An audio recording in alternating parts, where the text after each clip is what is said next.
Jolly Papa, moi Papa, oh, Jolly Papa, moi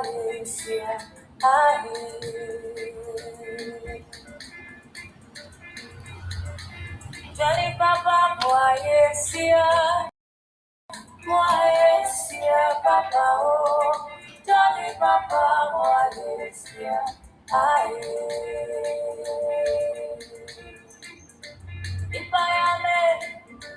If I am a man, I was no one what you ready. If I am a man, I was no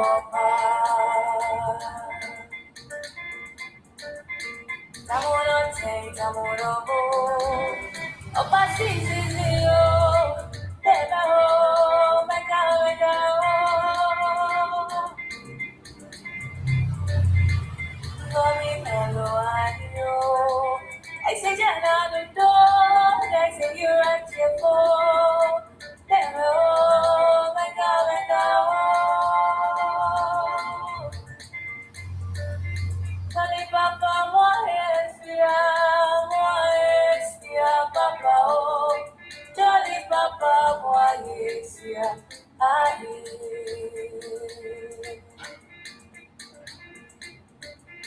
Jolly Papa, moi Papa, oh. Jolly Papa, moi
Biafrans demand for justice for Simon Ekpa, a prisoner of conscience in Finland, who is standing to save the life of Sweden. Justice for Simon Ekpa, justice for all Biafrans.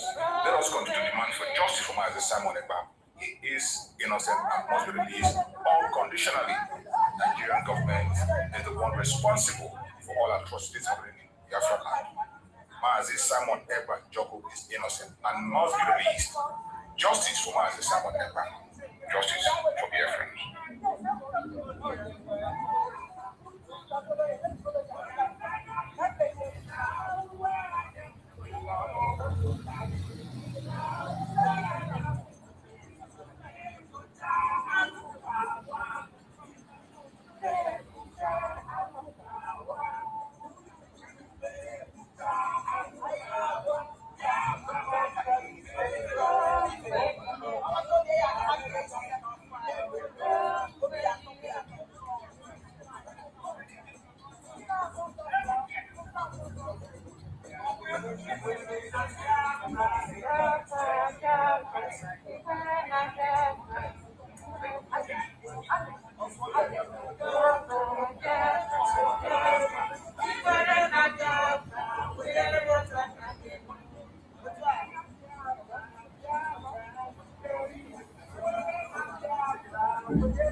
Let me say something. Biafra'S, please, this is our Prime Minister. We came here, we are not allowed to join, but they just surprised us. Honestly, and we appreciate it. Thank you so much.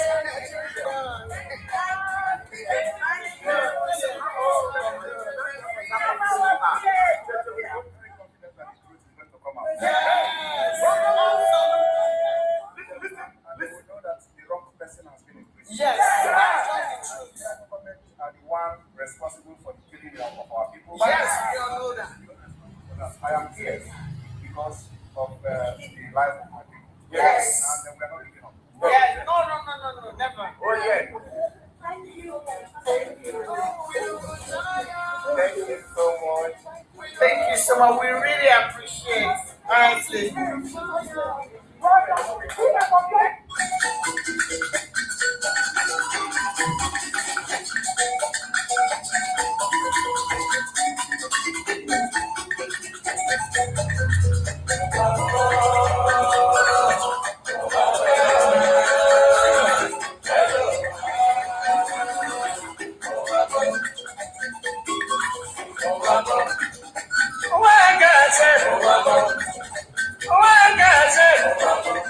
This is my weekend one. This is like a show one. This is to Bali brand. I'm in the US studio. I'm about to one lady girl. Bali they go to work. Bali they work for bank. Then I end up for motor. Wherever they go. Wherever they go. Opposite Udi. But they're not behind the side. Along the Sukuru Road. I see people run. I see people run. Then I ask the brother, and I'm waiting they happen. And I'm waiting they happen. And I'm at anybody by. See no day for that. See no day for that. If better you take your eye and see. Then I call the brother. That I'm waiting, wait you. That I'm waiting.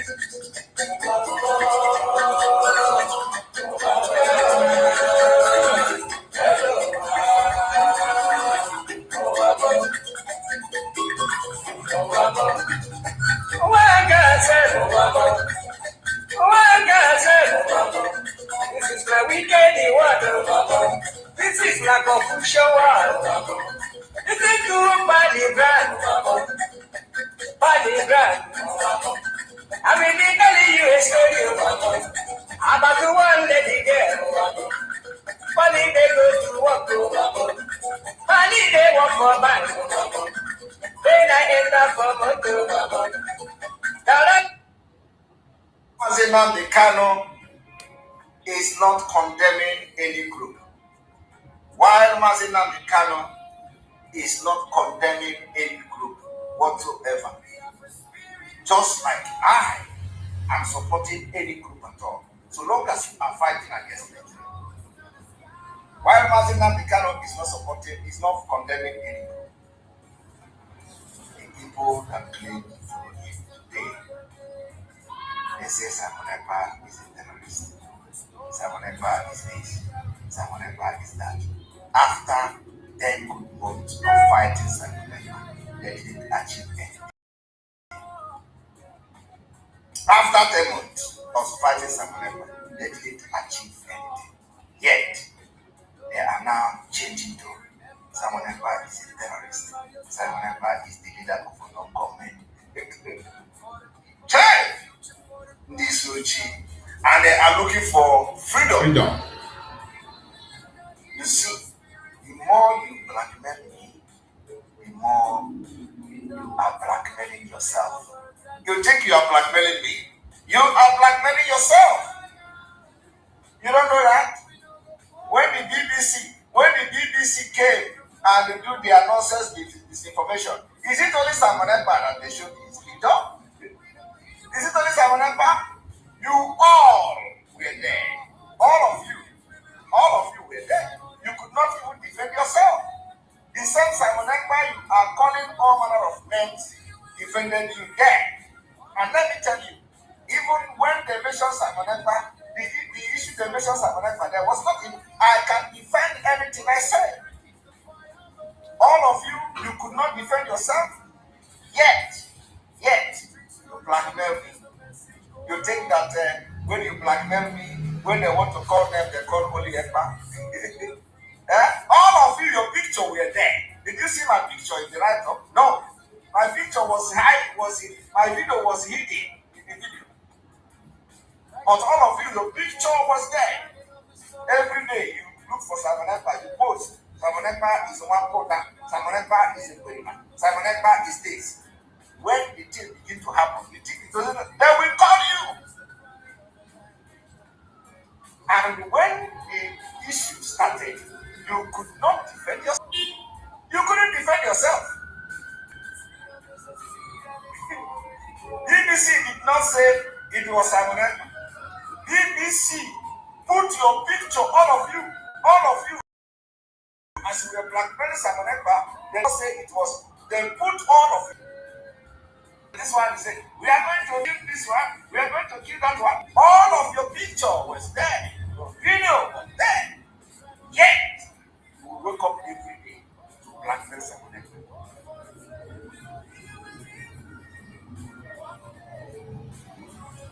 And if you don't, of course, some of you can never learn. Hatred and jealousy of Simon Ekpa have beclouded the brain that people have at all. I do not know when they are going to learn. They think when they promote Simon Ekpa by calling Simon Ekpa criminal, BBC will come and say Simon Ekpa. All of you, the more you are calling me a terrorist, the way you are calling me a terrorist is the same thing you are calling yourself. You think when you be a terrorist, oh Jesus Christ, this BBC disinformation should have teach all of you a lesson. You think when you come to social media because you hate me, because you are jealous of me, because you don't like me, you think when you call me criminal, you are going to pay for everything you say. Definitely. You are going to pay. You carry my name and blackmail. Simon Ekpa is the leader of a non-government. Simon Ekpa is this one. Simon Ekpa is that one. You see the way BBC is dealing with you people. If anything is going to happen anywhere, you are going to also be dragged into it. And you can't even defend yourself. It's body boss. Kim Pataka. It's Pataka. Everywhere. Get yourself educated, you say no. Go to school, you say no. Simon Ekpa every day. Simon Ekpa every morning.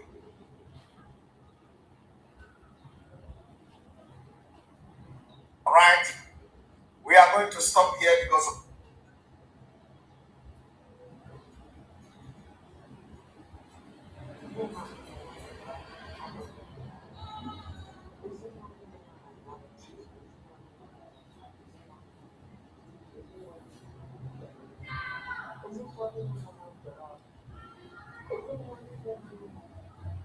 See.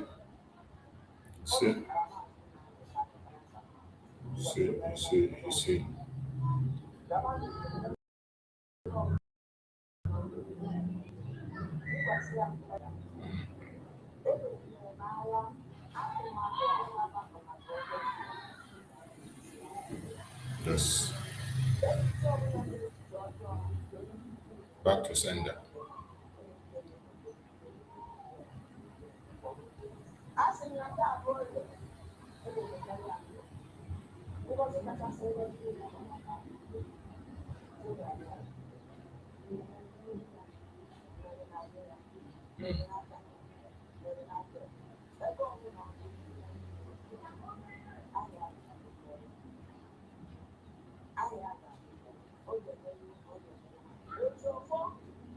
Ojiofo Ghana. Yes.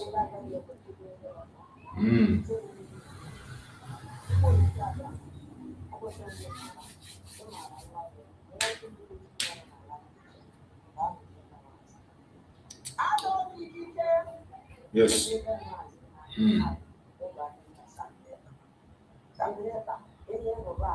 Abada. Adeji Abada ni uzo. Akurungere nwa. Yes.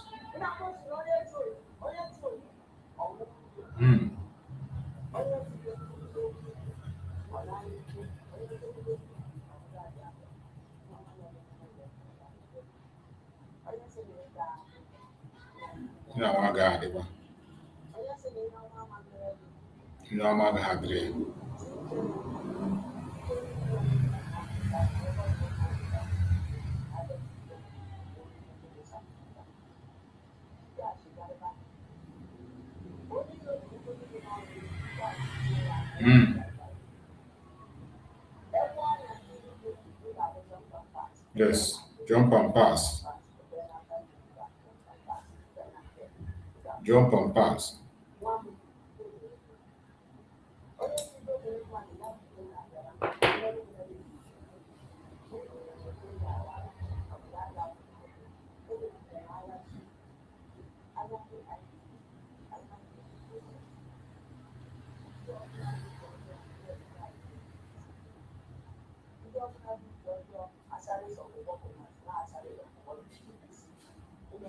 Back to sender.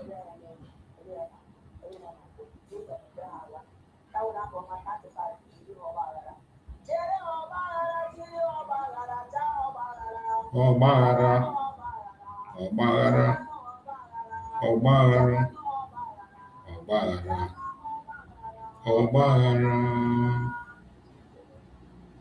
There's so confusion in their midst.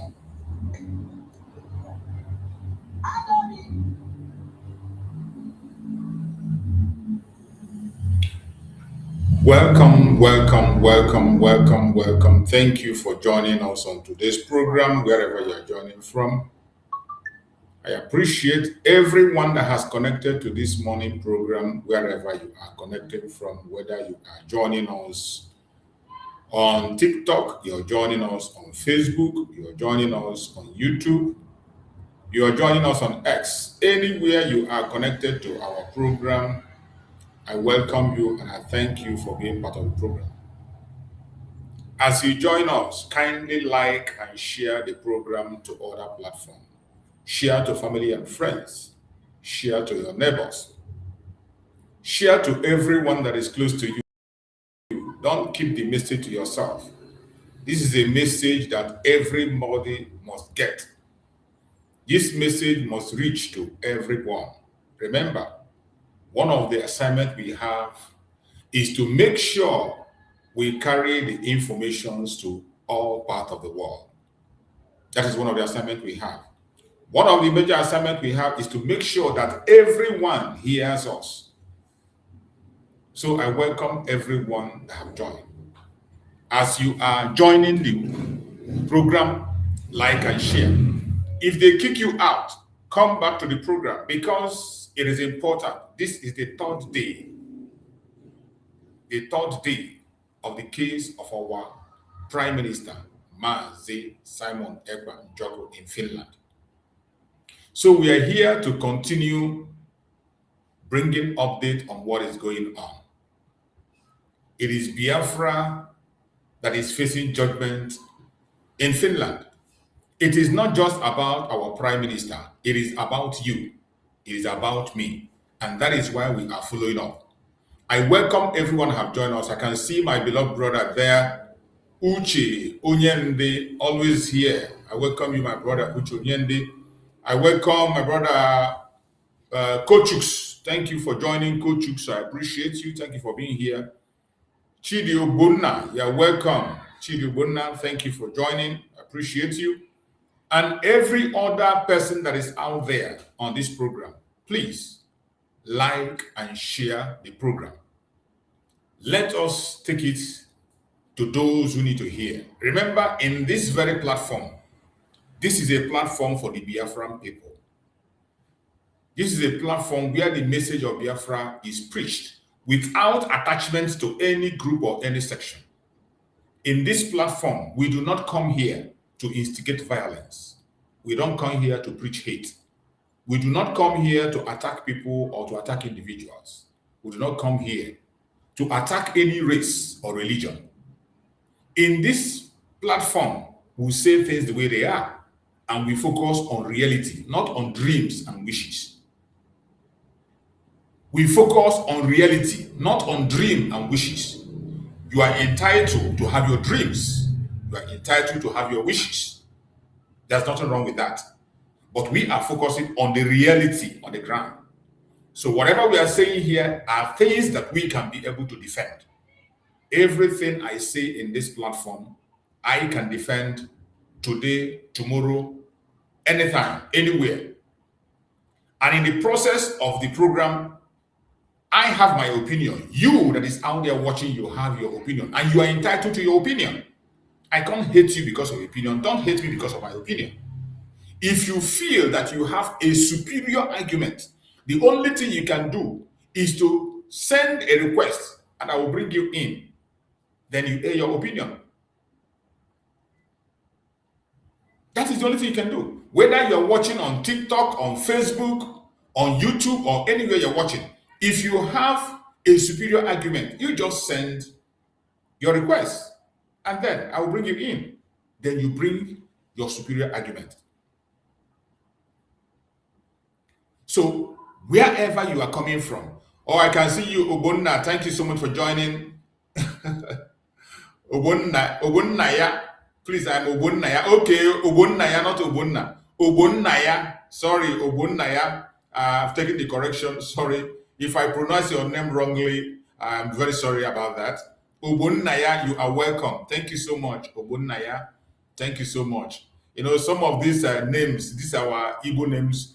People have cut it so short. They cut it and cut it and cut it so much that it doesn't have meaning anymore. So it is always good when somebody pronounces your name wrongly, you make the correction and the correction will be taken.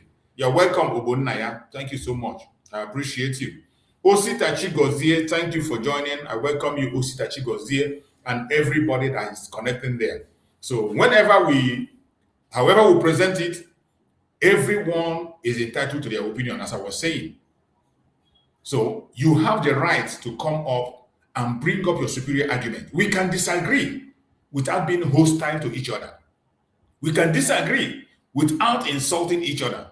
We can disagree without being enemies. Disagreement is natural. It is natural. Husband and wife disagree. Father and child disagree. In families, there is always disagreement. In companies, there is disagreement. But those disagreements at the end of the day makes the bond much more stronger.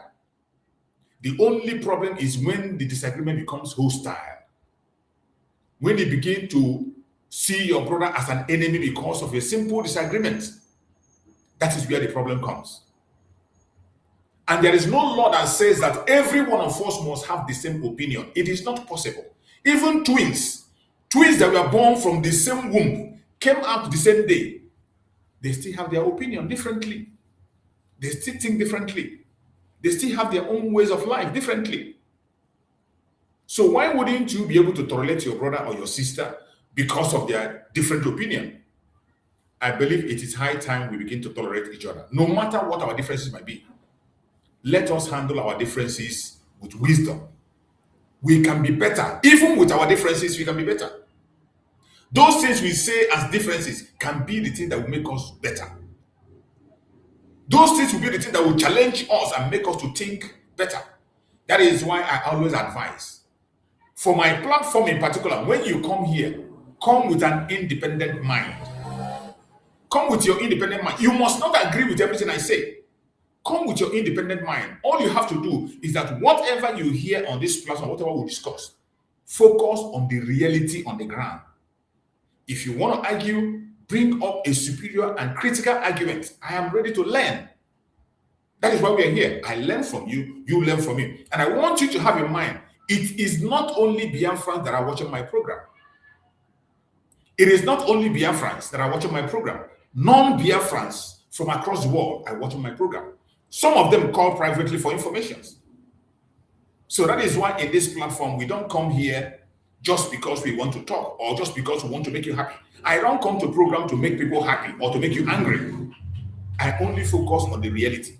Things that I can be able to defend by tomorrow. Whenever I'm being called upon, even if I'm asleep, I will wake up and answer. So my fellow Biafrans, I welcome every one of you that have connected to this program today. I thank you for being part of this program. The case of our Prime Minister, Maazi Simon Ekpa has entered the third day. Today is the third day of the case of our Prime Minister, Maazi Simon Ekpa. And as the days go by, it becomes much more interesting. Remember, yesterday, there is no way anybody's supposed to see my son. It was a locked door, an indoor hearing yesterday. Today also is going to be an indoor, according to how the hearing was, the process was planned. Yesterday and today will be a closed door meeting. It is only the lawyers that will be inside. The prosecuting counsel and the defense counsel of our Prime Minister, Simon Ekpa, is the one that's going to be there. The defense counsel of Biafra, because when we say Simon Ekpa, it will seem it's not just Simon Ekpa, it is Biafra. The spokesperson of the defense counsel of Biafra will be in there with the prosecuting counsel of Finland and Nigeria. So the only ones that are going to be able to be in the court. Even the technical teams are not going to be there. The technical team will not be there. Only the lawyers will be in there to discuss. It happened yesterday. Yesterday, the least thing we expected is to see Simon Ekpa. But as Chukwu will have it, you saw that yesterday, luckily for us, we were able to have a glimpse of our Prime Minister, Simon Ekpa, yesterday. And we saw his message. His message was a bombshell. A direct message to Nigeria. And I believe they got the message. I believe they got the message. And Finland authority too. That they are holding the wrong person. The wrong person have been detained and imprisoned. The people that are responsible for the atrocities in Biafra land is Nigeria. Mazi Simon Ekpa made it clear yesterday in that big statement that he made. He made it very clear. And the whole world heard him. Not just because he said it. You and I know that that is the truth. You and I, we know that that is the truth. They can continue to deny. They can continue to pretend. But you and I know that what Simon Ekpa said is absolutely the truth and nothing but the truth. So, it was a very joyful thing to see him yesterday. Nobody expected it. Our Biafrans, you know, Biafrans are, this is to show you how dedicated the Biafran people are. That's to show you how dedicated the Biafran people are. Even though we know that we will not have the opportunity to see Simon Ekpa yesterday, yet the Biafran people were there waiting. Even though they told us, you cannot see Simon Ekpa yesterday. That is a closed door hearing. Biafrans were still in the court, hanging around. And when the Finland authorities saw them, they allowed Simon Ekpa to share greetings with them. That was where we saw Simon Ekpa. And Simon Ekpa used that opportunity to deliver a very strong message. To deliver a very strong message to Nigerian government and also to Finnish authorities. It was a very clear message. And I want us to hear that message once again before we proceed. You know, the Zoological Republic, did you ask yourself, why is it that they are not talking about the case of Simon Ekpa all this while, since 3 days now? They are not reporting it. Had it been that they had, and Simon Ekpa had been, they are just waiting to hear, oh, Simon Ekpa have been sentenced. Simon Ekpa, they will carry it. Just like when the first time they arrested him, even before anything, they were already carrying rumors. Simon Ekpa have arrested. They were the very first one to give the breaking news that he was arrested. The very first time. Eventually, Simon came out. The second one, when they arrested him, they were the ones that first of all begin to dish out lies and propaganda that Simon Ekpa denied of being Biafran Prime Minister. That he said he's a content creator. And all the media in Nigeria were carrying it. All their presenters were speaking about it. Every one of them, all their newspapers, just to destroy his image, because that is what Nigeria is known for, to use their media. But could you imagine in this case of Simon Ekpa today, none of them is reporting what is happening. They pretend as if they're not seeing it. They pretend as if they don't know that the case is going on.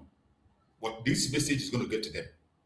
So I want them to hear this message from Simon Ekpa and hear it clearly. A message from our Prime Minister, Simon Ekpa, to Nigerian government and also to Finnish authorities.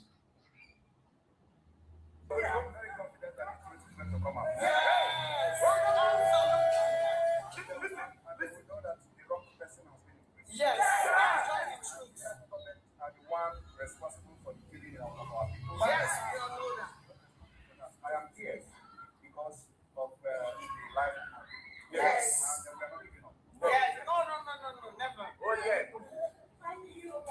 That is the message. It was a very straight, direct, and clear message. A very straight, direct, and clear message that Mazi Simon Ekpa delivered. So, whether you like him, whether they will do something or not, whoever they are, the message is very clear. The message of Mazi Simon Ekpa yesterday was very clear to the enemies of Biafra. I don't care what they feel. I don't care what they are talking about. Our Prime Minister Mazi Simon Ekpa Njoko has delivered the message, and they must listen. They are holding the wrong man, an innocent man, whose only mission was to defend his people. They arrested him and they detained him. And when Mazi Simon Ekpa said that Nigerian government is the one orchestrating the killing in Biafra and taking life, did he make a mistake? It is not a mistake. It is not just, he's not just saying this to make us happy or to make the world happy. It is a fact, a proven fact, and there are evidence, dozens of evidence in the court to show exactly that what he's saying is right there. As I explained yesterday, we need to continue to blow this as a trumpet, because this time the whole world is paying attention. So in any platform you are, try to remind them the origin of the insecurity in the Southeast. The origin of the insecurity, when the insecurity started from the Southeast, Mazi Simon Ekpa has not joined Biafra struggle. When the insecurity of the Southeast started, Mazi Simon Ekpa have not joined Biafran struggle. Mazi Simon Ekpa was still a one Nigerianist. He was still under Nigeria, thinking that Nigeria is going to work. He was still working hard to see how Nigeria will work. He was still promoting one Nigeria when the insecurity started in the Southeast. And some of you will ask, when was that? Maybe you don't know.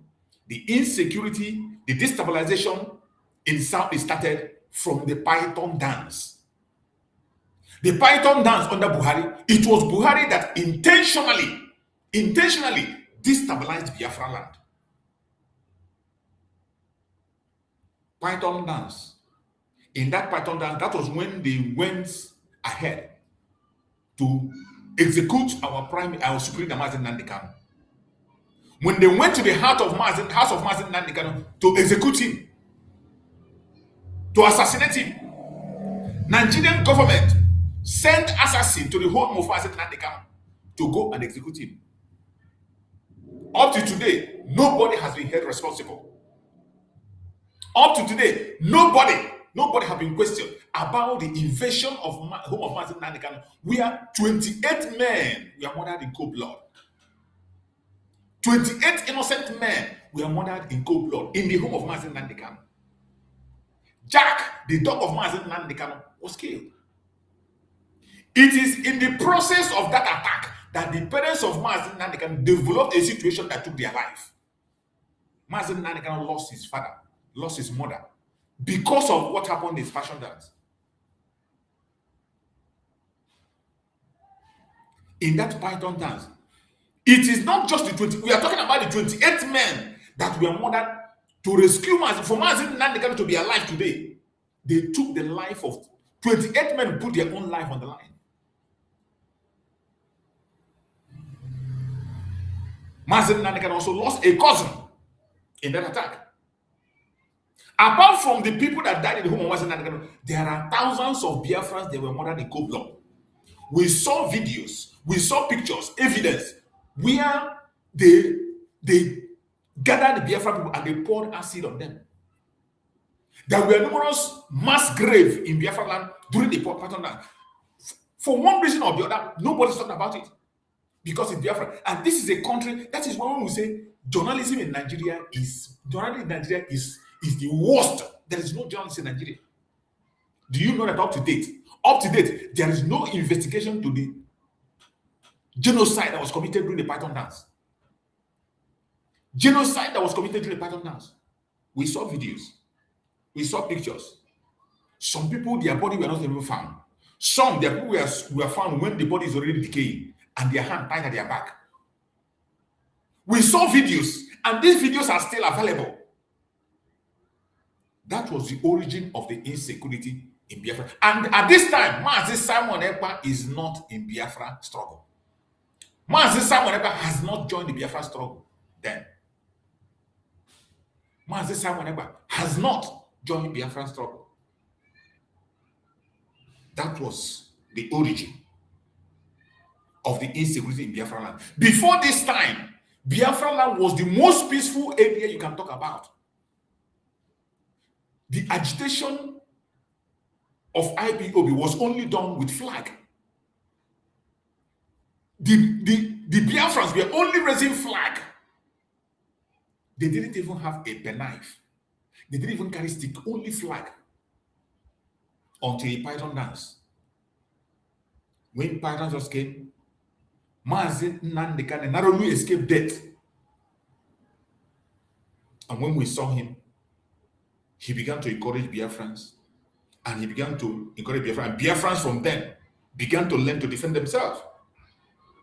Because it was very clear that after Buhari had described us as a dot, he didn't stop at that. He went ahead to recruit Asane Dokubo. Begin to form different outfits and begin to push the Fulanis in Biafra land. When Mazi Nnamdi Kanu saw the movement of the Fulanis to invade our land, Mazi Nnamdi Kanu called on the governors, create a security outfit to secure Biafra land. Mazi Nnamdi Kanu preached this message for months, calling on the governors, create a security outfit to defend Biafra land. They refused. They did nothing. They did nothing.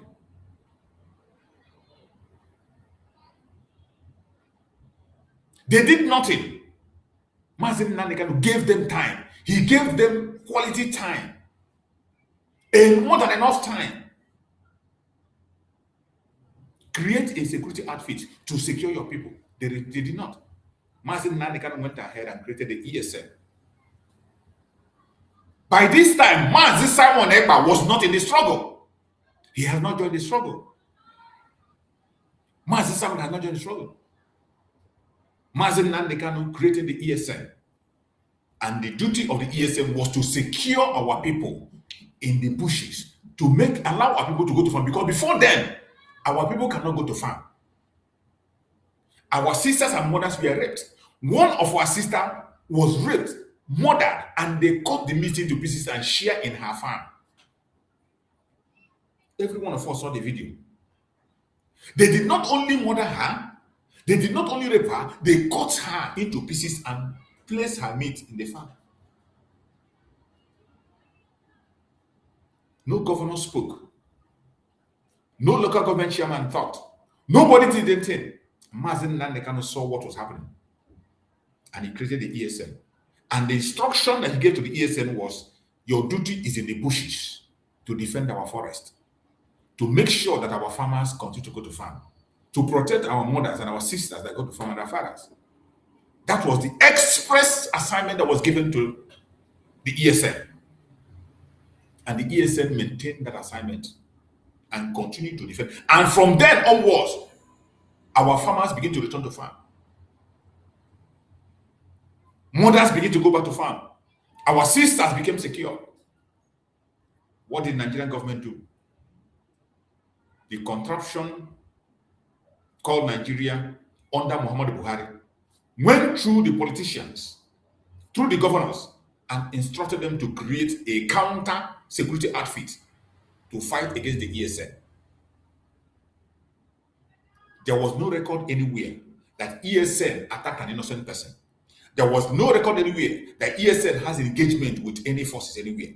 There was no record anywhere that ESN kidnapped his school children. There was no any record that ESN attacked a mosque. There is no any record that ESN attacked a church. There is no any record that ESN attacked a school or kidnapped people or anything. There is no such record. There is no such record anywhere. But the governors in the southeast, because they are working for the devil, the governors in the southeast went and created Ebubago. And the mission of Ebubago was to fight against the ESN, counter the ESN. And Mazen Nandekano made a broadcast and also warned the Biafrans not to join the Ebubago. Mazen Nandekano warned the Biafrans, and the Biafrans listened to him. They were not ready to join. Ebubago, when Ebubago was launched, they don't even have the Ebubago was launched with Fulani people and some of the Kobo boys.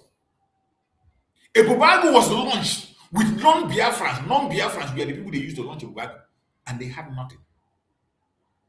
And they began to look for a way to penetrate into the structure of the ESN. They began to fight to penetrate into the ESN. Their mission was to fight against ESN. It was not to protect our people. Up to today, the mission of Ebubago is not to fight for our people or protect them, but to attack our people. You saw it. I saw it. But it is so sad that today, in 2026, some people are coming to tell me that Mazi Simon Ekpa is the cause of the insecurity in Biafra. I'm just giving you the history of, maybe some of you were born yesterday. Maybe some of those idiots, they were born yesterday. Because if you have been around in that contraption, whether you are a Biafran or non-Biafran, and you knew about the pattern dance, there is no way you will open your mouth and accuse Mazi Simon Ekpa of being responsible for the insecurity in the southeast. Muhammadu Buhari, through the governors, created insecurity, recruited terrorists, recruited non-Biafrans to fight against the ESN, and they took up that job. They began to fight the ESN. They began to create different kinds of false flag on daily basis. They carry out an operation, they will tell it's ESN. They went to the extent of when they killed Gulak. Remember when they killed Gulak in Imo State? Hope Uzodinma was the one that invited Gulak to Imo State for his political ambition. Gulak visited Hope Uzodinma. On going back to the airport, the same people, the same politicians sent people to go and attack him. And they killed Gulak. And the next minute, the IG announced and said it's ESN. ESN was nowhere to be found there. ESN has no business being in the road. They are not conducting roadblock. You don't see them anywhere in the road. How then is it ESN? But the same Gulak that was killed, before they murdered him, Gulak made a video where he mentioned the name of the person that killed him, Mongunu. Where he was calling Mongunu. Mongunu was threatening him that he's going to take him out. Because he was exposing a certain thing that Mongunu was doing. Mongunu then was the NSA to Buhari. He had a problem with Gulak. And because of that problem, they murdered Gulak to set ESN up. And before you know it, they said yes. And the funny thing is that within that period, even that time, there was an invasion. They conducted an invasion of prison break. Prison break in Imo State. That same prison break was still organized by politicians, by the government, and they released criminals that they wanted to introduce into the Ebubago. Because they didn't, no Biafran, no sensible Biafran, no Biafran joined them in the Ebubago. No Biafran agreed to join the Ebubago. Nobody. Ebubago did not get any, they didn't get any soldiers from Biafran people. They conducted a prison break. And when they conducted the prison break, they still accuse ESN of conducting prison break. But meanwhile, within that time, Hope Uzodinma came out and said that that prison break was not done by the ESN. That was when he was still, when the program has not been opened to him first. You know the caliphate, they will drag you in with good things. They will show you what you have, give you what you want, and then they will begin to open their own chapter, what you will do for them. I believe that when Hope Uzodinma was defending the ESN, that they were not the one that conducted that prison break, he doesn't know the project. He has not known the project of the Janjaweed. Hope Uzodinma came out and said that the people that came for that prison break, CCTV camera captured them, And many of them are not Igbos. They were not speaking Igbos. They were not even speaking Igbo. How can they be ESN? ESN is 100% Igbos. ESN doesn't have it. 100% Igbo. Biafran people. If not just, it's not just Igbo, other tribes in the Biafra area has their own section of ESN. Every state in the old Eastern region has their own. But in Imo State, the ESN in Imo State that time, the ESN in Imo State that time was 100%. 100% Igbos. Under our commander that they murdered in cold blood, Ikonso. Ikonso was in charge of Imo State then. Ikonso was in charge of Imo State, and everybody under Ikonso, they were all Igbos. As at that, Gentle was under Ikonso. Gentle was working directly under Ikonso. When they accused them of that, Hope Uzodinma came out and said, it is not ESN. It is not. That was when they were seeking for people they are going to use to destabilize Biafra land. And that was how they got the Ebubagu you see today that are destroying people. They recruited from the prison. The people they freed from the prison, they recruited from Asara de Kuba. And they started committing their crimes to blackmail ESN. They started their blackmail, started their assassination. And you remember that throughout the time ESN was operating, there was never a time people protest and say we don't want ESN. Never. There is no record anywhere where people were protesting and say we do not want ESN. There is no record anywhere. If you have any video where people were protesting against ESN, please show me the video. I want to see it. If you have any video where people were protesting against ESN in Biafra land, please kindly show me the video. I want to see it. And when I see it, I will stop broadcasting. But we saw videos where the 5 states in the southeast, the 5 states in the Nigerian southeast, the Janjaweed southeast, in the 5 states that they claim that is the 5 states that they themselves know, all the states protested in large numbers. The masses came out and said, we don't want the Ebubagu. Because the Ebubagu was taking the life of our people. The Ebubagu was murdering people every single day. Remember the 15 boys that were killed in Imo State. In Imo State. And this is, I'm telling you, Mazi Simon Ekpa has not joined IPOB then. Mazi Simon Ekpa has not joined IPOB then. Mazi Simon Ekpa is still on his own.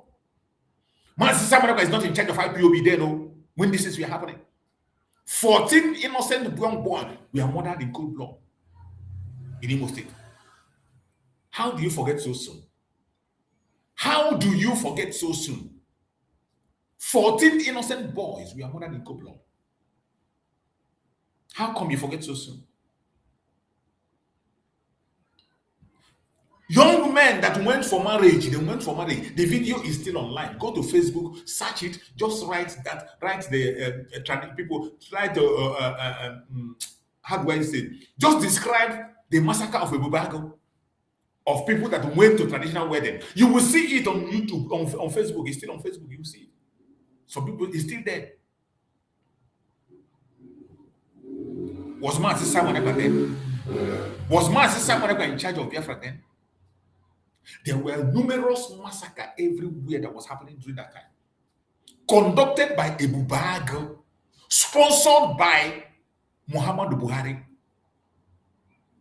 Sponsored by Muhammadu Buhari. So how can somebody come out from India and try to claim that Mazi Simon Ekpa is responsible for the insecurity in Biafra land? Who gave Finland the evidence they are using against Mazi Simon Ekpa? Where did they see it? Where did Finland find the evidence? A contracted company.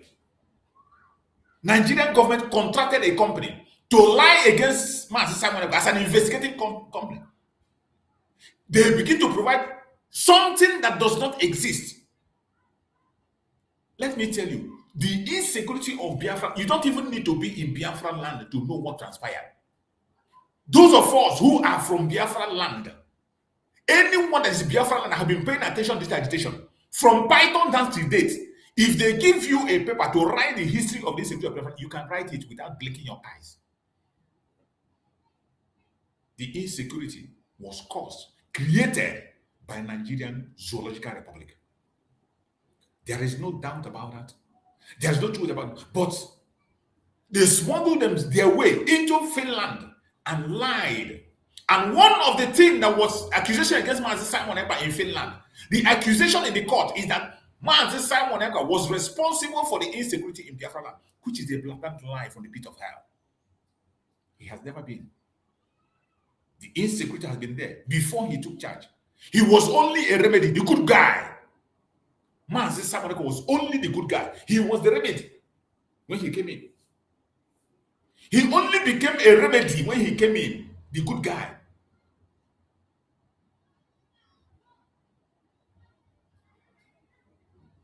That is why we thank Chukwu Okama for this opportunity. Yesterday in the court, when the case was brought up, Mazi Simon Ekpa made his statement and all that. Do you know that the same Nigeria could not come to defend what they present, evidence they present against Mazi Simon Ekpa? A Sudanese man they contracted did not come to testify yesterday. Nigerian government are expected to be in the court. Since you say Mazi Simon Ekpa is responsible for the insecurity in Biafra land, and you present you need to be there to defend it. But they were not in the court yesterday. They were not in the court yesterday. They were not in the court. The court was not an emergency one. This court had been scheduled for more than 2 months or 3 months or 4 months ago. It was scheduled. And we have been announcing it. So even if you are deaf and dumb, you will know that the court case is coming up. Why didn't they send someone to the court? Why didn't Nigeria come to the court to defend the accusation against Mazi Simon Ekpa yesterday? They did not. Let us see if they're going to come today. And today we are hearing some rumors.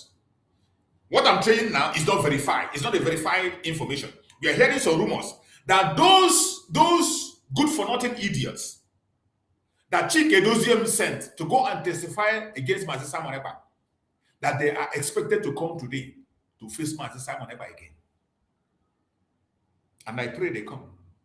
Because this is when they are going to meet their death.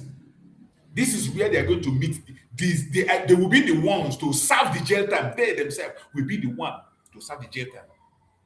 Finland will finally, after they have appeared and Mazi Simon Ekpa make his case, Finland will now realize that they have detained the wrong man. They have imprisoned the wrong man. We are hearing kepu kepu. It is not a confirmed. We are hearing that those people, those 4 men, one of them has been deported to Nigeria before time. But there are 3 of them still in Finland. We are hearing that they are going to come today to testify against Mazi Simon Ekpa. And that is why everything is done in closed door. So that you don't give an excuse. They don't want people to face to be revealed for their own security. But I bet you, if they succeed in entering there to face Mazi Simon Ekpa, that will be their end. That will be their false witness. They will go back to Nigeria and serve that their jail time in Nigeria. They will go back to Nigeria. They will serve this sentence in Finland. After serving, they will go back to Nigeria and be in that Nigeria that is better for them. We are hearing the kepu kepu. It is not verified. Listen to me again. It is not verified. It is just an information that came, but it is not unverified information we are hearing. But if it later becomes truth and they appear today to testify against Mazi Simon Ekpa, that will mark their end. Even the gods of the land will fight them. The gods of the land will fight them. And facing the dragon in the court, in Finnish court, face to face. Only God knows how the drama is going to be. Because I thought Mazi Simon Ekpa is not just an agitator. He did his homework very well. Mazi Simon Ekpa has done his homework very well. Every procedure and protocol he followed things step by step. Just like yesterday, when question was asked to Mazi Simon Ekpa about the ESN, you and I know that Mazi Simon Ekpa was not running ESN during his tenure. And you don't expect Mazi Simon Ekpa to be blamed for what ESN has done. Mazi Simon Ekpa did not create ESN, and he didn't run ESN in his tenure. Mazi Simon Ekpa worked with Liberation Army. And when the case was brought in the court and they asked him about ESN, he told them, what I had was the BLA, Biafran Air Force, Biafran Navy, Biafran Liberation Army. I was in charge. But ESN, no, not me. There was nothing like ESN in my era. And today, some people are blowing out of proportion. Some people are trying to twist it to favor whatever they think. I don't know why people like twisting things. I do not know why some Biafrans like twisting words. This is a simple, logical thing that Mazi Simon Ekpa, his case in the court of Finland, he has to answer his case based on what he was doing when he was outside, not what happened at his back. It's just like Mazen Nandikano. You cannot begin to ask Mazen Nandikano about the Biafra Liberation Army. Every case you ask Mazen, you can attach ESN to Mazen Nandikano. And that is why you see Nigerian government. Nigerian government never, ever mention the Biafra Liberation Army. Nigerian government, they never recognize or mention Biafra Liberation Army. Do you know why? They know that the Biafra Liberation Army is legal. Because Mazi Simon Ekpa went through the legal process, creating the Biafra Republic government in exile. Go and check the ability of government in exile, what they can do and what they cannot do. A government in exile have the right to have an army. Government in exile have the right to have an army as long as they have their territory carved out to protect their territory from enemies outside or invaders. That was why Mazi Simon Ekpa went through that process, created a government in exile. And the government in exile have the right to operate an army, not a security outfit. And that was what Mazi Simon Ekpa did. And the government of Nigeria saw what he was doing. And all these things, when Mazi Simon was doing it, he didn't do it in secret. He made it open. You and I know that every time he will come and tell us, he goes to the presidency and submits documents.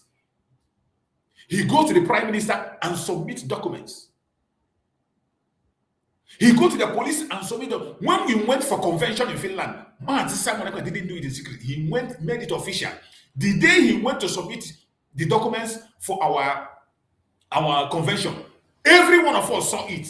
He spoke about it. And one thing with him is that everything he did, he never did it in secret. That is beautiful thing. Everything that Mazi Simon Ekpa did, he never did in secret.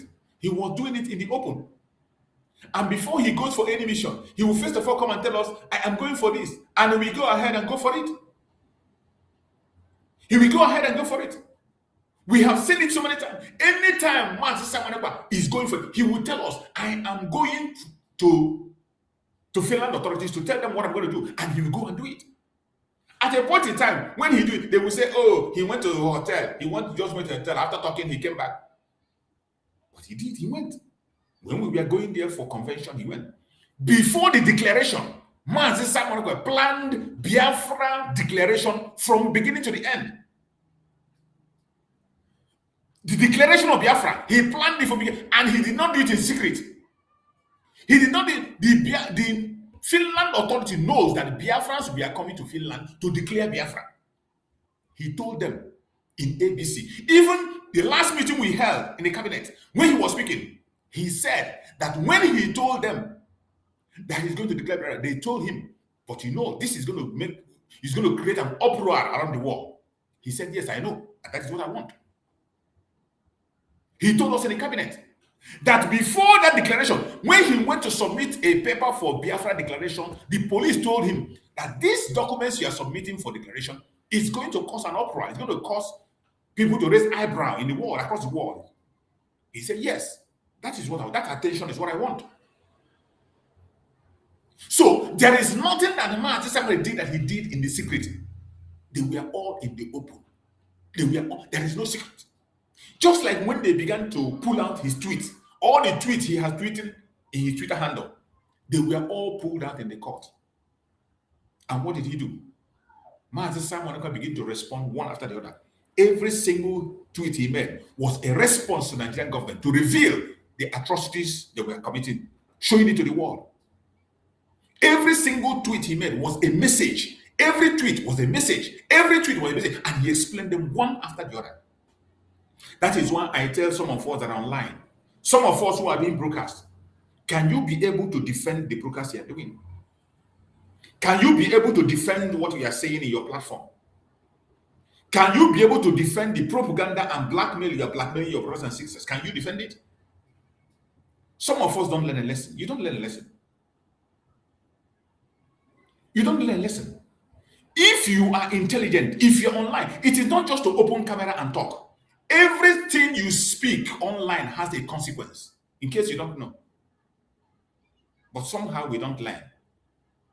Look at Mazen Nandekano.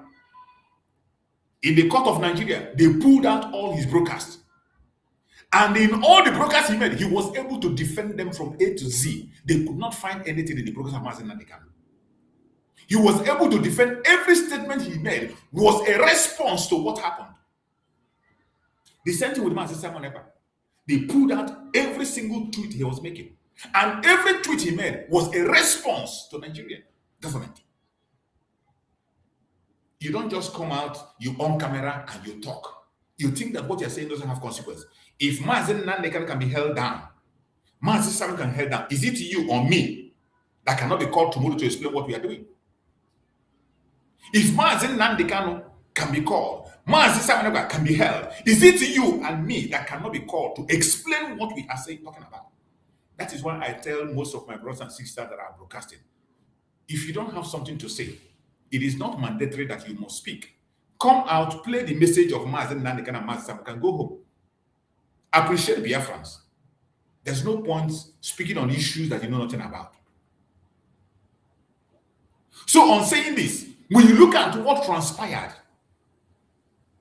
in Biafra land, how can anybody that is sensible come out and claim that Mazen Simon Ekpa was responsible for the insecurity in Saudi? And today, they presented a fake evidence against Mazen Simon Ekpa. They couldn't come to the court to defend it yesterday. And today, we are hearing a rumor that some clowns, you see, that is how bad our people have become. Our long stay in Nigeria has made many of us be behaving like Nigerians. Our long stay in Nigeria has affected so many of us, our brains. Our long stay in Nigeria has affected us badly, that so many of us are thinking like idiots. That is why somebody will come to testify against his own brother in the court. Somebody. What is Mazen Simon Ekpa fighting for? Biafra. What is your group fighting for? Biafra. So when you go to court, what are you going to say? You just don't want Mazen Simon Ekpa to be alive. You just don't. Some of them even went ahead to say that instead of Biafra to come to Mazen, let it not come. And hearing such statement from such an individual, yet you think any court will take them serious in whatever they say? And those idiots, I pray that they go to court because they are going to jail themselves. Those idiots that testify against Mazen Simon before, we are hearing kepu that they are going to come today. The court invited them to come and testify again. And this will mark their end. They are going to end in jail. Because, number one, they are not even part of the IPOB anymore. Mazen Nandekano has recovered the original IPOB he created. And those, whatever they have written against Mazen Simon Ekpa is irrelevant because it is not supported by Mazen Nandekano. Today we have a new IPOB under Chris Wogo at the DOS. So whatever information that matters today is the information that comes from the DOS. Whatever they are saying today is irrelevant. Because they are not working under the Supreme Mazen Nandekano. They are not representing the Biafran people. They are not representing IPOB. They are not representing IPOB. They are on their own. These are a bunch of individuals on their own, doing whatever they want to do. And I tell you that this will mark their end because the God of the land will be against them. The people will be against everything that CHUKS SURVIVAL created. We fight them after today. If they venture it, the only remedy for them is that they didn't appear. And they go and beg for forgiveness. Beg their CHUKS, not me. Beg CHUKS and forgive them. But if they appear in the court today against Mazi Simon Ekpa, I pray they come. I pray they come to end themselves. I pray they come. Because I don't think they will face the dragon and remain the same. The insecurity in Biafra land. Even a child can explain how it started. Mazi Simon Ekpa was not in the picture. Never in the picture. Mazi Simon Ekpa, the accusation against Mazi Simon Ekpa, like one of the accusations he gave Mazi Simon Ekpa yesterday, they mentioned in court, that was he was operating an ESN. And he was using ESN to unalive people. And the Mazi Simon Ekpa said, I don't have ESN. There is nothing like ESN under me. Is it a lie? It is the truth. Mazi Simon Ekpa worked with BLA, Biafra Liberation Army. That was what he worked with. He didn't work with ESN. He worked with Biafra Liberation. And Nigerian government, in all the accusations, they were accusing him with ESN. ESN wasn't under Mazi, and there was nothing like ESN anyway. So anything that happened that time was Chinasa Nworu and Chike Doziem. They were the one that were operating the their fake ESN. The fake ESN that was working for Nigerian government to conduct false flag operations to blackmail the BLA. These were the people they were using. So when they bring those accusations to Mazi Simon Ekpa in the court, and Mazi defended it accordingly, but some people outside will begin to twist it and say something else that doesn't happen. Don't twist it. Don't try to twist it or try to benefit from it or try to use it and make yourself reasonable. No. Mazi Simon Ekpa is facing a case, and he will only answer what he knows. Everything that happened when he was around, not things that happened in his back. You can't attach anything that did not happen when he was around, cannot be attached to him in the court. And he himself will never, ever accept anything that he's not aware of, because you can only, just like I tell you, I don't talk about things I cannot defend. You can only talk about things you can defend. Things you created, you know very well you can defend it. So asking Mazi Simon Ekpa about ESN in court is the highest mistake I've ever made. Writing charges based on ESN. Mazi Simon Ekpa was never in charge of ESN. What he was wrong was the BLA, Biafra Liberation Army, the Biafran Air Force, the Biafran Navy. And there was nowhere, record anywhere, where they say that the Biafra Liberation Army took lives. There was no record anywhere where they say Biafra Liberation Army kidnapped a person.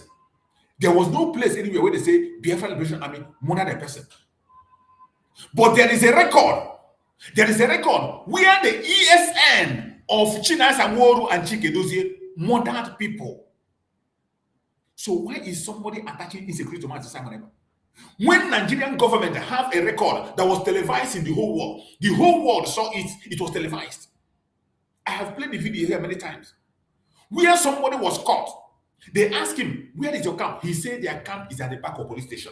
Number one, how can the ESN of Mazi Nnamdi Kanu have their camp in the back of police station? You know that's not possible.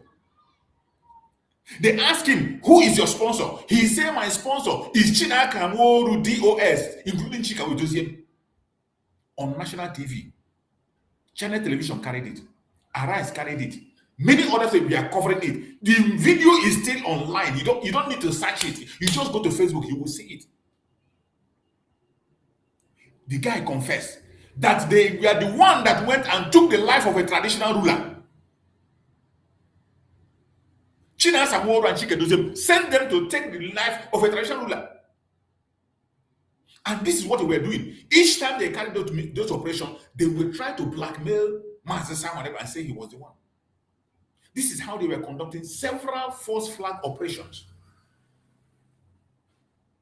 Even at that time, Mazi Simon was always shouting, we don't have ESN. There is nothing like ESN. What we have is Liberation Army. But every time, Nigerian government, we are talking about ESN. Mazi Simon said, we don't have ESN. And that was a smart move. The same way they were committing crime with the name IPOB. They turned IPOB to a political pressure group. And Mazi Simon Ekpa distanced himself from them, removed himself, and took up a different mission. From autopilot to Briggy. From autopilot to Briggy, he distanced himself completely. because of this kind of issue. So that when a case come out, you can defend what you know. And what Mazi Simon defended today is exactly what happened and what he knows. On record, there are video evidence where he has spoken and said, I don't have ESN. There's no ESN. What we have is the Biafran Liberation Army. And there is no record anywhere where they said the Liberation Army went and did so thing. The Liberation Army kidnapped or took a life. There is no record anywhere. So how dare you accuse him of the insecurity in Biafra land? How? How dare you accuse an innocent man of insecurity in Biafra land? Chukwu Okike Abiama doesn't sleep. Chukwu Okike Abiama, he doesn't sleep. And we believe that victory is coming.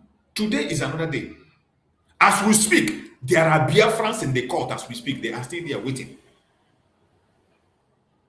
Biafrans are still in the court today waiting. So by the special grace of Chukwu Okike Abiama, if the Finland authorities still see it wise to allow Mazi Simon Ekpa to embrace Biafrans and say hello to them, it is okay, we'll see. If they don't allow them to say hello, we are still going to be watching.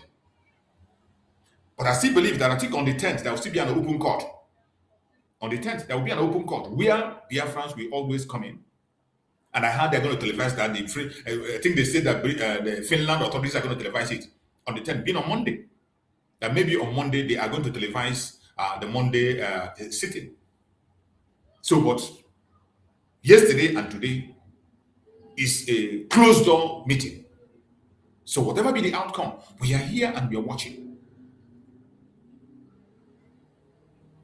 Wherever you are as a Biafran, we must continue to pay attention to what is going on. But use your platform to vindicate Mazi Simon Ekpa and tell the world the people that were responsible for the insecurity in the Southeast. You see, this is not very far-fetched. Even if you can't understand, this woman today that is running crazy, that is running crazy, go and check her initial videos when she was still sane. When she was still with her brain, go and check the programs that was done by Nneka Chimezie when her brain was still okay. She stipulated every single thing that happened. How Muhammadu Buhari contracted Asare Dokubo. And Asare Dokubo did not hide it. Asare Dokubo came on live television and threatened that you think I'm afraid and showed his AK-47 that I will kill you the way I killed your brothers. He threatened the entire Igbo people. And he said, we are killing you people. In his live program, he said, yes, me and my men, we are killing you. We are in your towns and villages. What could you do? He bragged about it, contracted by the Nigerian government to take innocent life. It is on video, it's on record. But somehow, some people forget about this thing today. They blame Mazi Simon Ekpa. They blame Mazi Nnamdi Kanu. The same woman who came out and said that the insecurity in land is conducted by the politicians. Politicians were contracted, and they contracted Asare Dokubo. The same woman turned 360 degrees and began to accuse Mazi Nnamdi Kanu, accuse Mazi Simon Ekpa. Every time she come online, Mazi Simon Ekpa, Mazi Simon Ekpa, Mazi Simon Ekpa. But you, in your program, have already explained how the insecurity came about. In your explanation, it has nothing to do with Mazi Simon Ekpa. How then do you come and blame Mazi Simon for the insecurity? This is the evil that people do that we live with them. Talking about the ESN, every one of us saw the confession of how Chike Doziem handed over the ESN to the governors. Is still online. Chike Doziem, in his live broadcast, he said the governors contacted us and asked us to hand over the ESN, and we handed over the ESN to the governors. Soludo was in charge of them. We also have a video where Soludo said that the APOB is now ready to work with us. Who was it referring to? It can never be Mazi Simon Ekpa, because Mazi Simon Ekpa was not in contact with any politician alive. Even the politicians who were afraid of Mazi Simon Ekpa, he told them to block him. He told them nobody should contact him. He has nothing to do with them, and he blocked all of them. But this DOS, they were working with the governors. Soludo came and said it openly before his inauguration. That the DOS are ready. Chike Doziem and China Samoro with their group were ready to work. And they gave them some members of ESN. They threw those members of ESN and put them in a Bobaga. And when they put them together, their mission was to fight against the ESN, their brothers who refused to join them. There were some members of ESN that refused. Recently, you saw Gentle made a program. Gentle made a program to explain the insecurity in the South and how it started. These are stories you can put up together, and you see, in those stories they are telling, there is no way it has anything to do with Master Simon Ekpa living in Finland. Master Simon Ekpa was just a leader who was guiding us and directing us on the need to protect ourselves, on the need to defend ourselves from the terrorists, from invaders. That was the message of Master Simon Ekpa.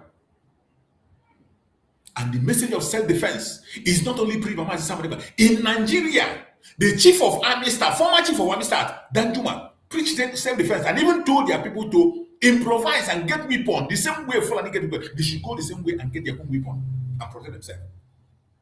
The former chief of army staff in Nigeria, Danjuma, who is one of the criminals in Nigeria, was broadcasting live and telling his people to protect themselves. So how is the message of Master Simon Ekpa or Master Nnamdi different? How is it different? The Minister of Defense in Nigeria, in one of the programs, told them, the Minister of Defense in Nigeria, in one of his programs at that time, under Buhari, told the community, say, don't wait for anybody to protect you. You need to rise up and protect you. And he was given an example of a village that fought and protected themselves from the terrorists. They were all encouraging people to protect themselves. So how is the case of Master Simon Ekpa different? Because he's a Biafran? Because he's a Biafran? Is that why him preaching self-defense will become a crime? Even the present DSS chief, the present DSS director today, also we saw him on live program where he was preaching self-defense, telling the people that only the government cannot protect you. Protect yourself from the enemies. You can't defend yourself. We have seen governors preaching self-defense. So why is it different when Master Simon Ekpa take action to educate his people and tell them their right for self-defense? Why is it a crime when Master Nnamdi can rise up and preach the same message of self-defense? Because in Nigeria, you know that Nigeria has lost it all. Nigeria has been taken over by the terrorists. Are you going to call this one a propaganda also? The fact that Nigeria is taken over by terrorists, is that a propaganda? The fact that a competent court in Canada said that every leading political party in Nigeria is a terrorist organization. A competent court in Canada said it. It wasn't said in secret, in the open. That every leading political party in Nigeria is a terrorist organization. Is that a lie?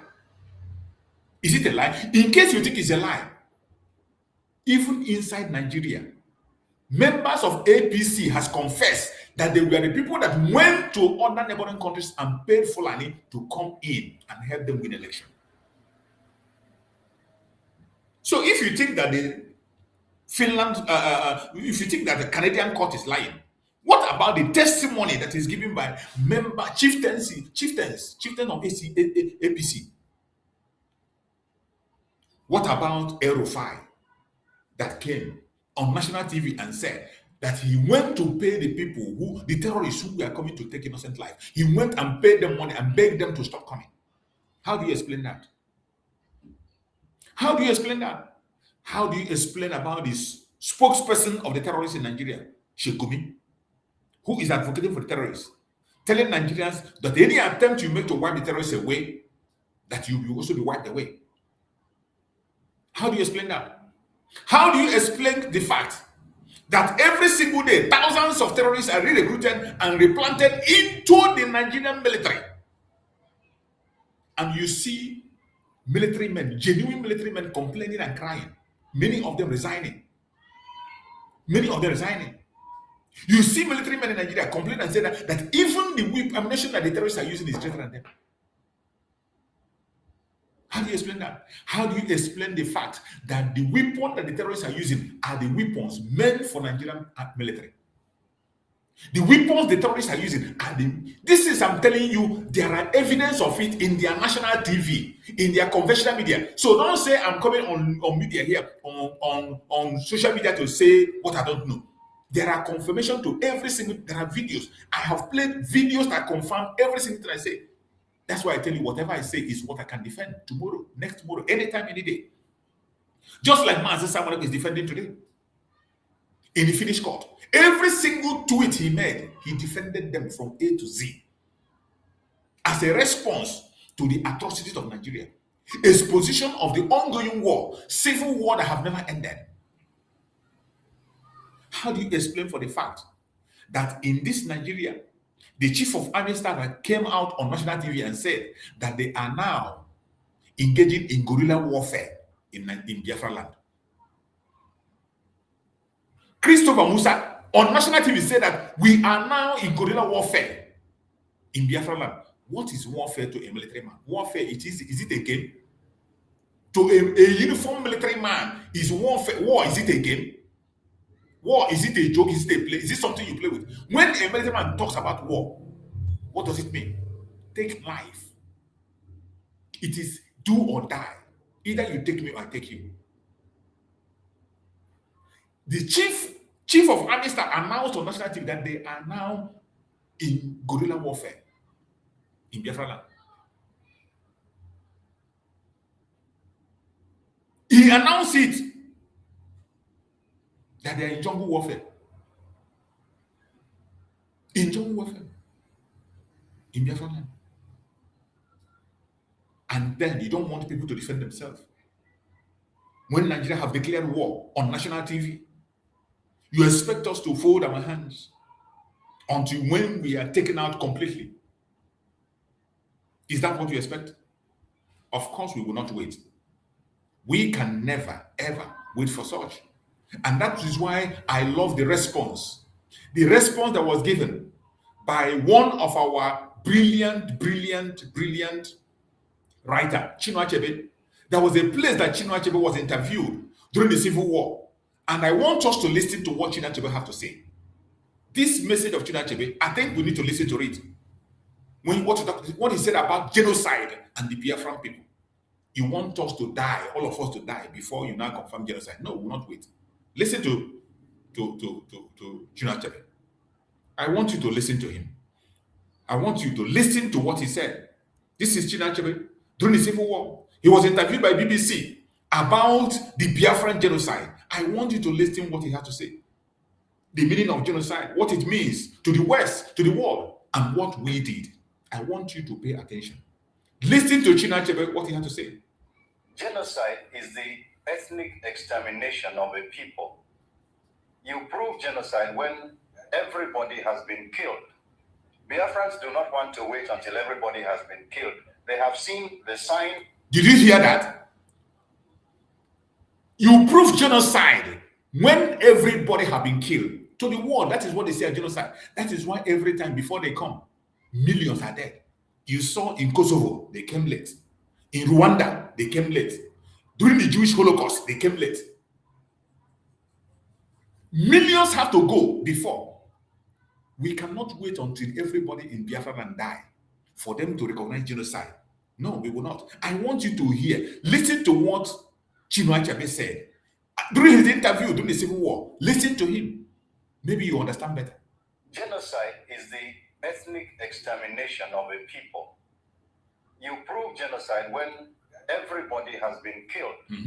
Biafrans do not want to wait until everybody has been killed. Not at all. They have seen the signs of the intention. People were killed in hundreds of thousands. The war has come. It isn't a war of unification, as we are told. It is a war of extermination. Girls are being abducted and married off to strange people. All the various things you do so as to commit genocide are being done. We don't want to wait until it is complete. Therefore, we have the intention. By the way, all this began many, many years ago. as far back as 1947. Biafrans were attacked in Kano. In 1953, the same thing happened. Genocide is not spontaneous. It's a subtle process, which is a result of government propaganda. A government now uses the organ which should be used for protecting a people. It turns in that organ against the people and starts killing them using the government means. And everybody is indoctrinated to hate a particular class of people, to want them out of the way, to want to kill them. This is what we mean by genocide. Did you hear? This explanation, when I see this explanation, I can play it over and over and over again, and it blew my mind. How Chinua Achebe, a professional, a professor that knows what, when this is when you are talking about intellectuals, this is when we had intellectuals. And I want you as a Biafran, wherever you are and you're watching this program, everything that Chinua Achebe said here, has he stopped? Everything he said here that represents genocide, a subtle system that the government follows, push hatred against a certain group of people to exterminate them gradually. Is it not what is still happening to us today? Is it not the same thing that we are still facing today? You that is watching me, wherever you're watching, I want you to tell me, this thing that Chinua Achebe explained, is it not still going on today? Is it not still going on? Can you innocently tell me, change? This thing he complained here, is it not what is still happening today? Is it not what is still happening?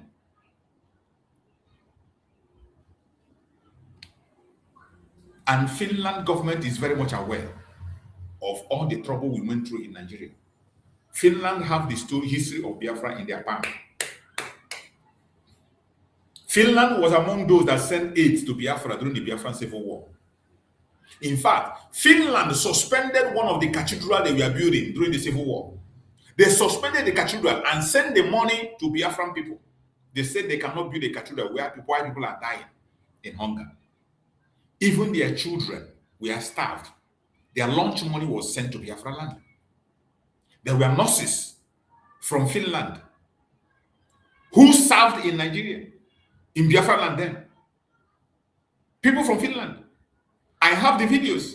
Most of the videos I have played it here several times. Most of the videos, my sister have played it. The church in Finland, where that cathedral they suspended. The cathedral they suspended, they didn't want to build again. They say instead of building that cathedral, they send the money to Biafra land. That cathedral is still there in Finland. Inside there, you see written Biafra. They suspended, they couldn't build it again. They took the money and sent to Biafra land. All these histories are in Finland. But for one reason, they say the Pharaoh that does not know Joseph has come. When the Pharaoh that does not know Joseph came, you see the life of Joseph became difficult. When the Pharaoh that does not know Joseph came, the life of Joseph became difficult. The palace became hot for him. The presence of Alastair became a different thing. Alastair seems to be interested in only political and economical interests. The reputation of Finland doesn't matter to them anymore.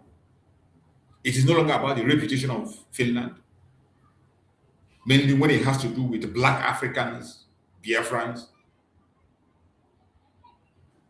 They sold their conscience. Even when they have every story about the Biafran people, they have our history. Nobody's going to tell them. They have it in their palm. I don't need to preach about it. I don't need to tell them. They know it. There is nothing we will tell them they don't know. One of the women who served in our land during the Biafran Civil War, Master Simon Ekpa played the video. I still have the video. I don't know whether the video is closed here. When Master Simon Ekpa invited that woman in one of the programs they were doing, when they were doing the Igbo festival in Finland, Master Simon Ekpa invited that woman. She was there in that program. I have played the video. I don't think I can get the video now. I would have played it. Maybe tomorrow I'm going to get the video of that woman and play. A Finnish woman. A Finnish woman. She was serving in Biafra land during the Civil War. Has the war stopped? The war already stopped. What Chinachebe said and explained here is still going on as we speak. Every single thing that Chinachebe said is still going on. And he wants us to pretend all is well. You are holding an innocent man. Finland should know they are holding an innocent man. And Mazi Simon Ekpa should be freed. He is innocent. We are not asking for any favor. We are not asking for any special treatment, but justice. Once justice is done, Mazi Simon Ekpa will be a free man. Let Finland respect justice and fairness and allow the rule of law. If they do, Mazi Simon Ekpa Joko will join us, and we are going to see him in a very short time. So as we are speaking, I am going to read an update that is coming from one of the technical team, members of the technical team that we know. There is an update he put forward. Do I say a kind of an article he wrote some few minutes ago, some hours ago. One of the technical team, the article he wrote, Dr. Mazanga. Dr. Mazanga is someone that knows Mazi Simon Ekpa. He knows Mazi Nandekano. He has had a program with Mazi Simon Ekpa. He has had a program with Mazi Nandekano. I have played their program here several times. The program they had together. I have played it. Maybe after this program, I might play the program again. He had a program with Mazi Simon Ekpa, so he knows Mazi Simon Ekpa. And he has been following the case of Mazi Simon Ekpa. On pro bono, nobody is paying Dr. Mazanga. He is going on this case free because he's a human rights activist. He's a human rights activist working for Africans everywhere. Anything that has to do with the abuse of human rights, he's there. And he knows these people very well. He knows Mazi Nandekano. He knows Mazi. That's why he's the front line. And he is doing it for us free, pro bono. He has said it on several occasions. He has mentioned it several occasions by himself that he's doing it free. Nobody is paying him. You can imagine somebody that is not a Biafran working for us free, but Biafran people, we are the one extorting each other. We are the one telling them to go and all our life Mazi Nandekano. We are the one telling them to don't release Mazi Simon Ekpa. You are the one going to the court to testify against your brother, but somebody who is an outsider is the one defending your brother in pro bono. As we speak, Dr. Mazanga is in Finland, joining the technical team, those from the United States of America, and some other human rights organizations, joining them to provide support for the defense counsel of Mazi Simon Ekpa. So this is what the article he wrote. I'm going to read it out. He started the article by writing Nigeria, Finland. And he wrote, Who Betrayed Chastello? By Dr. David Nyakura Masanga, Helsinki, Finland. He's writing from Finland. He said, I could not sleep properly last night as one thought kept haunting me. My memory lingered on Nigeria as the land of betrayal, time and again. This current case brought my thoughts back to the Simon Ekpa case, where Nigeria has indeed run away in Finland after realizing that they lied. They are nowhere to be seen as the accuser. Dr. Mazanga is writing. He's in Finland. He's one of the technical team, working for Mazi Simon Ekpa on pro bono.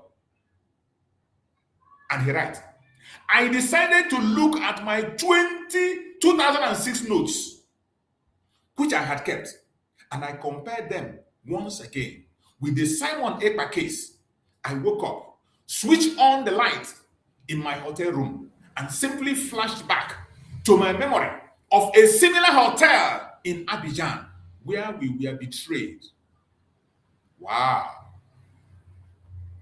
Dr. Mazanga wrote.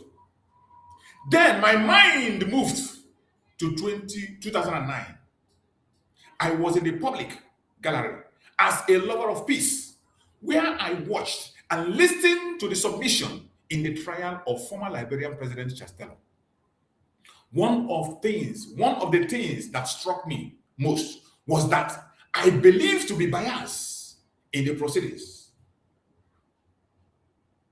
In my opinion, the United States has significant influence over the outcome. To the younger generation, I say this trial reminds me of the moment proceedings involving Simon Ekpa in Finland, where I now believe the accuser Nigeria has hidden behind a mask of falsehood. Dr. Masanga wrote, the greatest betrayal, in my view, in the CHUKS saga came from General Olusegun Obasanjo, working on the order of his master, the late Kofi Annan. We were left stranded in Abidjan, Cote d'Ivoire, believing he was returning to Nigeria and would come back. But I now believe he had already conspired with Kofi Annan to facilitate CHUKS handover. Are you listening? He's taking his memories back to what transpired in the past.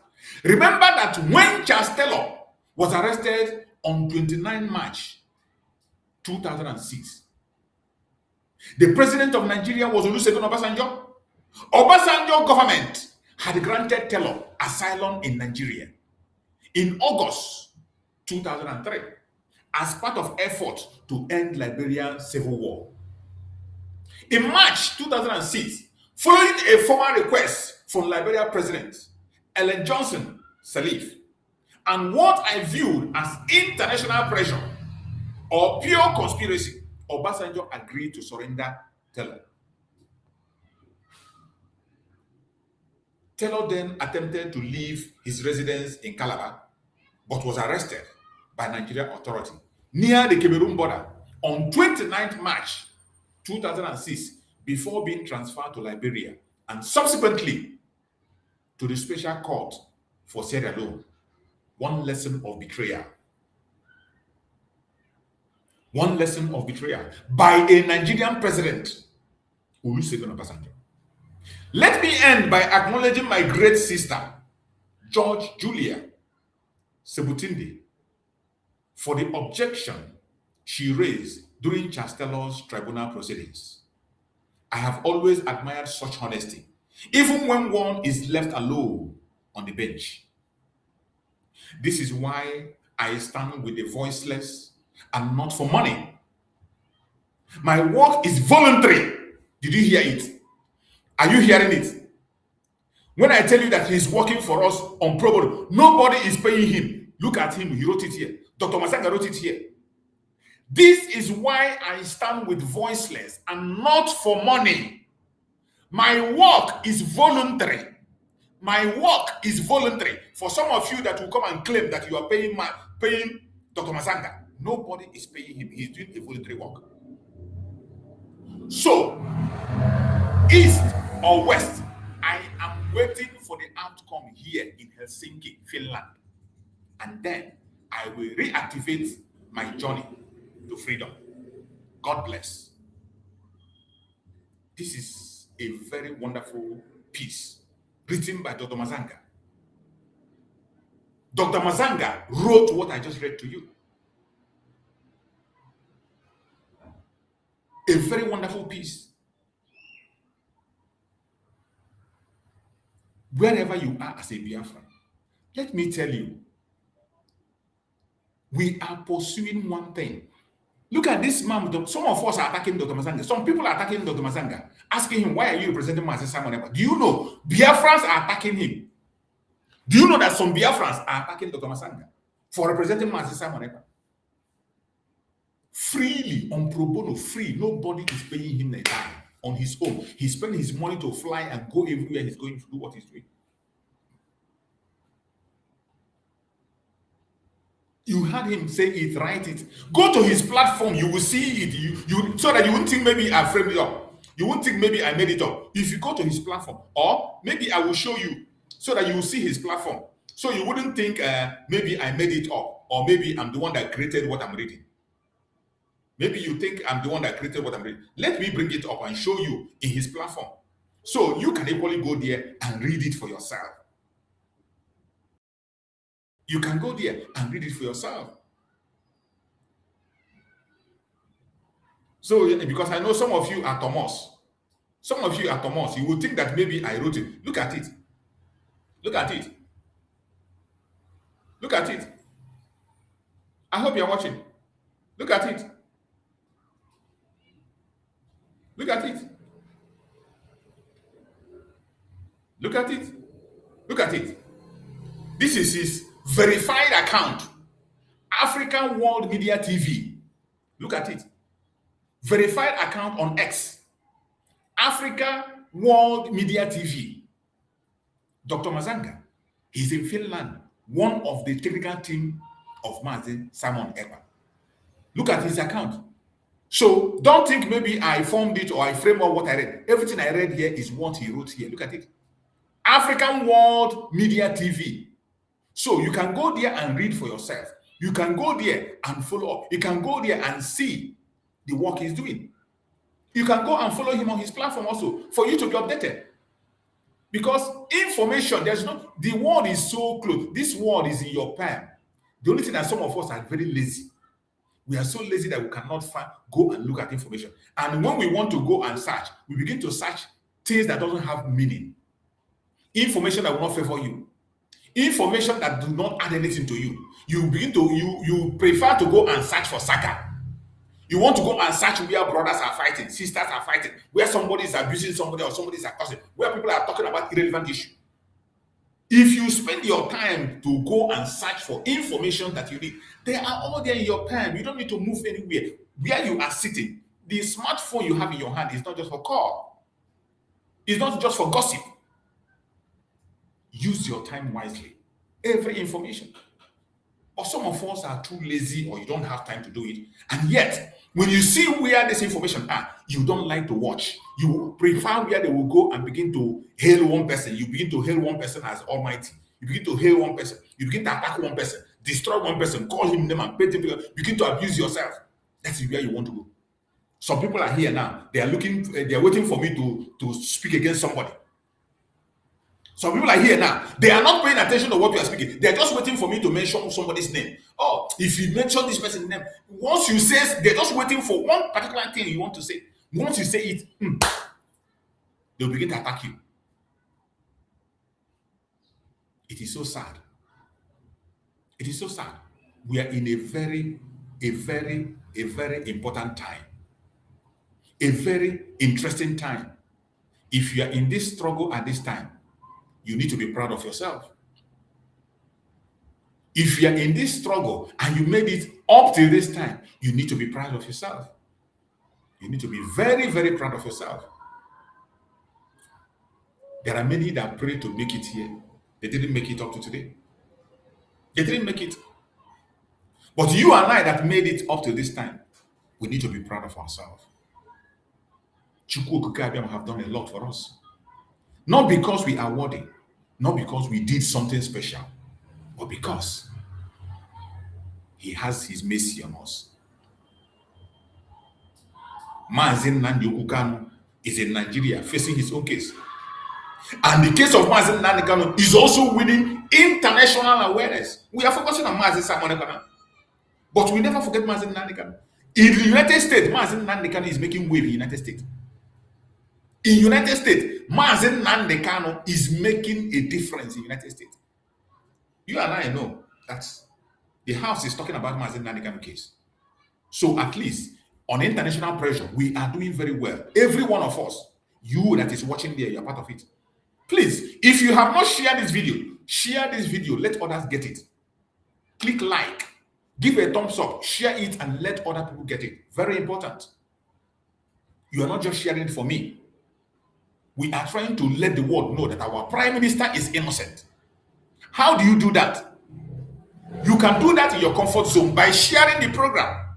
You never can tell. Maybe the one you share is the one they're going to see. Maybe the one you share, you think it's only Biafrans watching us. It is not only Biafrans, it's the platform. I have said it many, many times. People that are not Biafrans are watching my program. Some of them give a call. They might see the program from the one you're going to share. So it is not for personal interest, it's for our Prime Minister. We are making his case for the whole world to see because you can't predict.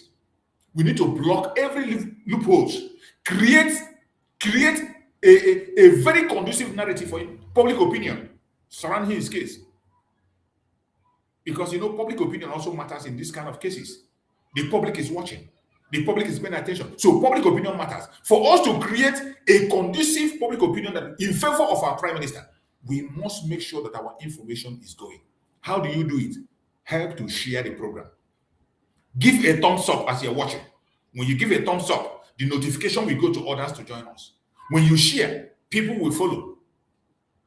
That is the way to go. We can never back down. It does not matter what they do or what they say. Mazen Nandekan today is making waves. The most important thing for me, what is important to me is Biafra. However it's going to come, let it come. As long as we leave that country called Nigeria. That is why I always say it. I am not interested in your group where you belong. You are entitled to be in any group. Good luck. You are entitled to be anywhere. Anywhere you feel is comfortable for you to pursue the struggle, pursue Biafra. Stay there. Make your effort. Make your impact. People are united. Look at in Israel today. In Israel today, Biafra is discussed in the parliament of Israel. Who made it possible? A single woman. A single woman.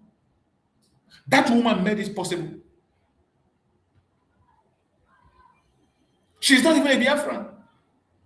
That our sister is not a Biafran, only that she's married to a Biafran. She's married to a Biafran. But she took it upon herself as a promise she made to her husband. And she is pursuing the Biafra struggle under the name IPOB of Mazen Nandekano. She is in Finland today. She's in Israel. Our sister Rachel. Sister Rachel is in Israel pursuing Biafra under IPOB in Israel. And that is the only place Biafra is discussed in the parliament in the whole world. The only place where Biafra issue is discussed in the parliament in the whole world is in Israel. We have seen it, not just that somebody wrote, we saw it on video. I don't care who is seated there. I don't care who made it possible. What my joy is that Biafra is going home. I don't care whether any group. That is why I'm not interested. I'm not interested in which group are you, where do you belong, who are you supporting, are you supporting. As long as you are supporting Biafra, I am here for Biafra and I will stand with you. Once I see you doing something that is effective, you don't need to come and force me or tell me to promote you. Once I see what you have done, and I see what you are showing is a reality, not a dream, not a wish.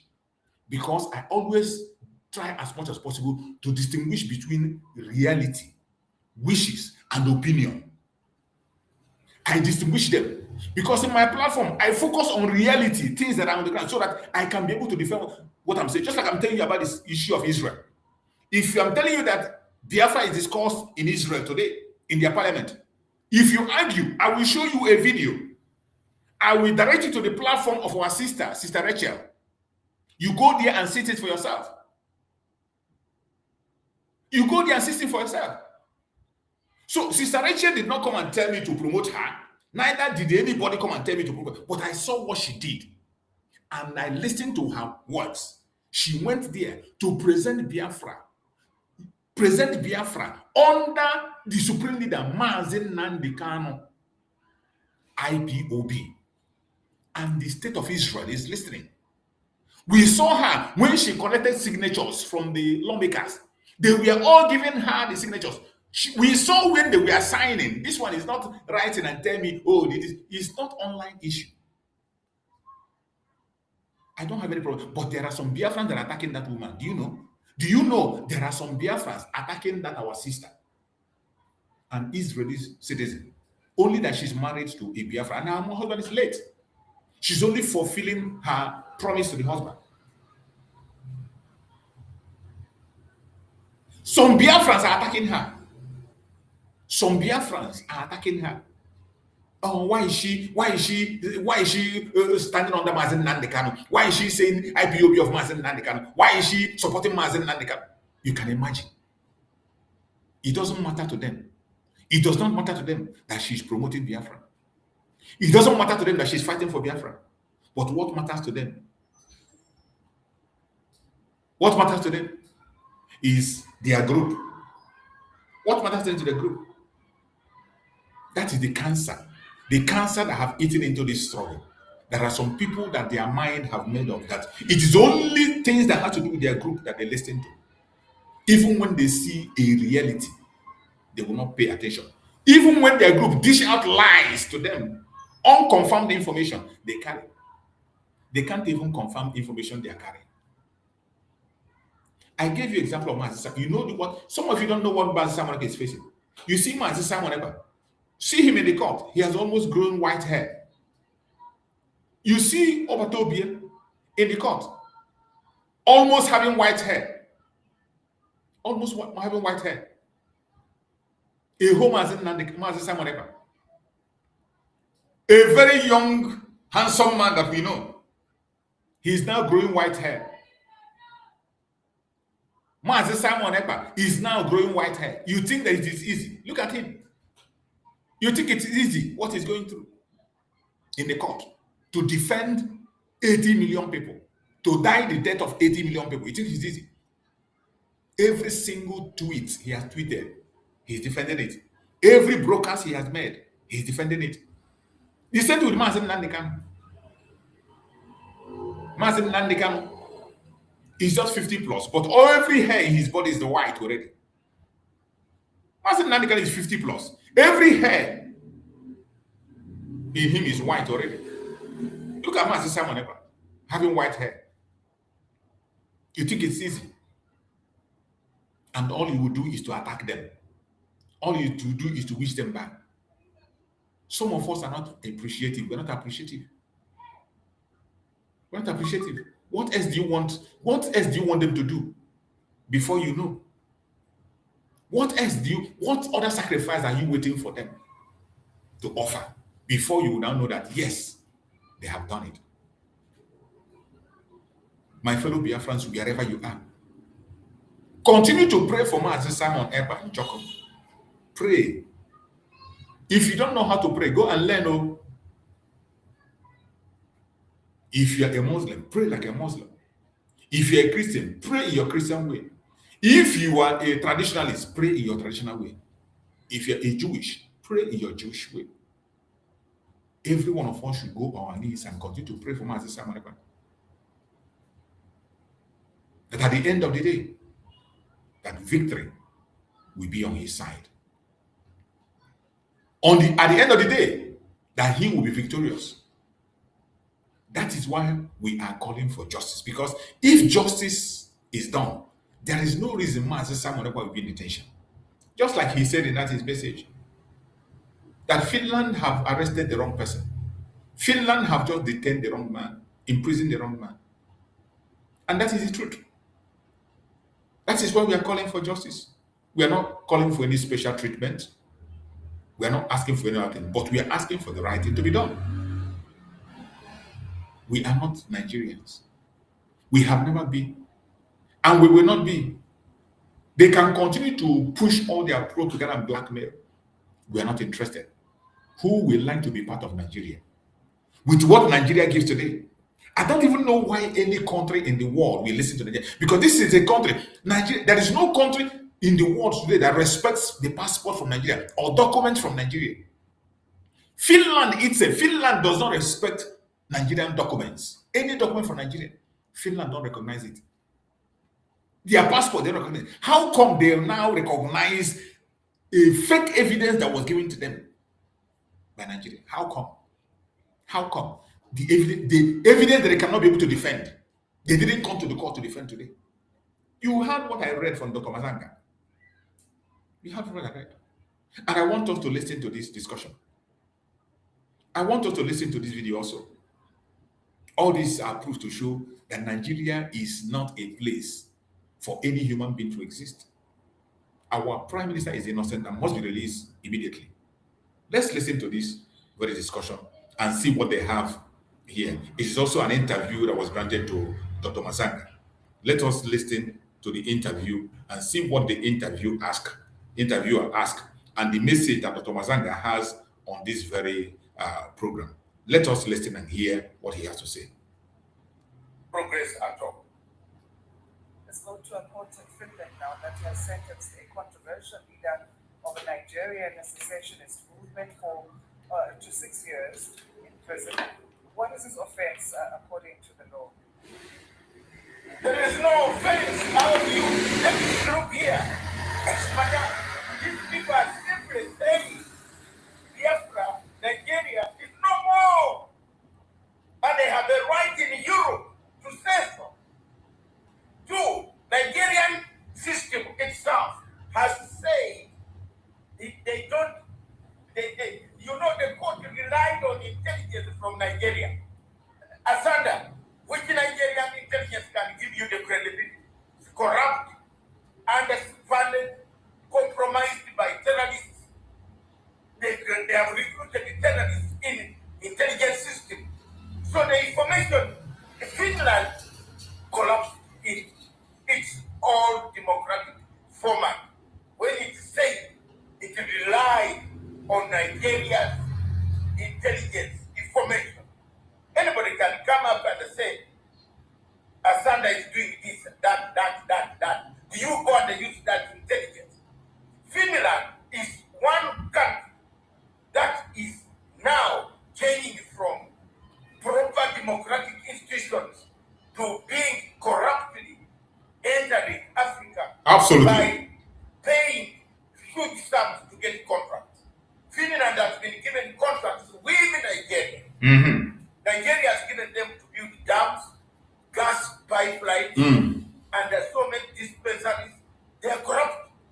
They just wanted to get this guy to appease Nigerian government. No. If you look at the evidence, I've read the entire evidence of how the three judges came to a conclusion. I bet if it was in South African court, it would be thrown out on the first day. There is no judgment where you say you use the intelligence, Nigerian intelligence, when Nigeria itself has terrorists, part of the intelligence system in Nigeria. They are terrorists, and they have admitted. And they have admitted they have recruited some. Exactly. The intelligence information that they use. That is, I'm telling you, that sentence is going to be quashed by the European Court of Human Rights in Strasbourg. It will be quashed. That guy will walk out free. So what now then for Simon Ekpa, this Finnish citizen of Nigerian descent? Must he go the human rights, as you say? I want to tell you, originally, these people wanted to kidnap this man quietly at night. Thanks God, people started going to European court somewhere, and volunteers stopped it and they told Finland that you are in trouble. We know what you are doing. They wanted to take him to, without even going through the court. It is, as always. This man is a Finnish citizen. He has been in Finland for over 30 years. Why do you now, where do you take him? What has he done? He simply said Nigeria needs to be rearranged. All of us in Africa know that Nigeria has collapsed. All of us in Africa know there is no administration in Nigeria. All of us know that Nigeria is a country without a country and a state without a state. Absolutely. Governance has collapsed. And these people are simply saying, can we rearrange Nigeria and go away? It's like what I have told you about Congo. Biafrans are over 80 million people out of 250. There are people killing people there. There are terrorists coming down daytime and they take over your house, take over your farm, feed on your food, kill your people. They are there. It is happening. And African Union has not said anyone. United Nations Security Council has not said anyone. United Nations habitually sentenced Nigeria to a country which has abducted people, killed people, and if you have such reports, how can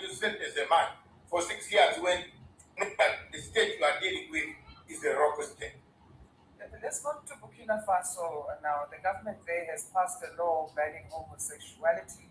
What kind of sentences will those who are found guilty face? You know, that is something in Africa which is, you know, you and I. Some of us live in Britain. I've lived in Britain for 40 years. And we know this. Before he go back to this African discussion, you just heard what Dr. Mazanga explained about Nigeria. That explanation ends the case of Mazi Simon Ekpa. Nigeria is not a country that can be trusted in anything. As we speak, Nigeria is in the hand of the terrorists. And this thing it's not difficult to know. It's not a blackmail. It is a fact. Look at Dr. Mazanga, who is an expert, who has a way of getting information and series of things, who knows details more than many of us don't know. Confirming it. A Canadian court confirmed it that every political party in Nigeria is a terrorist group. Now in their politics, look at what they're doing. Look at recently, a politician is helping the terrorists to collect ransom. When they collect ransom, they will share together. Aline Dume. And when the whistleblower blew the whistle on the public, do you know what Nigerian government did? They went and arrested the whistleblower. That man that brought the information was arrested. And the man is now the person they are accusing of knowing too much about the terrorism. You see the country we are talking about. A man that blew whistle, that a lawmaker, serving lawmaker, Aline Dume, is collecting ransom for helping the government to negotiate ransom for the terrorists. After they collect 5 billion, he gave 1.9 million to the terrorists and took 3.1. After that exposition, the man himself now is arrested by the DSS. He is the one that is being prosecuted, but the main criminal is walking free and smiling. This is the country we're talking about. This is the country that Finland is dealing with.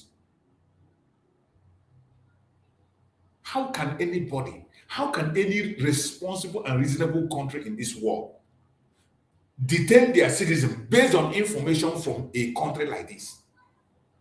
How? It's only because of economic interest.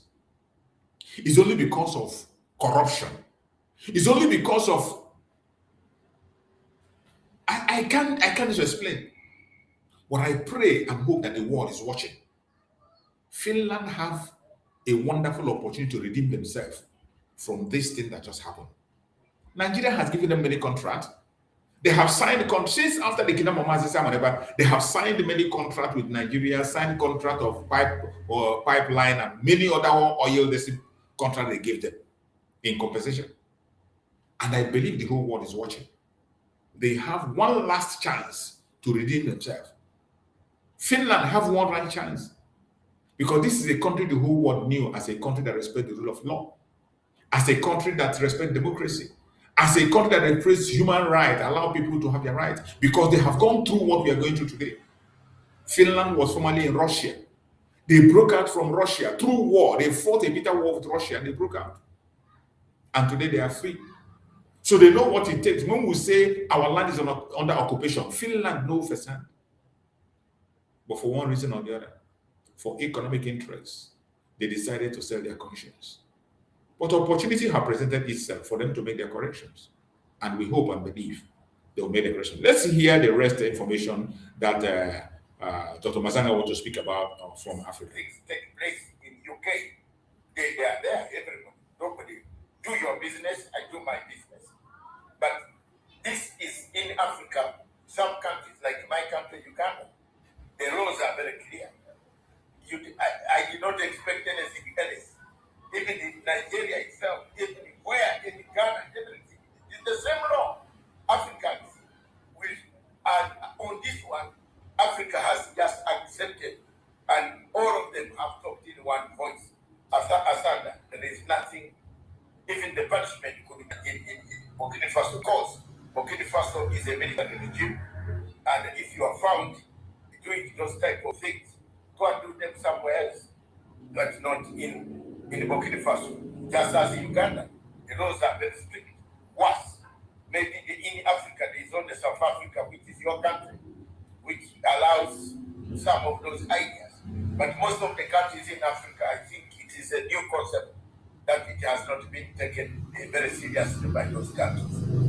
Before we run out of time, let's touch on Ghana. The president there, John Mahama, has removed the Chief Justice in the country, Justice Gertrude Araba Tokono, from office. We had discussed earlier how she was facing allegations of misbehavior. Who will replace her? Is there a replacement at this stage that they're looking at? I think they will go through the tribunal that the parliament put the name to the parliament to just commission, which is set up by again the president. Some of these places in Africa, they do things very well, but then they turn up to do things badly. I don't know where the bad relationship, the bad blood between the Chief Justice and the president came about. But in Ghana, the constitution allows the president to choose a Chief Justice of his or her own choice. So it is like in Uganda. The Chief Justice is chosen by the president. The Chief of Supreme Court is chosen by the president. All the judges are chosen by the president. And then names are taken to once they are chosen, the names are taken to parliament for vetting. That is it. The only country which I've seen in Africa where judges are chosen by the public is Kenya. Kenya does choose their judges. They put you on a panel. They put you on an interview publicly. People write and say, no, that woman is a thief. She stole my chicken. She should not become a judge. So it will be the same. Mahama needs a judge who can be doing his manifesto. It's not just as like American system. They have an American system in Ghana. If the conservative and the Democrats are in power, they change almost everything. And then Republicans also come and change everything. So I think there is nothing wrong with that, but I don't know what brought the two not to work together. Corruption, cases, allegations, and so many other things. But in Africa, how do you think this entire debacle makes the judiciary of Ghana look, or is the reputation not going to be so much on the judiciary, but rather on the president? It takes. Ghana has been one of the best countries where you can enter and feel free, my sister Sandra, that this is you and happy. When such things start coming, I get worried.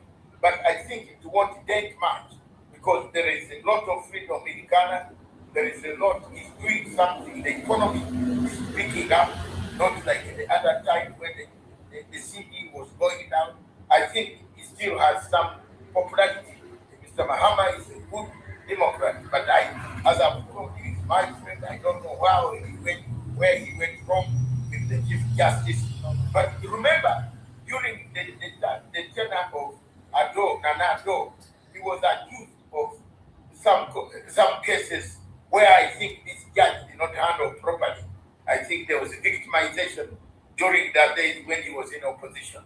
So I think it is time for him to clean up the judiciary, but it takes indeed people start losing confidence, investors lose confidence, because you need a court where you can go and make your case in case you have disagreed with your local partner. So if things like this happen, money is taken away from the country.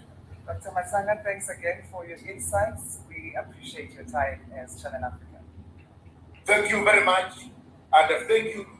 One of the things that I want to say by is this case of Finland shows how Western Hemisphere has avoided human rights and it wants material from Africa. The Nigerian people have corrupted. They wanted to get this boy detained.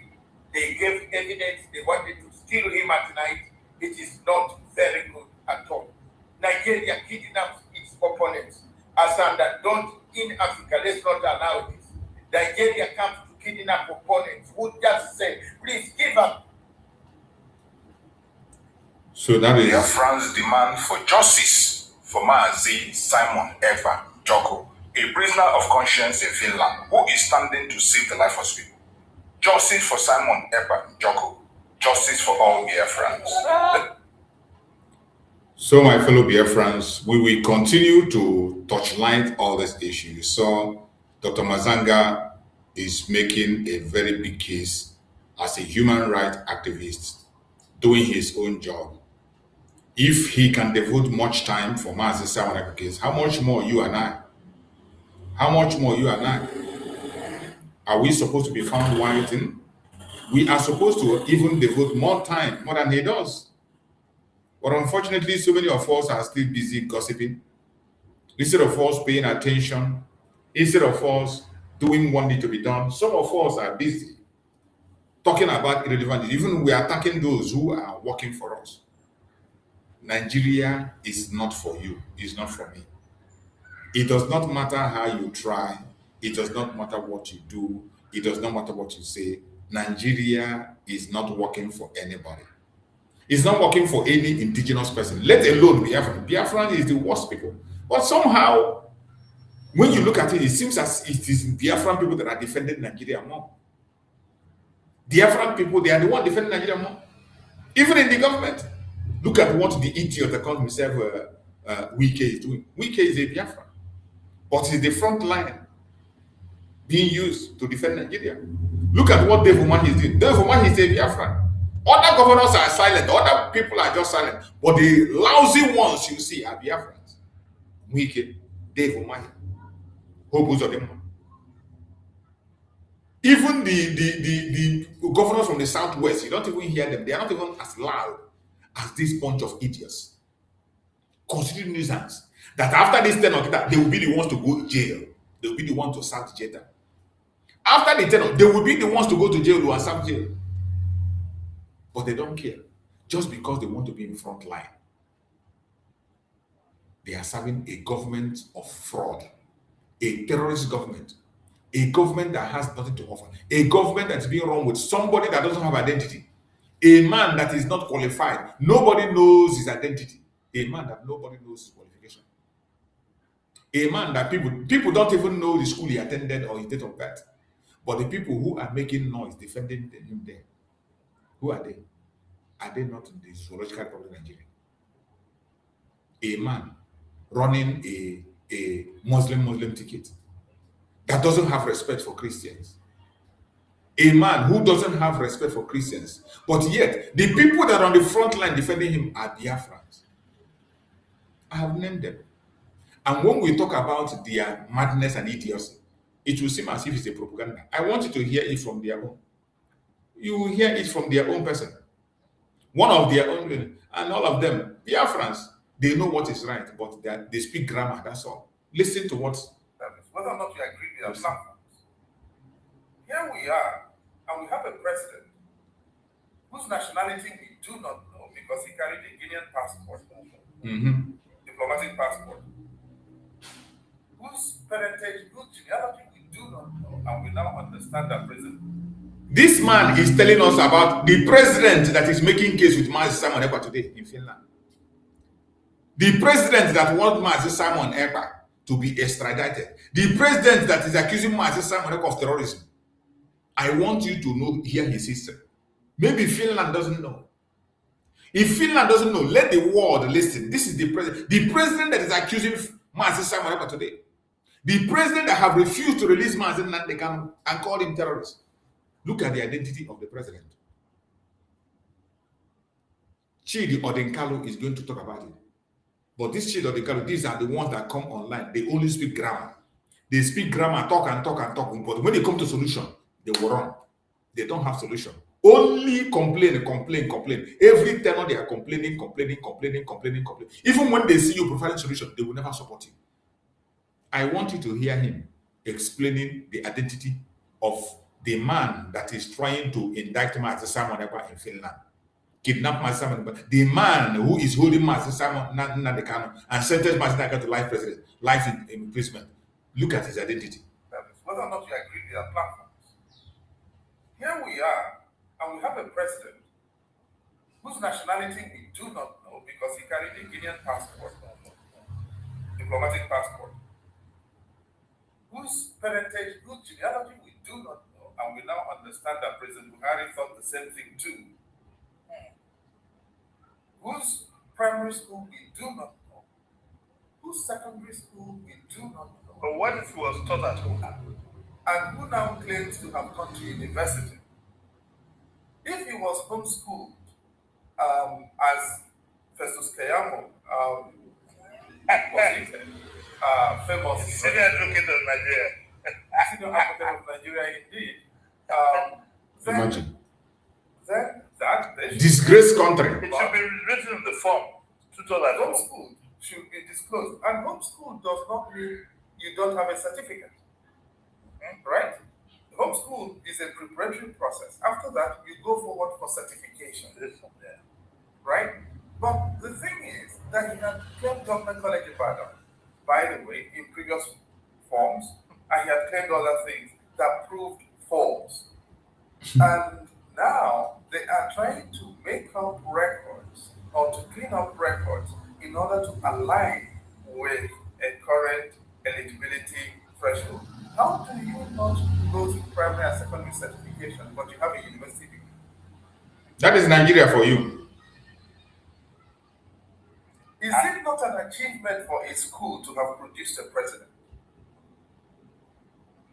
No matter how remote the school could have been. Precisely.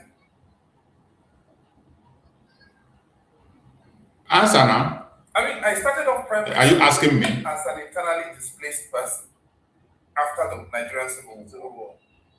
And I know the primary school I started off in. If I mention it to you, it's not in any place on the map. But I take pride in it, and they take pride in the fact that I passed through that primary school. I cannot understand. But what about the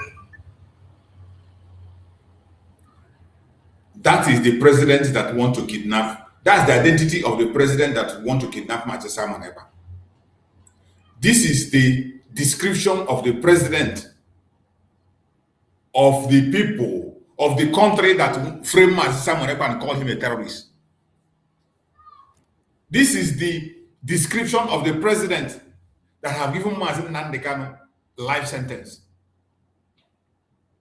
And this is the president of the country they want you to be part of. And some of you are still joking. Some of you are still thinking twice. Some of you are still trying to think maybe something is going to work. You're an idiot. If you're one of those who think that you can sleep one day and wake up and you see that Nigeria has become good, continue to dream. But not in this platform. This is a platform for reality. And the reality is that Nigeria will never, ever, ever be better. It will get worse by day. Maybe you don't know. Now you know. I want us to listen to this Reverend Father also. These are what is happening in the country that some of you claim to be part of. A disgraced country that no sensible person will pray to be part of. that under whatever circumstances, we should keep our heads high. Keep our heads high. Refuse to be told that this is Nigeria, meaning this is a place where nothing works. We should refuse to agree that this is a country where certificates are forged and it's okay. That is what it is. You are just speaking like a reverend father that you are. We understand you.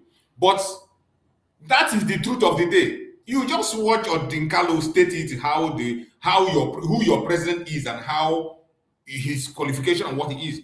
That is what Nigeria is. No amount of preaching will change that. That is why Donald Trump called it a shithole, called it a disgraced country. When Donald Trump called it, some of you were getting angry. But that is, Donald Trump is someone who just say it the way it is. Whether you like it or you don't like it, it is the truth. Even if it is bitter, it is the truth. So this one, you are preaching that we should never believe that Nigeria is a country that will not work. We should not believe that Nigeria is a country where certificate doesn't matter. We should not believe that Nigeria is a country where... That is what it is. It is not about belief. That is what it is. If you don't want it to be like that, the thing you will do is to disintegrate the contraction. Throw away that name to the dustbin where it belongs. Let the people go back to whom they are. And that is what Master Nnamdi Kanu will be fighting for. But a disgraced country is framing them up. Listen to a reverend father and his message. Has been under whatever circumstances, we should keep our heads high. Keep our heads high. A Nigerian can never keep his head high. How can you keep your head high when your president, you don't know his age, you don't know the school he attended, he has a drug case in the UK, his chief of staff has a fraud case in the United States? How can you keep your head high in a country where lawmakers are negotiating, sharing ransom money with the bandit, with the terrorists? How can you keep your head high? How? Refuse to be told that this is Nigeria, meaning this is a place where nothing works. But that is what it is. Nigeria is a place, nothing works. We know you as a Reverend Father, by faith, you want people to believe by faith that this is not, no, it's not happening. That's like when they say this, God forbid, not God forbid. God forbid will not be it's not the solution. When you say God forbid, you need to do something. Huh? When they say this, God forbid it will not happen. God forbid will not solve the problem except you take action. We should refuse to agree that this is a country where certificates are forged and it is okay. That is what it is. Almost all the government officials, all the governors, all your president, all your lawmakers, every one of them forged certificate. Right from Buhari coming, every one of them, both dead and alive, they all forged certificate. Governors, every one of them, every governor, all of them, they have forged certificate in their listen. In one word, you will find out when you investigate, you will see them with forged certificates. Many of them, they are everywhere. Many of the governors, most of the governors, most of the lawmakers. That is what it is. We should refuse to accept a situation where elections are rigged and you have to. But that is the way now. Go to court. These things have consequences. But that is the way Nigeria is now. You can't change it by wishful thinking. This same message, you are still going to, even if Peter will be entered there, you will still come and say the same thing again. This is the same message many Reverend Father has been preaching from Obasanjo up to date. The same message. But the solution is just there by you. You don't want to speak about it. You don't want to talk about it. This is a platform for reality. We focus on reality. We don't care about hope. It is good to have hope. It is good to have wishes. But the reality on the ground is more important than your hope and your wishes. Because the reality is what you are seeing that you can make use of to better yourself. But hopes are things you never see. Even though you believe that it's going to come. If it comes, fine. If it doesn't come, okay. Wishes is something you wish. Your wish might not even come at all. So we are focusing on reality. The reality is that Nigeria is irredeemable and can never work. That is the reality. Consequence. These things have consequence. Jesus says, "You shall know the truth, and the truth will make you free." That truth is one thing. You see, this is the problem. I agree with you. We shall know the truth, and the truth shall make us free. And the reason Nigeria is not free is because they have refused to know the truth. And one of those truths is that Nigeria is not one. The destructive diversity of Nigeria have made it impossible for Nigeria to succeed. That is a truth that you as a Reverend Father should be telling. That you do not create a country among people that have different value system. Countries of the world that are developed today, countries of the world that are doing very well, are created along value system. That is why Russia broke into pieces. That is why India broke into pieces. That is why Malaysia separated from Singapore. Value system. United States have one value system. The UK have one value system. China have one value system. Russia have one value system. Every country in this world have one value system. This is the truth that will set you free from Nigeria. And until you accept that truth, You can't run a nation well if we do not respect the truth. If we keep pretending that we can play games, cut corners, bring in brilliant lawyers to turn black to white and white to black, the reality will still be there. the reality is that the destructive diversity in Nigeria is still there. You know, sometimes people choose something that suits them. You run around the topic that suits you, that makes you okay, that makes you continue to massage your ego or massage your suffering. But the cocoa of the matter is that this destructive diversity of Nigeria must be thrown away. You can pretend for all I care. It does not change the reality. And that is the reality. The destructive diversity of Nigeria. Whoever entered there, the insecurity will continue. The destruction will continue. The failure will continue. It will never change.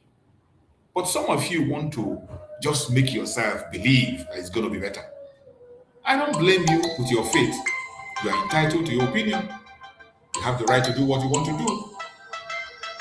Whatever you feel you can do, go ahead and do it. That is your right. And when right now we are still in the midst of the election, and it is not about the politicians or the candidates, it's about us, about Nigerians. It is we who went to vote. And if we do not have good election, you can't have a government that enjoys our confidence and our trust. Even angels cannot rule a nation where there is no trust. So whoever claims to be ruling us now should know that we need to have the trust of the people. The question for us is, how do we manage that the people may have trust in their government? A lot has to be done by those who claim to be ruling us, those who say we have elected them. They cannot just sit there and expect that just things will work normally. What will they do? I don't know. But if they ask my suggestion, I would say they should read about it. They should accept the reality of that. Accept that they have a heavy trust deficit. And nothing wrong with admitting that things really didn't go so well. When I hear Professor Mahmoud on television, even yesterday, telling us that everything went perfectly well in January, I shed tears. He knows he was not telling the truth. If we don't tell the truth, we will not move forward. I'm a religious person, and I keep praying to God to forgive us and to show us the truth. Because we can, if we tell the truth, this will move fast. Nigerians are wonderful. And I still hope that this will move fast. Whatever judges will decide, whatever courts may say, at the end of the day, the truth will make us free. This is the problem that we have in Nigeria. This is the problem I have with them. When people come and use religion to abdicate their responsibility, it is sad that somehow, after God have done things that we're supposed to know, we are still waiting for one miracle somewhere to happen. We leave our responsibility for God to do for us. Biafra'S demand. It is painful. It is painful that most of us will leave our responsibility. We'll leave it for the people. What we are supposed to do, we keep it, and we want God to come from heaven and do it for us. There is nothing bad in having faith. I'm a believer, a very strong one at that. I don't miss my responsibilities in the church. But at the same time, when it comes to the practical aspect, I focus mainly on the reality on the ground. I work with the reality on things I see. I react to realities of the things I see. So one truth that they have refused to know, that word is very easy. People are using it. You shall know the truth, and the truth shall set you free. You shall know the truth. But at the same time, Are they ready to know the truth? Even the person that is telling you that you shall know the truth and he tell you truth that shall set you free, is he ready to embrace the truth? They are not ready. They are not ready to embrace the truth. They will be the ones hiding the truth. They will be the ones who will even preach, confuse you, and make sure that they distract you from the truth. But we are not distracted. We will continue to say things the way they are. We will continue to say things the way they are without missing words. It doesn't matter whether you like us or you don't like us. It doesn't make any difference. As long as we still have our life together, we can breathe. Chukwu Okike Abiama gave us the opportunity to have breath. Why not? We will continue to speak. We will continue to talk. And we will continue to present our case before the whole world. It is left for the people out there to make up their mind on what they want to believe. Those who want to set themselves free, like the Biafrans, you are free, set yourself free. I have said it time and time again, that we are not forcing anybody to be free. Everybody is entitled to their opinion. Everybody. We are all entitled to our opinion. And that is what is expected of every one of us. Whatever you know you can do it and do it right. That's all we want. So, my fellow Biafrans, before we round up on this program, I want us to go to the media. Let us see what they have in the media. Have an update on their media. See what reports they have in the media before we round up on the program. Let us go to their media. And we are still waiting. Once we get an update from today's court, I will speak about the update. Remember, it is a closed door meeting. If anybody is coming to tell you anything, he had this and had that, it is not true. I have shown you information coming from one of the technical team, Dr. Mazanga, is updating. So if there is anything that the public need to see or hear, we are going to hear from him. One thing that is important is that our people are still there in Finland. Biafrans went to the courts and they are still there waiting and looking out. If there's an opportunity for them to see Master Simon Ekpa, of course, they will see and they're going to share it with us and we will see it. Any other information that comes, we will continue to hear. The speculation that we had, unverified information that is coming, that some people, those idiots that went to testify before are going to come today to testify, is not verified, and we're waiting. Once that information is confirmed, we're still going to make sure that we talk about it, because Biafrans are there to capture them if they come. So once they come there, Biafrans, I believe, are going to capture them, or if they pass through the back door, somehow the information still will come, and we're going to know about it. So I pray that Chukwu Okike Abiama will continue to guide abroad. So wherever you are, any group you belong, as long as you're a Biafran, continue to support and pray for our Prime Minister, Master Simon Ekpa, that he will scale through this appeal. Pray for Master Nnamdi Kanu also. We are still waiting for his own appeal also. The Zoological Republic has not given a date yet. So the case of Master Nnamdi Kanu, Master Simon Ekpa has a lot to do with Master Nnamdi Kanu. So if Master Simon Ekpa succeed, Master Nnamdi Kanu will succeed. It will become very easy for him. But if something else happens, it's still going to affect Master Nnamdi Kanu. That is why every one of us, no matter where you belong, no matter which group you belong, continue to pray, support, use your platform to promote the innocence of Master Simon Ekpa. Show the world that he is not a terrorist. He's not the one responsible for the instability. I have dealt with that a lot today. So if you didn't start with us in this program, go back and watch that program very well. You will understand a lot. So on the Nigerian news today that we have, let us share some news we have from Nigeria. This one says, Lagos seal 12 business hotels, supermarket over environmental violation. That is how they always seal business places, just for their bribery. Nigeria Correctional Service removes Ibarra prison boss. 2 officers over death row inmates TikTok live. Imagine. Death row inmates was on TikTok live. So they removed the Ibarra prison boss. Nigeria.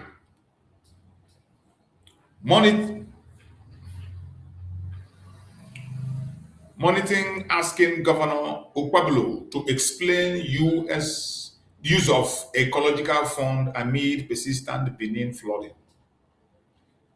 They are criminals now. They take money and eat. Who cares? Tinubu tell Adeleke in phone call he ordered EFCC to unfreeze Osun government account. They are mad people. Adamawa Governor Fintri pledges 100 to 300 hectares for new Nigerian Army 10 division to tackle insecurity. That's nonsense. Creating unnecessary divisions. I know they are going to. I think Gento have already talked about them trying to create another camp in Osun. They want to create a camp in Osun. And every Biafrans are watching. They want to invade our land. The ones they created before. What there is no gain. We are not getting anything from Nigeria. Nigerian government should stop establishing things in our land. We are no longer part of them. We are not. We understand. We accept our fate. We are not part of them. They should take their barracks and everything everywhere elsewhere. NHRC petition seeks probe into Nigerian female soldier alleged demotion after sexual harassment complaint. That is it now. They sexually harass you, you complain, they demote you. You see the staff soldier. See in face, as this one face be, maybe not from Biafra land. From the face be like Biafra land. They serve now until they buy you, you understand. They sexually harass you, you report, they demote you. Even promotion where you don't get, the small one where you get, they demote you. Now join an army, make sure they join army. Makinde Peter Obi accused EFCC of politicizing anti-graft war over Osun account freeze. Now, grammar, when I go speak grammar, tire. Abia State called jail school security guard for sexually abusing 10 years old pupil.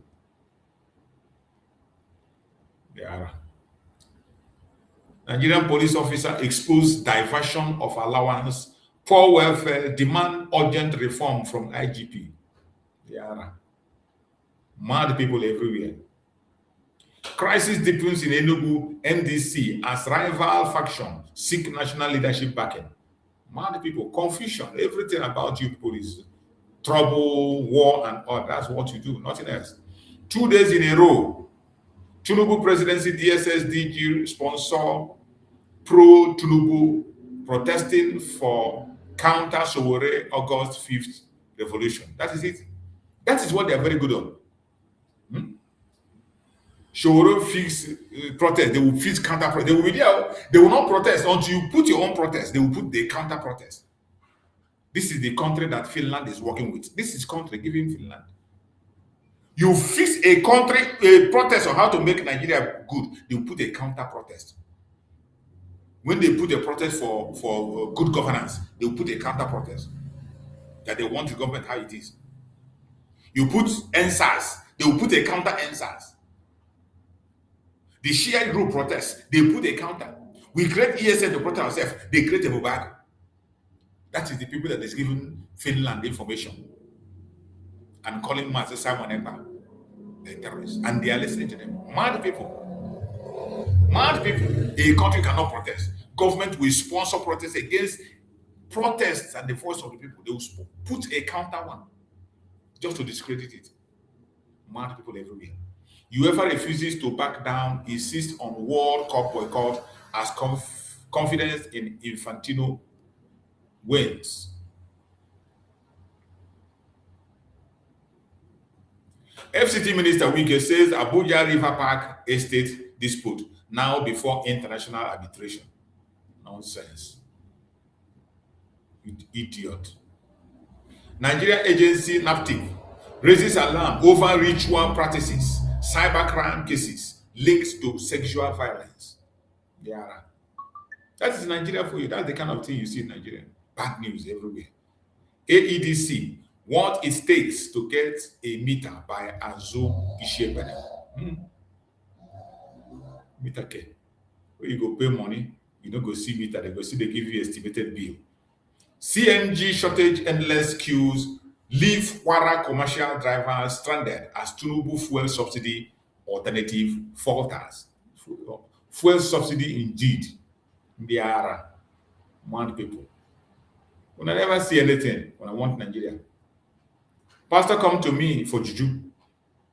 Hurricane spell priest Nana Kwaku Benson tells Sahara reporters. Pastor, they come collect juju for your hand. You try. Idiot.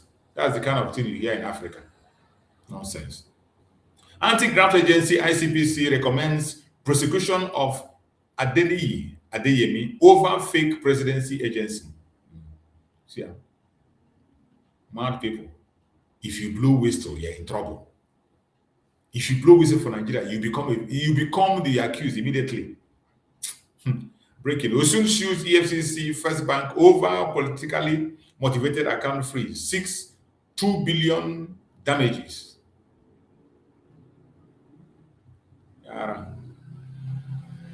Mad people everywhere. Bunch of idiots. Only lie. You can never hear truth from them. They lie. So the lie cannot even be controlled again. You begin to ask yourself why. Inspector General Disu says Nigerians studied US, India, Pakistan model before drafting state police framework. Nonsense.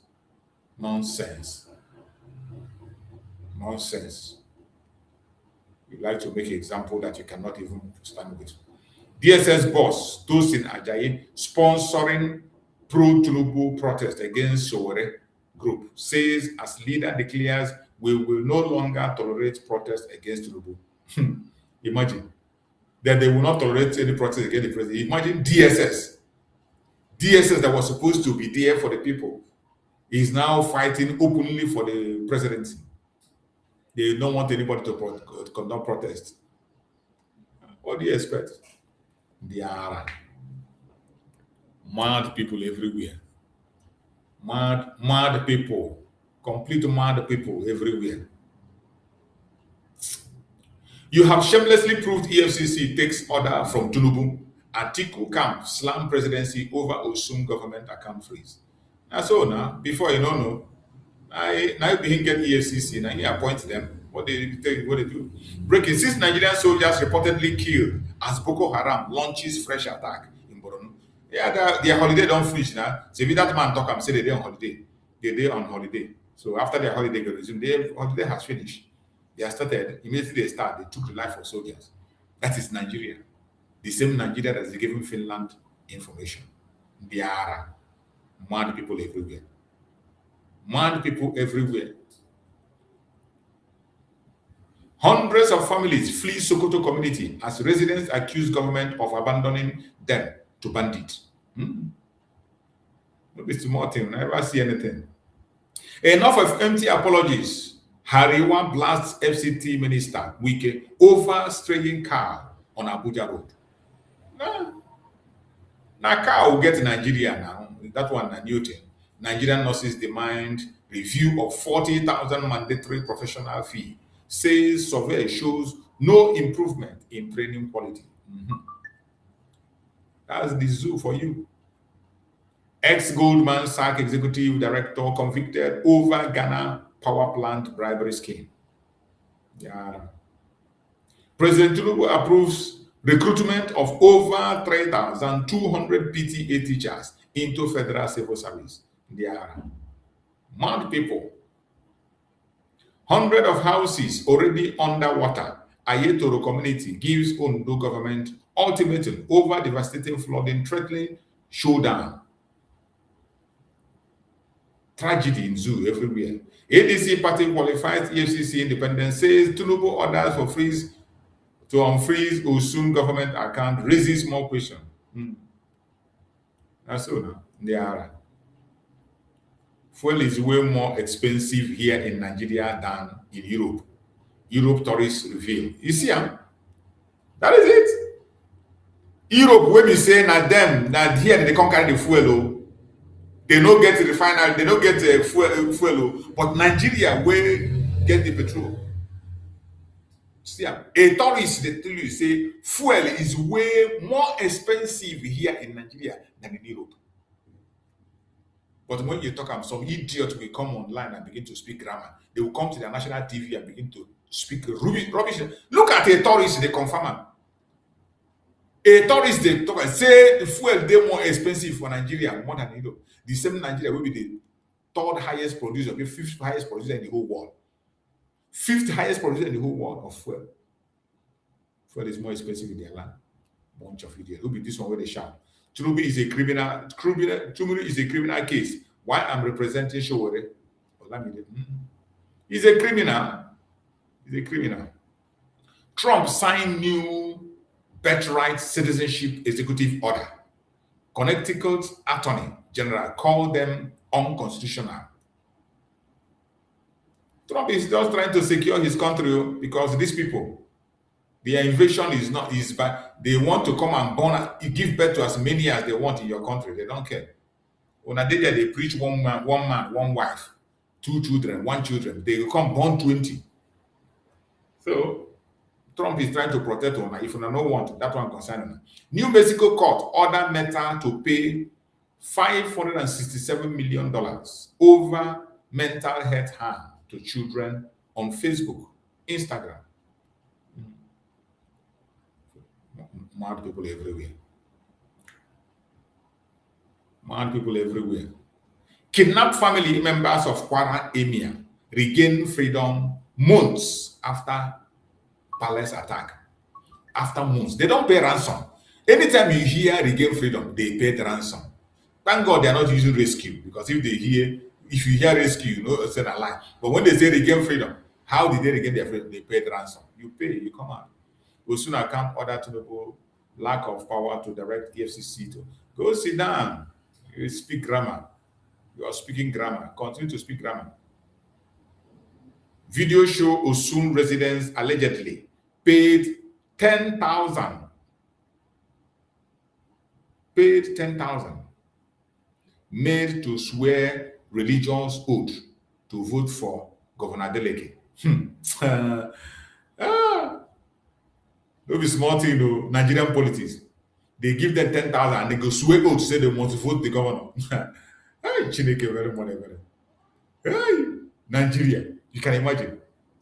They pay the people 10,000, then they go take them, they go swear oath. Swear oath that they will vote for the governor after they pay them 10,000. You imagine. That is what Nigeria is. Now, this one, Reverend Father, come here, they preach for hope. Continue to get hope now. My people perish for lack of knowledge. Video showed some residents allegedly paid 10,000 made to swear religious oaths to vote for Governor Deleke. They are one people. Lut residence doctor resumed work after suspended strike over welfare call meal dispute. Reprisal attack leaves several dead in Kogi community after herders killing. You see, herders don't come attack again. Kogi state. They say what? I don't know what they mean by this reprisal. Just to make sure they legitimize the criminality. In order to legitimize the criminality, they say reprisal. What reprisal of what? Fulani reprisal. Every time Fulani reprisal. Just to legitimize their madness. God forbid. Nigeria is a cause. Open letter ending pension poverty through mandatory consuming price index, MCPI, in indexation for pension and interest on delayed gratuity. Nonsense. People use grammar, nonsense grammar that they cannot even interpret. Speak grammar that they don't even know the meaning to confuse themselves. Bunch of idiots. Inside Nigerian custom, smuggling empire, revenue leakage and succession crisis. Now Nigeria for you now. You say watch inside Nigerian custom smuggling empire, revenue leakage and succession crisis. Now so it's more now the custom be the smugglers themselves, right? We know right from time now.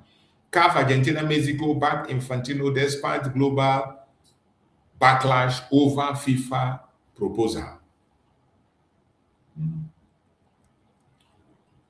There are mad people everywhere.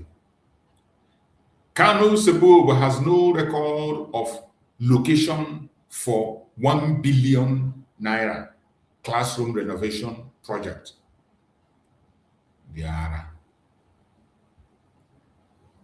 teen student kill grandparents, open fire at Thailand school, leaving 5 dead.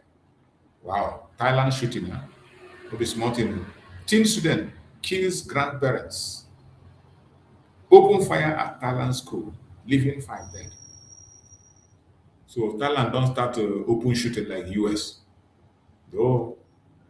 Exclusive inside Nigerian customs smuggling empire, revenue leakage and succession crisis. We know, not them. Not them be the criminal themselves. Not them, the custom, not them be the criminal themselves. No two ways about it. No two ways about them. Chukwuka will disgrace them. Chukwuka will definitely disgrace them. So that is all we have for that is all the update we have today on their media. And every single thing we are showing here is proving that Nigeria is irredeemable. Everything you are watching here is to show the world that Nigeria is not a country that a human being will survive. And that is why we want to get out of the zoological republic of Nigeria. So my fellow Biafrans, I appreciate every one of you that have been with me on today's program. Thank you for being part of this program. And we are going to hang it up there, and we're going to come back again later in the evening. When we come on our evening program, hopefully we are going to have updates. So join the evening program, like and share this program. Click the notification bell so that whenever I come online, you will join immediately. Because when you join immediately, you can be able to, our program takes long, 2 hours, 3 hours, 4 hours. If you don't join us on time, you will miss a lot of things and you will not have time to watch all the program. So click the notification bell, touch the notification. So whenever I come online, you will join immediately. You will make your contribution. You can join. You can send your request. If you want to come in, request for link. I will send you link. I don't want to be putting my link so that people don't abuse it. That is why I leave it. If you request for link, I will send you a link. You will come in. If you're watching on TikTok, you want to join us, all you need to do is to send a request. I will bring you in. You make your contribution. You're watching on Facebook, request. I will give you a link. Anywhere you are and you want to join us, request for a link. I will send you a link and you will join. You are entitled to your opinion. You must not agree with everything I say. You must not agree with everything I say. You have the right to have your own critical thinking and your independent thought. If you have a superior argument, feel free to share it. Not just to me. The world is watching. Biafrans are watching. They can be able to make up their mind. When I engage you, when we exchange ideas, when we argue, respectfully, people will make up their mind and choose the path they want to go. That is why I'm here. And I pray that Chukwuka will give us the wisdom to continue to do what we have to do. At the end of this program, as always, I will play a message of Master Simon Ekpa that we run through. And I'm going back to the messages that he has preached in the past. So if there is anyone you have missed, you can just sit and listen and watch. Message of Master Simon Ekpa. Sometimes message of Master Nandekano, whatever one that comes up, follow it up. They have a critical information to pass.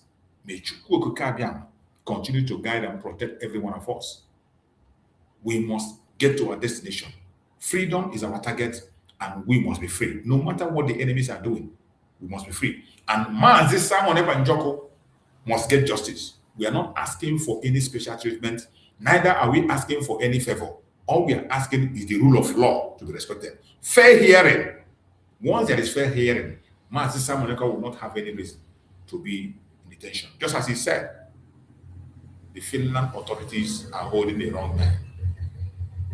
May Chukwuka continue to guide and protect every one of us.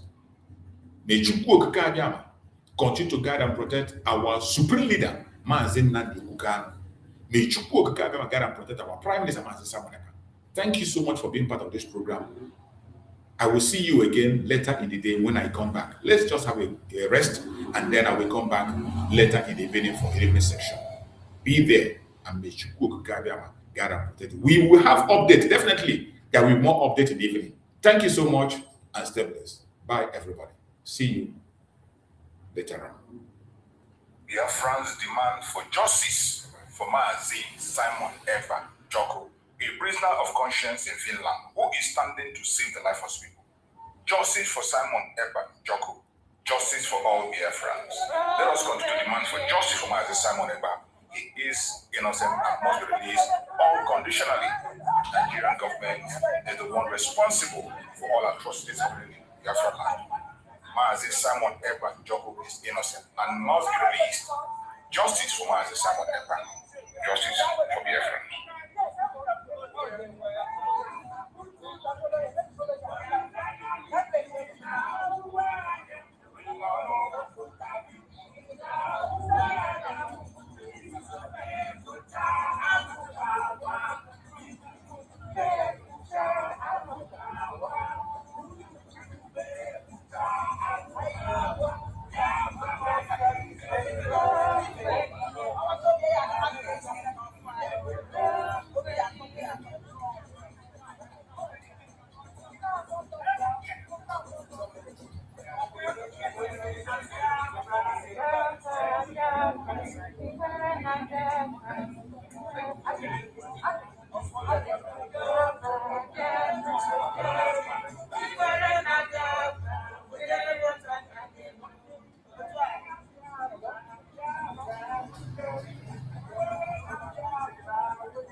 Let me say something. Biafra'S, please, this is our Prime Minister. We came here, we are not allowed to talk, but they just surprised us. And we appreciate it. Thank you so much. Oh my God.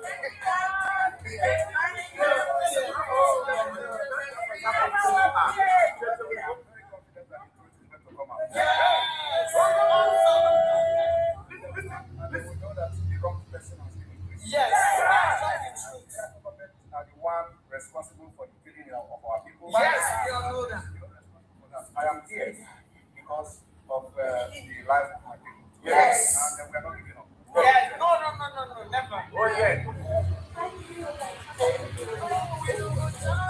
Thank you so much. Thank you so much. We really appreciate it. Honestly.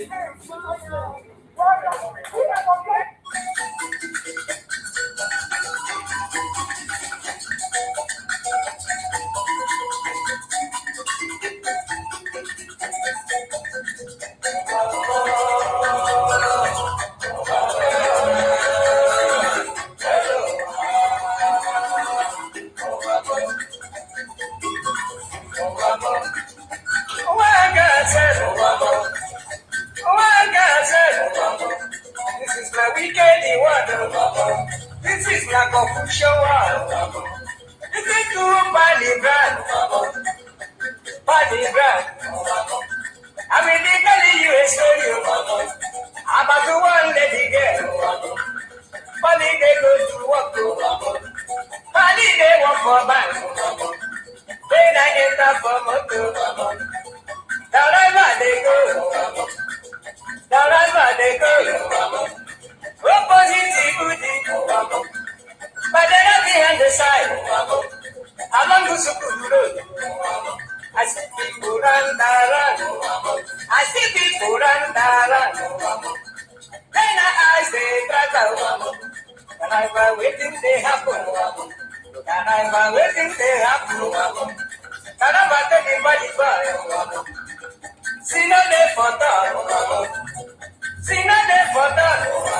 If we better you take your irons, then I call the driver. Driver waiting. Driver waiting.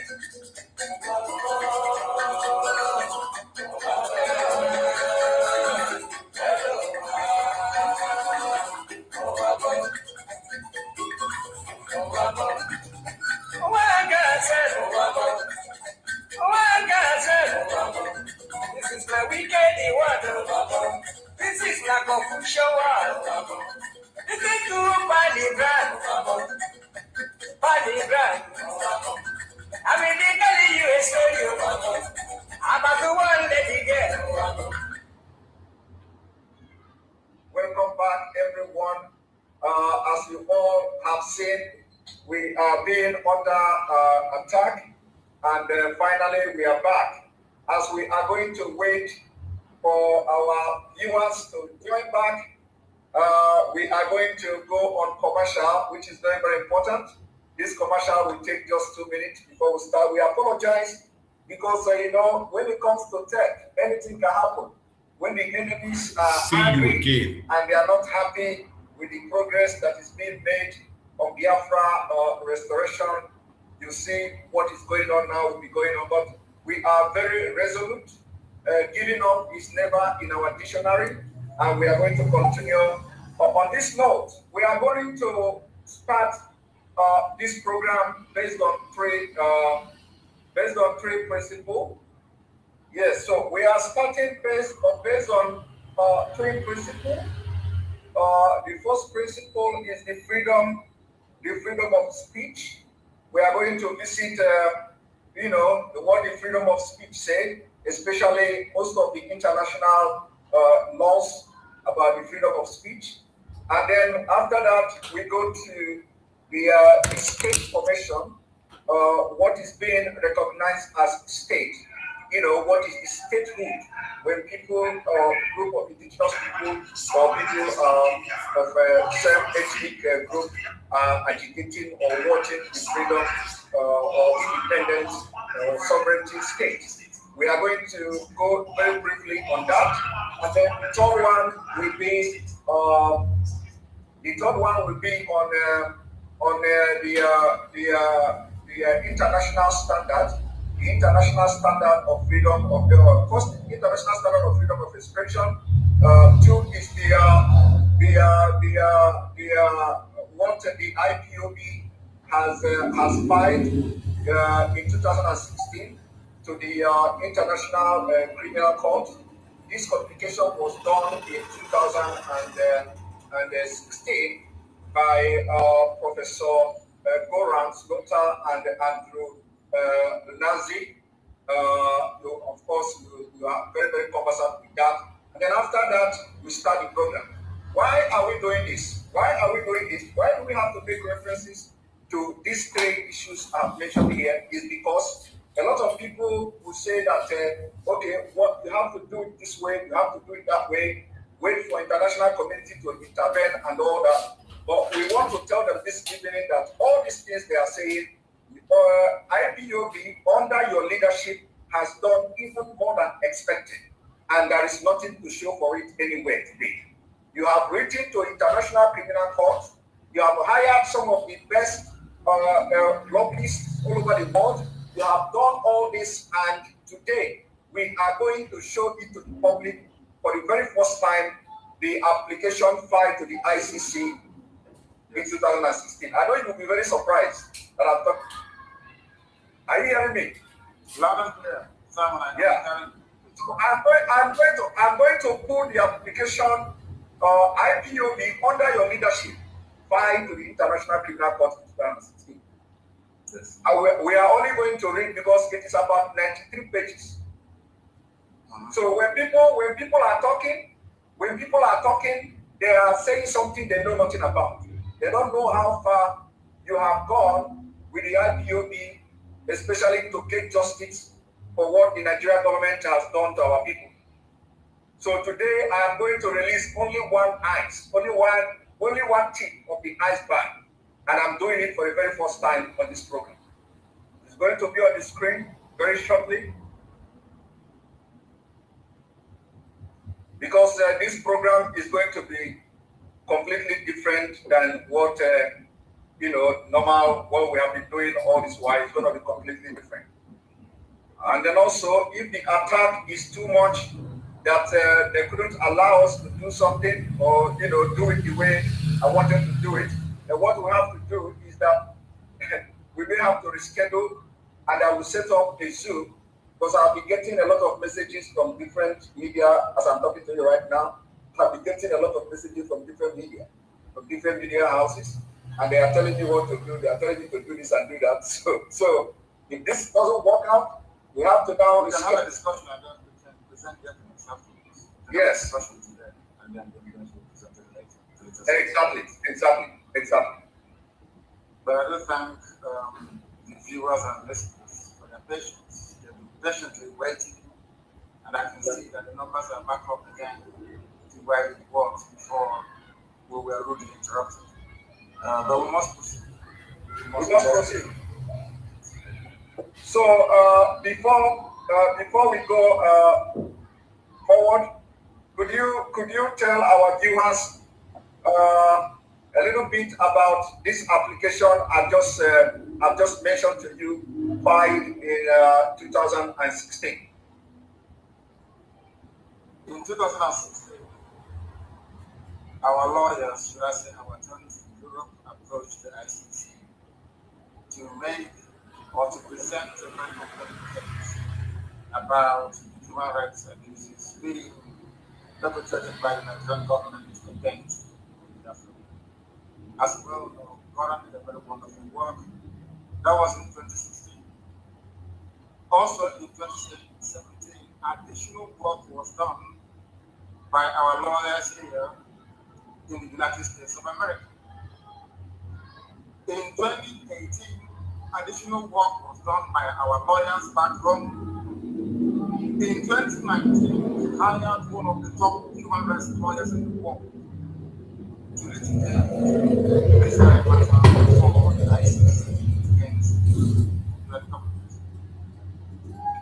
In that same 2019, and as we said for the very first time, providing clarity on this very matter, I went to the ICC myself.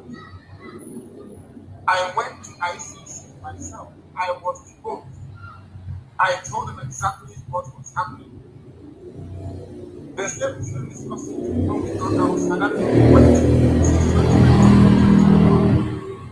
and instead of doing something about the Israeli very relentless pursuit of the people, the Nigerian government has been involved into killing our people, not just killing us. We have now arrived at a situation where our women are being abducted and raped in the north because ICC did something for half years. 2016, 2019, we had people in the village on a permanent basis paying them tons of money to collect all this evidence against the Nigerian government for the sole purpose of bringing this matter before the ICC, at least for them to listen. But due to the overall political pressure on them, they have not been able to do anything about it. The only reason why they issued some kind of statement a few weeks ago, what did I say, a couple of months ago, was because of the answers got it. This was what I mentioned. I am in the United States of America, where we hired a very top lobbying firm at Washington, D.C. at influence amongst them. You also know about the submission we made to United Nations. And General Kalam has reported, everybody has read it. We went there, I mentioned we can see that on human rights abuses. I have been I sat down with United Nations officials in Geneva. I have been to the EU. Most of them have been to the House of Lords with the presentation before on the spot. I have been to Capitol Hill here in the United States of America in Washington to present our case. So where do you want us to take our cases to? Because of what we've done about it. These are the things that people don't understand. Most of the contracts, most of the work we are doing, you cannot write about them, talk about it. It's not for this very program we're discussing this. But it's about time our people realize that we are doing all we can to present all this catalog of abuse and degradation before the conscience of the international community. But unfortunately, Britain is working for Nigeria. There is multiple record requirement of colonialism still prevalent in Nigeria, and they still see Nigeria as a contraction. They still see Nigeria as a place they can come to Biafra and take our oil and gas without paying for it. Therefore, anything that can sustain the false unity of Nigeria is what they are going to encourage. They see Biafra as an antithesis to that very plan they have, which is to keep this contraction together for them to have unfettered and unrestricted access to our resources. And that is what has been happening. But unfortunately, our people are not intelligent enough to understand. Every year we spend money. We have somebody in the day right now collecting all the evidence, the rape cases, everything, all the murders, all the unprovoked attacks and victims, everything. But for ICC to come up that very case is another problem. When I say that Biafra is going to be an African of people don't quite understand what I mean by that. Biafrans don't know the number of people and forces together. They don't understand. Those of us are the cool face of this struggle. If we are we know who our enemies are. And they are numerous. But I am very, very confident in victory because the God we serve is the one that made this very thing. And his word is there. And on that very promise, we anchor our hope with the rest. All that we are doing to restore the African. We have a lot of enemies. We've not done anything to them. It's the Biafrans that built America. We built this very country that I'm in today. Biafrans built the United States of America. The majority of all the hard-working free men and women they took from the western coast of Africa, they shipped them to the USA. They are the ones that made this country great. So they see something that we cannot see. They know we are very productive, they know we are hardworking. But above all, Britain knows that we are blessed. It is that blessing from God that Britain doesn't want to see rise up. And that is why there is a very primitive family to try to suppress us. You saw yesterday that Britain, BBC was advertising army positions, actively telling what they are looking for. And I know that BBC functions on task force, let's say a nice activity as money. They don't accept any advert. So how come BBC in Nigeria is advertising for people to join the army of Nigeria for free? Because they are, of course, agents of the government, they are working for Britain. They want Nigerian army ranks to swell up so they can suppress any measure of uprising against the very decaying, crumbling kingdom of Soviet. So that's what our people need to realize is this. What we go through on a daily basis, and some of our cases are heard all over the world, is everywhere, especially human beings. But if the world continues to turn a blind eye and they continue to kill, to rape, to murder, to slaughter people, to take our land, they expect us to put our hands and do nothing. That's how you know, of course, because we have our backs now. That's what we're doing. Thank you very much. Thank you very much, Olamadike, one of Biafra. Another thing I want to, this is just an introduction to what we are going to discuss this evening. Another thing I want to ask you is that, there is a man called Peter Smithers. Peter Smithers in 1998, wrote a Nigeria lesson from Sir Smithers. Sir Smithers said the negotiation that in Nigeria as a state was a grave mistake. After 40 years, it is clear that this was a grave mistake which has cost many lives and will probably continue to do so. It would have been better to establish several smaller states in a free trade area. The exculpation, it must be said, that we did not then have the examples of the collapse of Yugoslavia and of the Soviet Union before our eyes. This was a man who was the parliamentary private secretary to the Minister of State and the Secretary of State in the colonial office 1952 to 1959. Can you tell us more about what you feel he is trying to do here? What he's trying to do is to draw our attention to the incompatibility of the various ethnic nationalities we have in Nigeria. But it's more important to draw our attention to the irreducibility of value system which determine who should become the group beneficiary. It's quite interesting that you use Yugoslavia as an example. The funniest thing that people don't understand about Yugoslavia is that they are all one Slavic people. They are all Slavic people, as you have with Russia and Bulgaria and all the rest of them. They are all Slavic. They are one people. They are predominantly Muslims. Of course, we have the Bosnian Herzegovina during the march of Islam into Europe, that a few of them became Muslims as happened in some parts of Kosovo and Albania.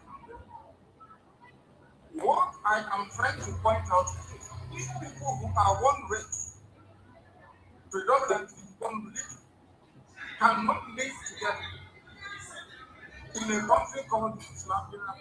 How about people who are from Senegal and witness groups wherever? Not the same language, not the same religion, not the same tradition, not the same culture, absolutely not. How can you make this become one nation? It's not possible. There is something to talk about before that most Africans don't seem to pay much attention to. We are tribal animals by nature. Africans are tribal by nature. That is why every Christmas, every festival, every August, we travel back to the village. Even if you live in Kaduna, somebody will ask you where you're from. You shall forget them. Because that is where your ancestors come. In Africa, we come from where our ancestors come from. And white Europeans can travel to Australia, they are comfortable. They're from Australia. They can travel to New Zealand, they don't travel. But even if you take us to New Zealand, and we stay there for a million years, if you ask us where we come from, how that was made. That is something that is Africa, and nobody can take that away from us. And that is something that most people do not understand nor have an appreciation for. That is why in Africa, in everywhere you go to, in Kenya, in Ethiopia, in South Africa, everywhere, people talk about trying to do the one because we are different. So rather than trying to experiment with us, so very colonial as a people construct. Because all the states in Africa, Sub-Saharan Africa, are all racist countries. Those that come from Nigeria, that created Togo, that created Ghana, they have basically consolidated. And this is what we've been trying to explain to Africa. If not, why would we come to Lagos during a revolution, like a new revolution, a protest, and people of Lagos will remember and say, no, that people come here to destroy their units. But you are all one Nigeria. These are the things that people need to appreciate. We don't want politics in our land. For the simple reason that we don't want to dilute. Attention, attention. IPOB, one family. This and that. Can you hear me? Sorry about that. It's okay. What I'm trying to point out, Simon, is this. Forget about all the one Africa. I'm a pan-African. But we need to start organically. We need to go back to the other country and begin to build the consensus from the grassroots, which Biafra wants to turn into what we call it a nation. We look at all the pros and cons, and then reconcile all these things, and then we put together as one. Look at the Britain that today is Nigeria, so that colonized as people like that is one. Scotland wants to be on their own. Wales wants to be on their own race. Northern Ireland will be on their own. That is human nature. You cannot take it away from us. The only reason why we have Nigeria together and where we have been constrained, and why factors and great commentators like the man that alluded to has been causing many fractions terms of people being able to understand and appreciate what saying is because of the way it is. I say this all the time. A great literary giant, I would say, came out the other day to say that he is fed up that is war on his doorstep. He knows very well, as an intellectual, so to speak, that the reason why the war is on his doorstep is because Nigeria is flawed. If those who were to be on their own, if somebody will go to any car will go to the custom and the house, what happened? These are things that we need to understand. That us and humanity, we are tribal animals because we are attached to the land. That is the town. Some of the white man can be born in England and come to America to settle for them and say he is an American. Thank you, Onyandu. Now let us now go from the fundamental in the sense that, when people are hearing that we are agitating for Biafra, we want Biafra. Some of them in the West, we say the political elites are not shouting Biafra. That they are only those who are in diaspora, like civilized ones, are the ones shouting for Biafra. And this fact, a lot of people don't know. When you look at it, you find out that 99% of people in Biafra are shouting Biafra. 99% of Biafrans in Nigeria are shouting for Biafra. Only 1%, not even up to 1% of this so-called elite. These are the politicians that have been benefited from Nigeria. Now, I want us to look at how would disintegrated Nigeria favor the region. Before we come into the crisis and the lives that have been lost as a result of trying to keep one Nigeria, can you tell us, how do you think that a disintegrated Nigeria will favor the Fulani themselves, the Hausa themselves, the Middle Belt, the Ojuduwas, the Biafrans, and any other nation that will want to come out of Nigeria? Explain to us. Let us hear. Before I go on this fantastic program today, I read a very brilliant piece of lesson from somebody. The person said that Nigeria is going to play where yesterday is better than today. Ask yourself, at which point in Nigerians' history did they record the highest level of human development? It was when they were on their own, when they were simply. So there is an already made example there for people to reference. It was when this mindset systems that things started to come apart. So if when you were on your own, the North was doing very well, the West was doing very well, Kamala had the fastest growing economy in the world at nearly 48% every year. I would have worked in this market. Now, tell me, how does the potential when people we are, should I say, stable economies, or should I say economies, they are doing very well. Now you are together in one country, everything is falling apart to the extent that people are coming from the Gambia, from the Nigeria, from China, from Nigeria, the very like this is a great as I said, that is clear. Because once you allow an element of just an illusion of confusion, you get the thing out there. Right now, we do not have that. Right now, there is no competition. Right now, this thing about one Nigeria unity is starting creating potential in all of us. Yoruba is not doing well. Biafra is not doing well. Middle Belt is not doing well. The North is not doing well. Nobody is doing well. Then you ask yourself, what all these glorious reference to our past? What is not positive? The conflict of war between 1960 to 1955, and then you add Britain. Who can argue with that? So the more you separate, the more you look inward, the more you look at yourself, the more you become self-reliant, the more you know that those the wrong religions that the higher passes abroad. Do you know that? You know, this religion has the current passes abroad with their flag, every one of them. most people don't know this. And that was the time that Nigeria witnessed the semblance of growth in terms of money. Now you have a very, how should I say, risky, contracted form of economy, and everybody is struggling. Cows are making the lives. If you don't even know that going back to economy is the best way forward, then there is something wrong with that. Onyeka, thank you very much. Just because everything we do in Biafra, we stand by the truth. We do everything with evidence and fact.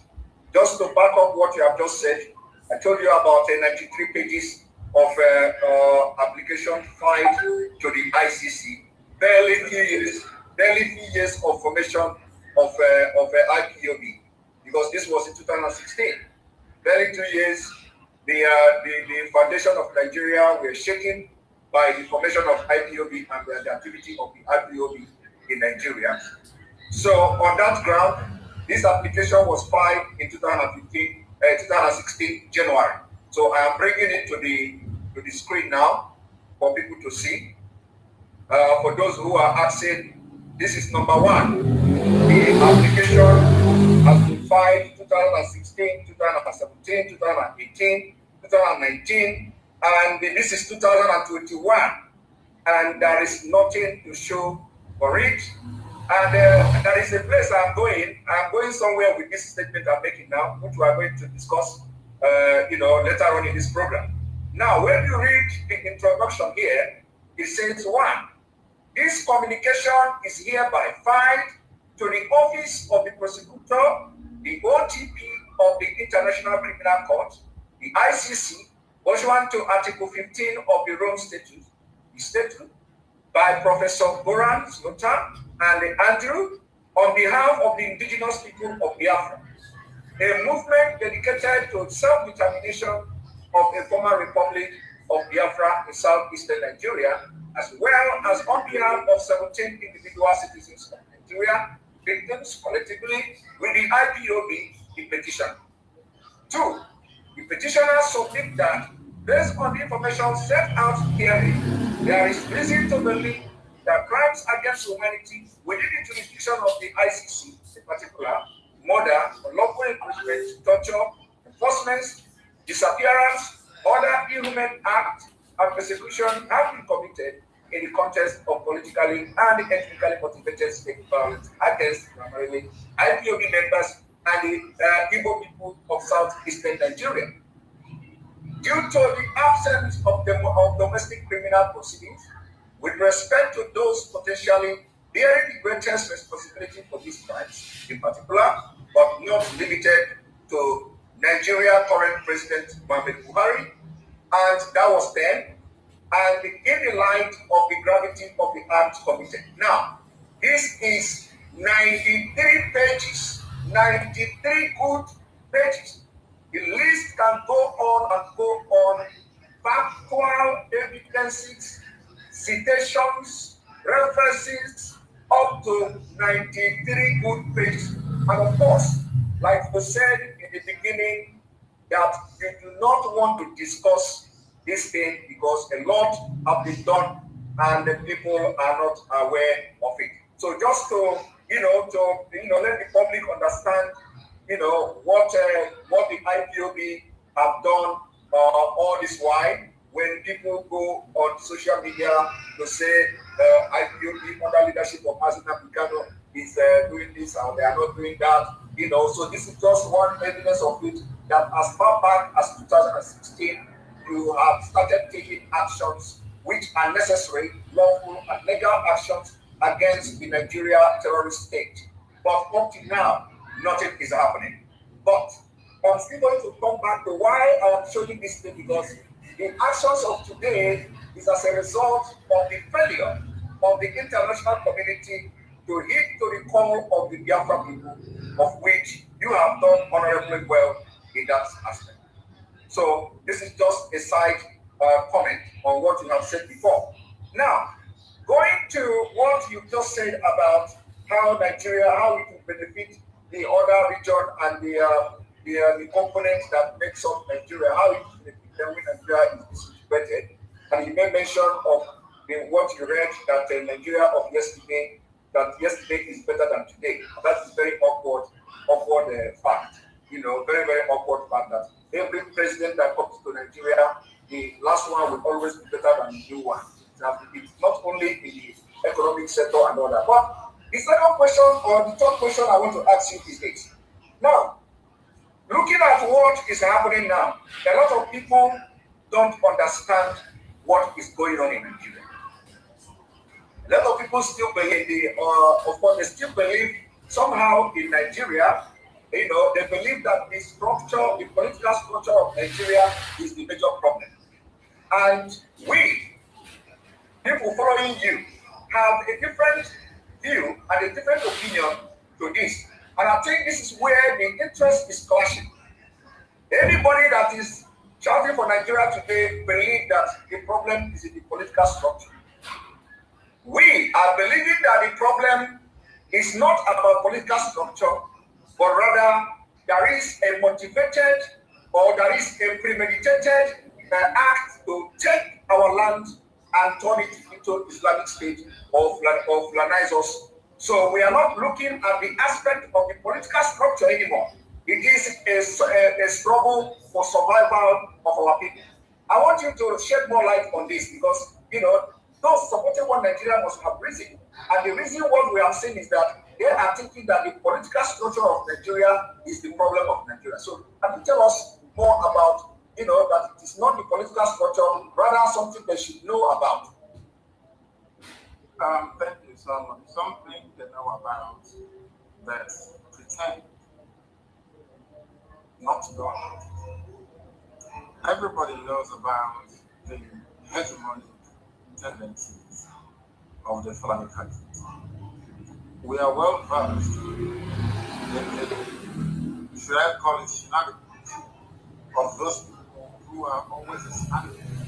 There was a lecture that I gave that the Fulanis are the only people that continue to expand. Not expand in terms of population, but in terms of territorial influence and supplanting existing cultures and traditions around. When we say this, people say, oh, you're hungry, you're poor family, and it's heavy and all the rest of it. And I said, this is pure nonsense. Look at the history of the House of People. Those of you have not won the look at what is happening today in Kandahar, with the Republic State. Look at the fate of those of them in the Little Belt. Look at the fate of those of them, our brothers and sisters in the land. Even the candidates that many years ago, in Kwara State. Many years ago, they overran movements of life. Many years ago, some of you don't know this. They tried to convert the act of Ghana to Islam. These things are there in our history. They are everywhere. If one Nigeria believes that our land surrendered to people from Gambia, then it's a better option. Because not we have a Biafra people, and within that Biafra, it contains war or the words. They are very difficult. They are very, very, very. I don't think anybody is more stubborn than me. I don't think anybody I do not believe that anything is more accurate in terms of that message that anybody that is upon Nigeria to take the land of our ancestors, not refuge them and let go of that. And I will tell you why now. They have tried before over 300 years ago. They said, this land did it. And what's happening? This land did it.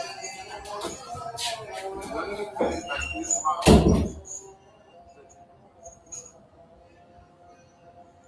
And when they came for that very jihad, we didn't have an army at all. Almighty in heaven who can gather all their hands. That is the time for us to all their armies stand.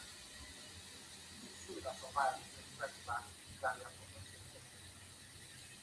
And all of this are setting up yourself. You are as Hausa peasants. Hausa peasants, this is something you're doing. Go around them, give them power, give them cattle. By the time they woke up, all their dreams were there. Hausa people,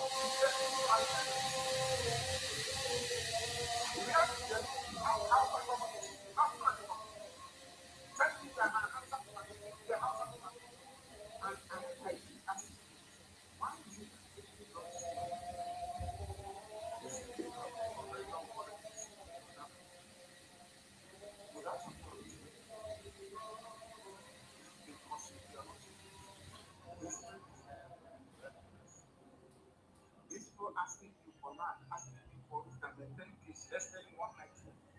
What are their ambitions? What have they done in the past? Because all will come from an nationalist from their background of the past. Do not go to what's the wrong one. But it's written that it's the 90s.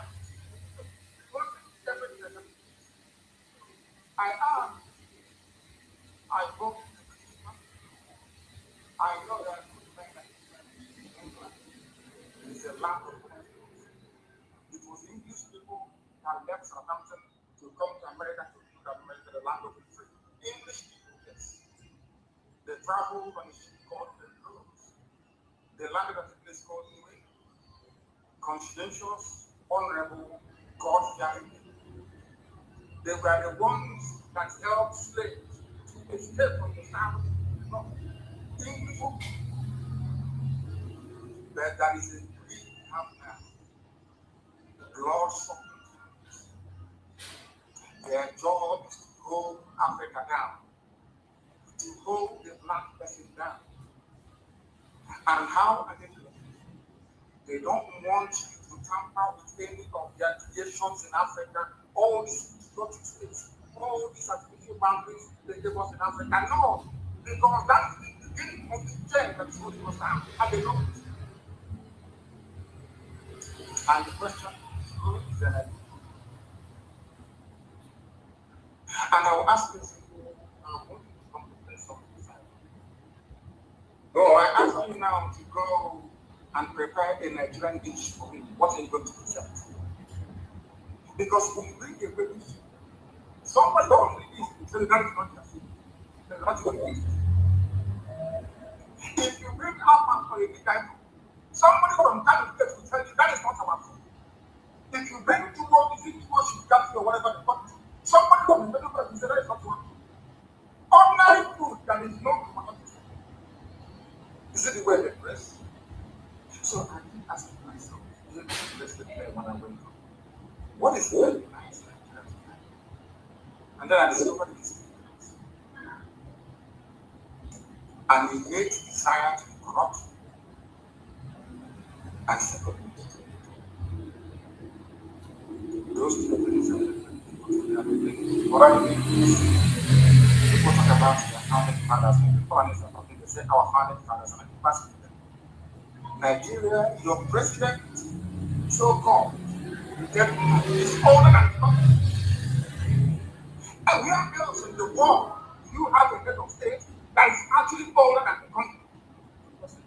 So, some only enough because they came to Africa and they built all these contraptions, and now in our idiocy and stupidity as black people, we accepted it. As I keep asking all the time, can you go to Europe to build a country for them? They will hand you that something. If you cannot do something that Europeans did in Africa, why are you accepting it? Why are you accepting it?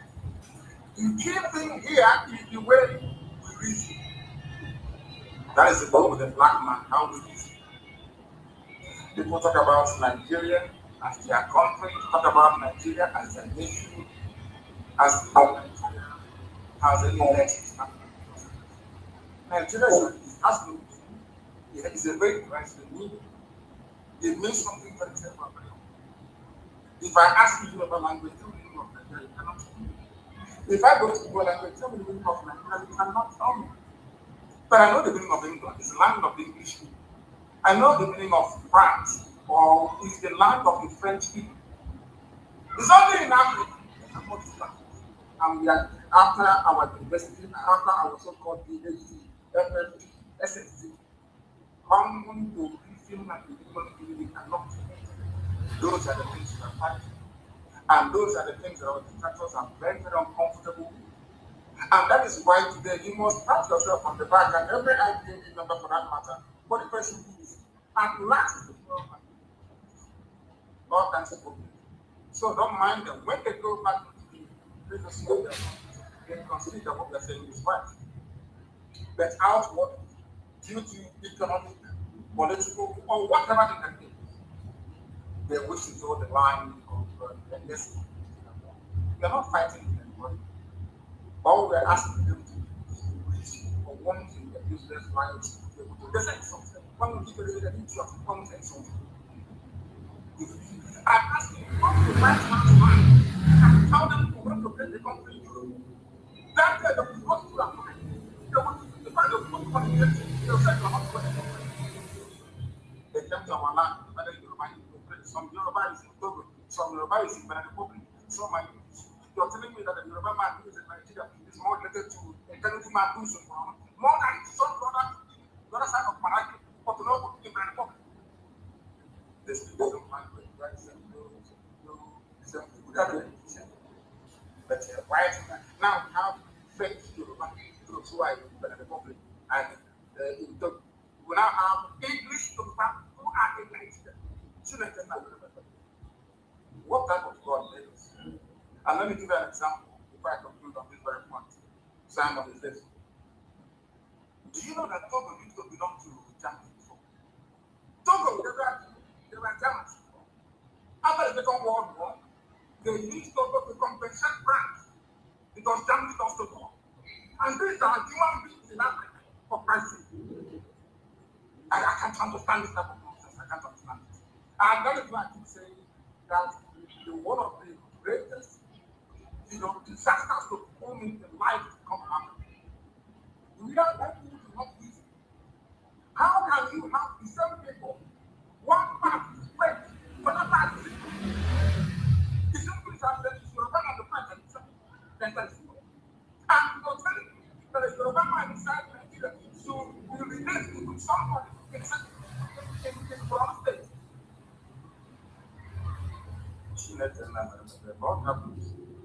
Thank you very much. Thank you very much, Onyendu. You have explained this thing very broadly. The point you have made very clear is that they knew that the problem of Nigeria is not based on political structure.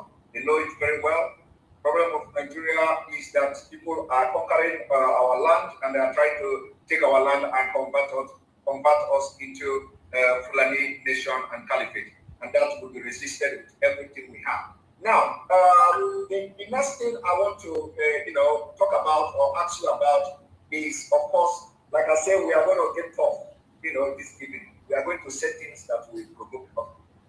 And on that note, I'm going to bring to the screen the international acceptable, or should I say, declaration of human rights on freedom of expression and freedom of speech. Now, when you look at what is going on in the zoo, they circulated some kind of threat letter to the media in Nigeria, threatening them that you must not mention Fulani. When the Fulani have attacked and killed people, you must not mention them. So I'm going to read just very briefly a couple of these international laws. Like here, you see the Universal Declaration of Human Rights, Article 19. Everyone has the right to freedom of opinion and expression. This right includes freedom to hold opinions without interference and to sit receive and impart information and ideas through any media and regardless of frontiers. Now, the same, another international covenant on human political rights, Article 19, everyone shall have right to hold opinion without interference. Everyone shall have the right to freedom of expression. The rights shall include freedom to seek, receive, and impart information and ideas of all kinds, regardless of frontiers, either orally or written, or in print and in form of art, or through any other media of his choice.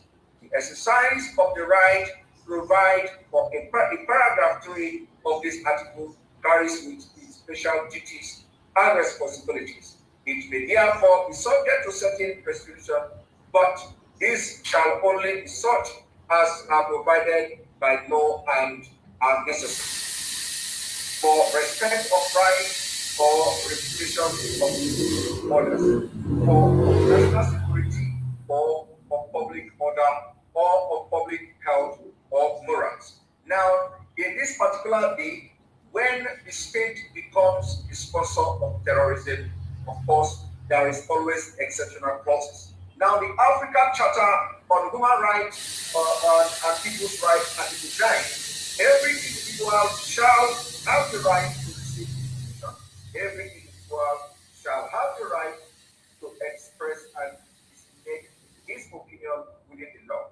Resolution 169 on repealing criminal defamation law in Africa by the African Commission on Human Rights and People's Rights, 24 December 2010, underlined that criminal defamation laws constitute a serious interference with freedom of expression and intent on the role of the media as a watchdog, preventing journalists and media practitioners to practice their profession without fear and in good faith.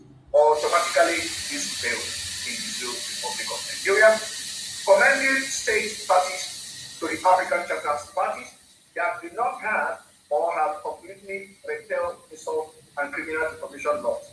Call on state parties to kill criminal defamation. Of course, this is directly talking to Nigeria. Now, while I'm reading this, let us go to the European Convention as well on protection of human rights and fundamental rights. Something is saying everyone has the right of freedom of expression. This right shall include freedom to hold opinions and receive and impart information and ideas without interference and all that. Then the American Convention on Human Rights, Article 13, is saying the same thing.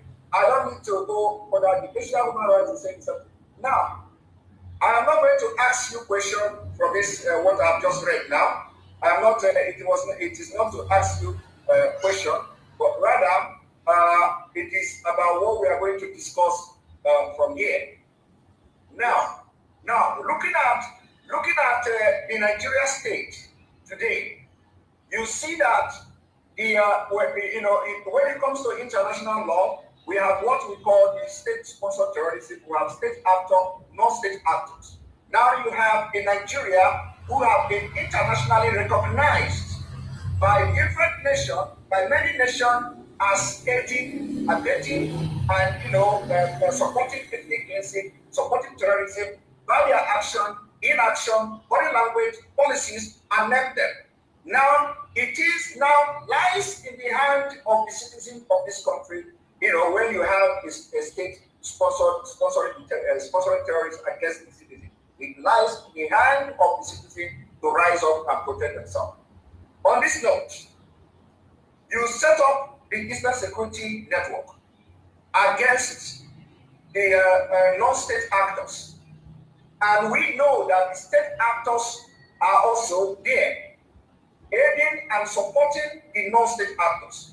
When we are talking about non-state actors, we are talking about the Fulani herdsmen terrorists, we are talking about the bandits, we are talking about whatever name you can name them, they are all the same thing.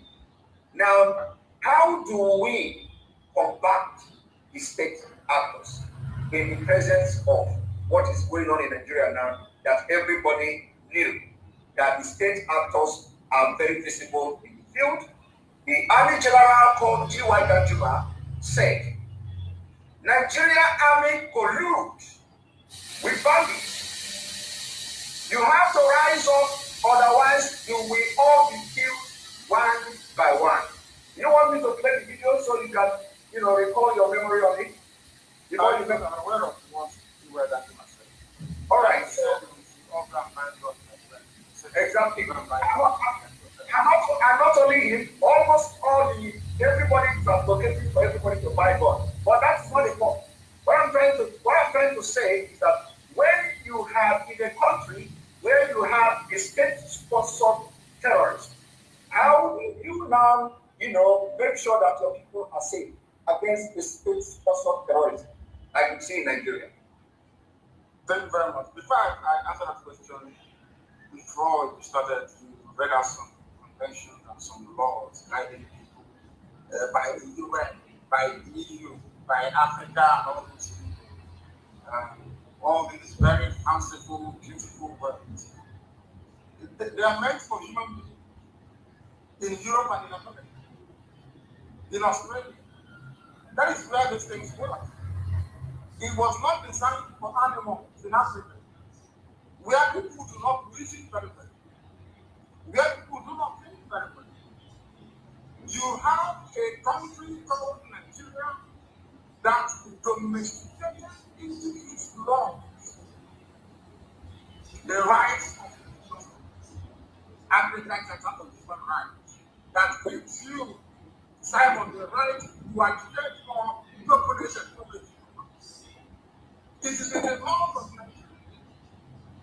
You go to the south in Nigeria, they told you that this convention that is actually a law, domesticated into law, and you will charge with terrorism.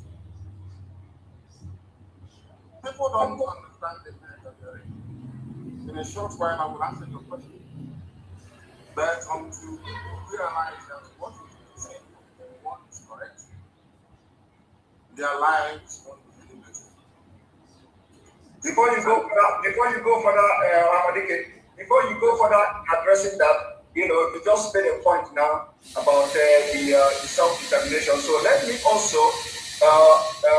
also bring in the self-determination and read it a little bit for people who don't understand. Of course, but for people who don't understand. So the law is in the laws of Nigeria. When you do the same of the terrorist, you are doing this, but it's in their law. Nigerian law says you can agitate for anything you like. It's very important. Please go ahead. Now, apart from that, Nigeria being signatory to all these international laws, of course, automatically becomes also they are compelled to respect that law. Here you have the right of the people to self-determination is a cardinal principle in modern international law and commonly regarded as a Jacobean rules. Now, these Jacobean rules we are going to go into now to tell you what actually, as you can see it, a peremptory norms is a fundamental principle of international law that is accepted by the international community of states as a norm from which no derogation is permitted. And when you look at this particular law or treaty, I would say it is binding as such on the United Nations as authoritative interpretation of the Charter's norm. It states that people, based on respect for the principle of equal right and fair equity of opportunity, have the right to freely choose their sovereignty and international political status with no interference. Now, everybody knows why United Nations was formed in the first place in 1945. It is to maintain peace. Peace, amongst nation and the states. Now, before going into commenting on this, how do United Nations comes in? It is us that have to now educate them about their own laws. That the information, the reason United Nations was formed is to maintain peace. Now, how do you maintain this peace in Nigeria? in Nigeria, in Sahel region, in West Africa, considering the status, considering the situation at the moment, what are you think that the United Nations should do to maintain peace in this region? Because that is exactly what they set them up after the World War. Yes, what they're going to do to maintain peace is to allow people that want to go via their own UN supervised referendum to allow people to determine where they wish to belong to. We are in a world today where you can no longer shackle people to a dogma that is outdated. We live in a world where you can no longer compel people to do something against their will. That is called slavery. I don't know the reason why some people will still attempt to justify, the clamping down or the demonization of freedom fighters. One thing you must bear in mind, there is a grand conspiracy going on. This is something that Africans must understand. You know the disputes in the French France. France is but in Africa, the parts of Africa control the French France. The money that these people currency, paper currency is down, they make it somewhere, and they bring it to Africa. France is a country that I love very much. They supported Biafra as a matter of fact. I care about it. The problem in Africa, unfortunately, we Africans, you don't expect it to come down so many people to solve. I remember I went to a very influential diplomat from I went to his office and we presented our case about how they are killing us and everything, and that we are peaceful and everything. The man said anything was serious. Do you understand the meaning of it? Exactly. How can somebody come to your body and rape your mother and kill your sister? You're going to do it and complain to them. You want to say those things. Don't know what to do. It's only people preparing one forces that the world cannot come and say what is happening. If there is no war, you can do when you don't talk. If there is no war, you can say that you don't talk. If there is no war, you can not invite the at the House of Commons. Never. At a time in your life, you have to say no. What we are asking for is defined in the law. And the law protects its own projects, which makes it matter. Nobody can benefit from it. Nobody can. It is a fundamental right to advocate for your freedom. It's your fundamental right to do what I do. Nobody can derogate from it. That is international law, which should be signed up. But we are here every day speaking ourselves. Let's not talk. Talk about what they are trying. No, they're not IPOB. And you have a journalist that went to university condoning something. We are in Africa. We are conscientious for people who should be in conscientious. Condoning. Because of one consideration or the other. And I give it to white. Sometimes they say I'm promoting white supremacy. No, I'm not. I'm just being very factual. That is one thing that the white people have that we Africans do not. That is why that statue of woman all the time that is black. People don't know the meaning of it. You go to court to see a woman talk. On the left hand is the maybe body bag, I don't know, body Quran. And we should see that they cover her eyes. Go and check every law court.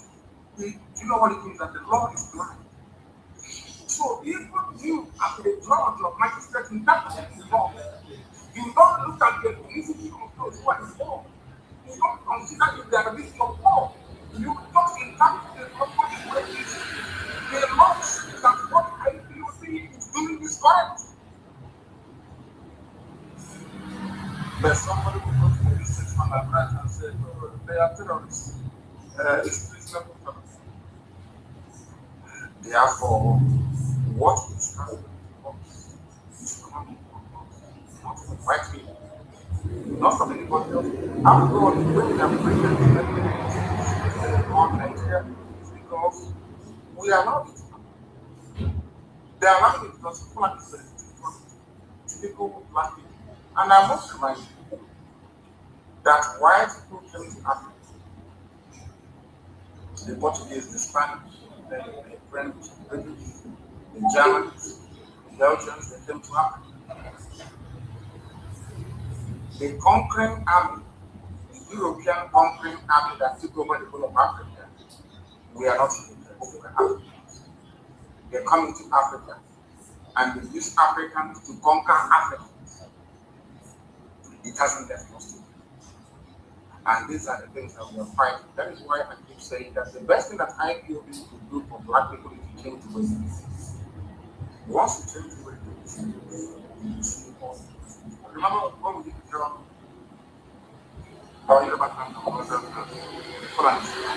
Nobody. They mocked up, they ridiculed us. They said, you want to do it. If you want to do it, must lead to the body of existence. They are making that same mistake that allowed the Fulani to come back. They never rose up to them. They never interrogated this kind of people, this man of the Fulani. And as you are saying this, saying something about you, do you know that the Attorney General of the Federation of Nigeria is now advocating that the Fulani must have a ministry for house, a commissioner for house, and so on. It's a fundamental. And we are all in the government. 21st century and you're discussing the movement of cows. There is no justification whatsoever. We are in the mess we are in today because we are allowed to happen. Any day we rise up and say, enough is enough, the war. We asked about ESN. Why would ESN come? The first rule in nature is self. It is so common, it is called God's law. T-O-R-T, God's law. Which means that even a mad person knows about it. You have to go to court to my son. You come to my man, you tell my mother, you get my sister, you got them to peace, and then you go. When I tell me, you want for me to help you get to my sister. Who told you that? If you're going to do this, you are going to get back to go back to the enemy. Then you want to go to step after that from the country. Why don't you give them money and give them loans? People say it's not the truth, and they get out of it. After all these years, look at the lives of war. After getting up for this now, guys, I'm sorry, they now that what I did yesterday. Let's think of it. No single apology today, wherever they begin to war. I'm in America, I'm not in the guy. No apology for anything. Yes, I'm not. We are going to die with all of us. They don't think that they are not going to They shall do that. In fact, they are not going to bring them to die here so they can keep the fire. I was not in a problem for them. But if one people in a problem for them, Lupe in a problem for them. In Ghana, when you see the land of Biafra, we will not surrender Biafra, never, ever, ever. Biafra is losing. No country movement of any sort. Not for people. They can bring over the past, the mind. They cannot settle in Biafra land. They can settle elsewhere, they don't have a land. ESN has come to stay without apologies. Don't apologize for the history that they was covered. The red cap and the hot hand. This is our mother.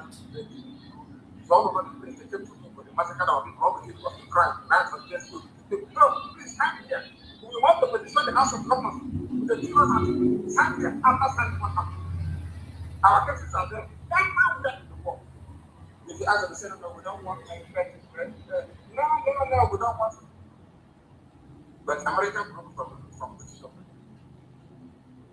Canada is a free nation. It's not correct. Under British Supreme Court. Now you're telling me to do something that you did. You make America get to say back and forth. Because you're white and you're black. God punish the idiot. God punish the bastard. What will you do? What you did in America to make America great. What you did in Australia to make Australia great. What they make you do. Because I'm a black man, you're telling me I have to give my land to a bunch of reprobates from the Sabina to Oriana in my village because I'm a Nigerian. God punish the idiot.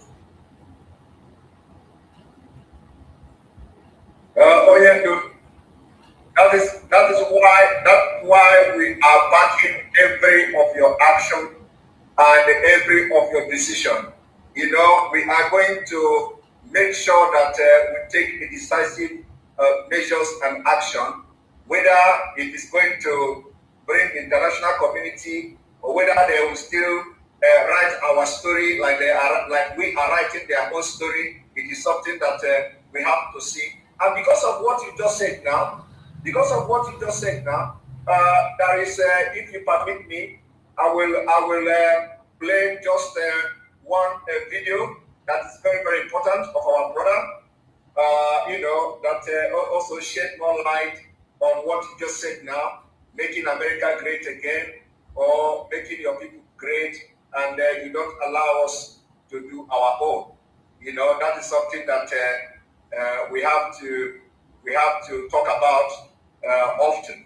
You know, you cannot come and tell us not to do anything on our own, but in your own country, you want to do everything and make it the way you want. So let us play this video for our viewers to see.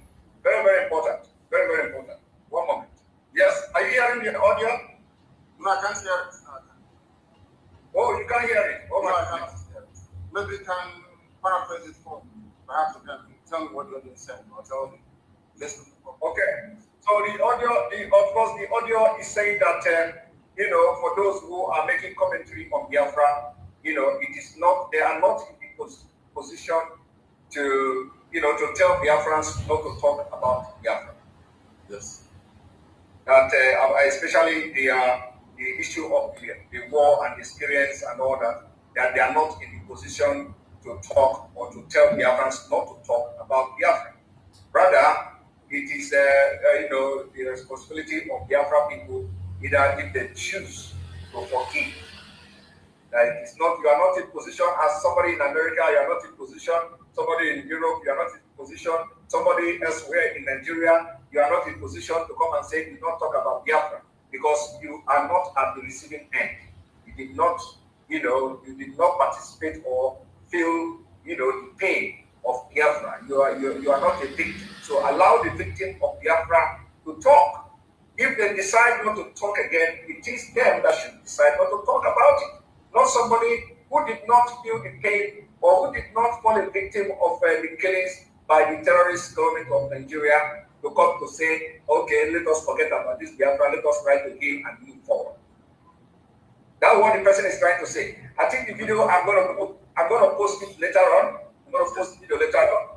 And then so now let us go to the next question. You know that Nigeria has been killing people, Biafra people, since 1940 something. Yes. Since 1940 up till 2021. And if we begin, apart from the over 5 million people that died between 1967 to 1970, after that, every killings that happened in northern Nigeria, the Biafra people has always been targeted. A lot of people are telling us now that, Biafra, you are endangering the life of the people. You are endangering the life of the people. So, and when they are saying this, endangering the life of the people, we don't understand. What do they mean by endangering the life of the people? When actually the life of every person in Nigeria is already in danger.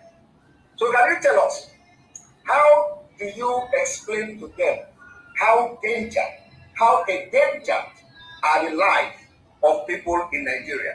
Not even talk about Biafra now. One Nigeria is going to endanger in the life. If you stay in one Nigeria, it's a very simple, why are people dying today? It's not because of one Nigeria. The lesson miraculously they had agreed was our great leader, Lieutenant General said in 1967, and opted for a confederacy. Do you think Fulani will come and kill you? Is that not common sense? This people, they know the truth, they keep pretending. Let me tell you one thing, sir. Those living in Kapa and Kata, they are taking my life in the village. If because of you, the Fulanis have the community to come to kill us, that means you in Sokoto, you in Medugri, with your 2x2 hotel, because of that, you want to endanger my entire village. You are the danger to me. Nothing into you. Let me ask a strong people. Have you ever wondered why it's time the Fulani is going to take over your land and that is this new hand? Trouble now, popping. They always talk about the unity of the country, unity of the people. What's after each and every atrocity? The next thing talk about the unity of the country because they know that within the so-called fake unity of Nigeria, they can perpetrate any evil and their That's not it. If Ojubu went to Aburi and agreed the confederation dropped, came back Britain said, because that will not allow them to use the Fulani to do Satan's work that they're doing. What that is the work of this. That was it's work of darkness. Getting all these other forces and them to come. In their country, when we hear before, before Koro, here, before eyes, the government of Nigeria said, those killing people are foreigners. You know, when I go to the, it makes me very, very upset, to be honest. And I get to use that before. Everybody who falls in myself in Nigeria. As I've told you, I don't see us. What's to say in Nigeria? I see you as something lower than you are not God in heaven. I don't have anything that before our eyes. They ask them, people are telling us you come to rescue us. But they said, no, they're foreigners. Now the same foreigners you want us to give the land to do agriculture in another. You know, honestly, I don't know the God that made black people. I'm being honest with you. I don't know who. I don't know where we came from. Because no human being can visit the truth. I tell you, it's not possible. Go and go to the people. It's about that prayer. Before our eyes, during COVID, the two started borders, the open other borders. Even today, our president, they are appointing a new chairman. That man is a foreign man. What is that doing? So that means that Nigeria belongs to them. That means you support Nigeria, you support what the parties are doing. It means you want Nigeria to be taken and the whole of plan. Everybody advancing for one Nigeria to express to me and to the way of life of our people. There is a reason why when you're going to buy a book of country, you can tell them to pour like this on the ground of your ancestors. That was the reason why when Joseph died in Egypt, they dug his body up his bones and took him back to the land of his fathers. That is who we are. Nobody can take our land from us. Anybody, mind what he said, not to endanger us. We are still living in the Lord's way. I knew that when this problem started, they would say, oh, you have people saying that nobody's acting in the way. Why is that? And you don't come to that. That is the approach. Because you're living in Babalak. As you go back last from family to the world, they come from the source.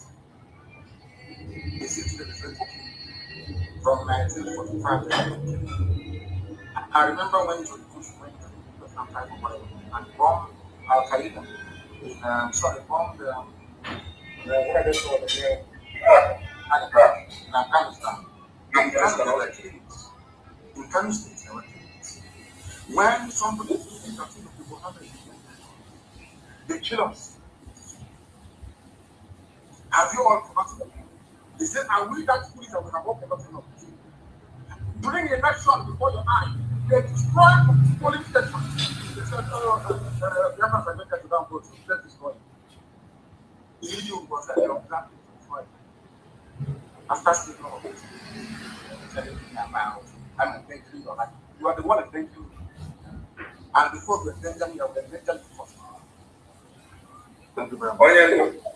This is a very strong one, and I think every Biafran agitators, including media and those writing in national media, should take this up. It's a very strong one.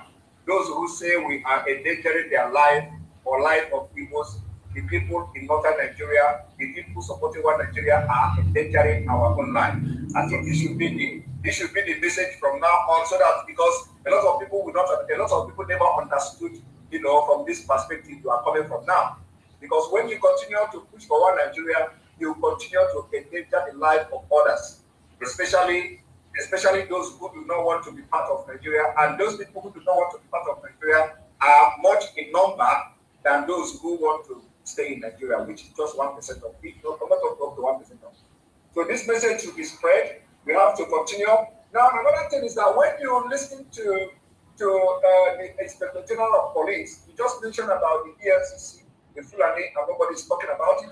When you look at the Inspector General of Police declaring what they call a off, whatever, they have all these five names they give to the operation and all that. He came to declare one operation of or what do you call it, that they are going to, deploy people to northern Nigeria where the trouble zone and all that. And you know that the people going there are our own people, South. And you know that they have just 3 months left. And in these 3 months, we know that this 3 months is going to be the most deadliest 3 months in Nigeria. Now they are sending our men and women to the northern part of Nigeria where Boko Haram and Bandits are running. And the idea is to go and slaughter them there. Because the thing that the people will not do is not somebody that went to police training that will go and quench the fire. Now, what do you have, even though we have been advising our people to quit? I don't know whether you have watched that video. One thing the man mentioned in that video that interests me, I apologize to our viewers because this thing is not allowing me to play even any video. I've tried to play video, it's not working. So, the thing this IT of police mentioned is that he after making a speech, he said something in Arabic or in Hausa language or something, like Allah something. So I don't know what he said, but that thing he said interests me. I do not know why he's addressing Nigerians in English language. He ended up concluding it with Hausa and Arabic prayer, mentioning Allah. First of all, a lot of people will not pay attention to that, but it means a lot. As a state person, in a public office, addressing people, agency who are supposed to be serving in a secular state, it is not just a sacrilege, but something that should worry everybody. That a police IT addressing the police people, all of a sudden, at the end of the speech, he ended up speaking Arabic and mentioning Allah. Even a president, even though the one parading himself as a president, cannot do it. Because it is completely against the constitution of Nigeria, if there's anything like that. So what do you have to advise our people? They don't know we have. They don't give a damn. Because Nigeria belongs to them. So the help of the British, it belongs to them. Are you telling me that BBC hasn't seen what I'm doing? Can't BBC on Fulani killer next to bring down all the facts? They know what is happening. They know Nigeria. If you don't know that Nigeria belongs to the Fulani, you can't have them, you're mistaken. The only thing that is worrying me is how the Hausa peasants, even after all these years, have not grown any common sense to understand that they're being used. Nigeria belongs to them. They can do whatever they like. You've not seen them perform military drill in Hausa language, in their own native tongue. You have not seen the motto of the Nigerian Army, that it is the same band that Scotland that put you went into war to take cover from the Hausa people. You don't know that? You have not seen Arabic from the Nigerian Army. I'm even surprised that we're not seeing not even telling Arabic. But then the former, the deposed emir of Kano, Sanusi went and took some money from Saudi Arabian government to introduce Arabic as a second language. So you people don't know the mess that's people don't know the mess that it. You remember that time we used to say that the war is coming? They said we are warmongers, we are miscreants, we are towns. You know, we have very beautiful names, and I love it. I'm the number one miscreant anyway. All these names they keep coming on. The same words are used because what they brought war on us. The good news. The work of BBC is to make sure that, regardless of how horrible the behavior of Fulani is promoted, that is why they can go. When they go with the speak Arabic, if they decide, after all, everybody in every major position is almost Arabic. It's Muslim, it's Fulani, it's Dhamma. They close all the 7 ports in our land and only left 1 port. They close 6, only 1 port in Lagos.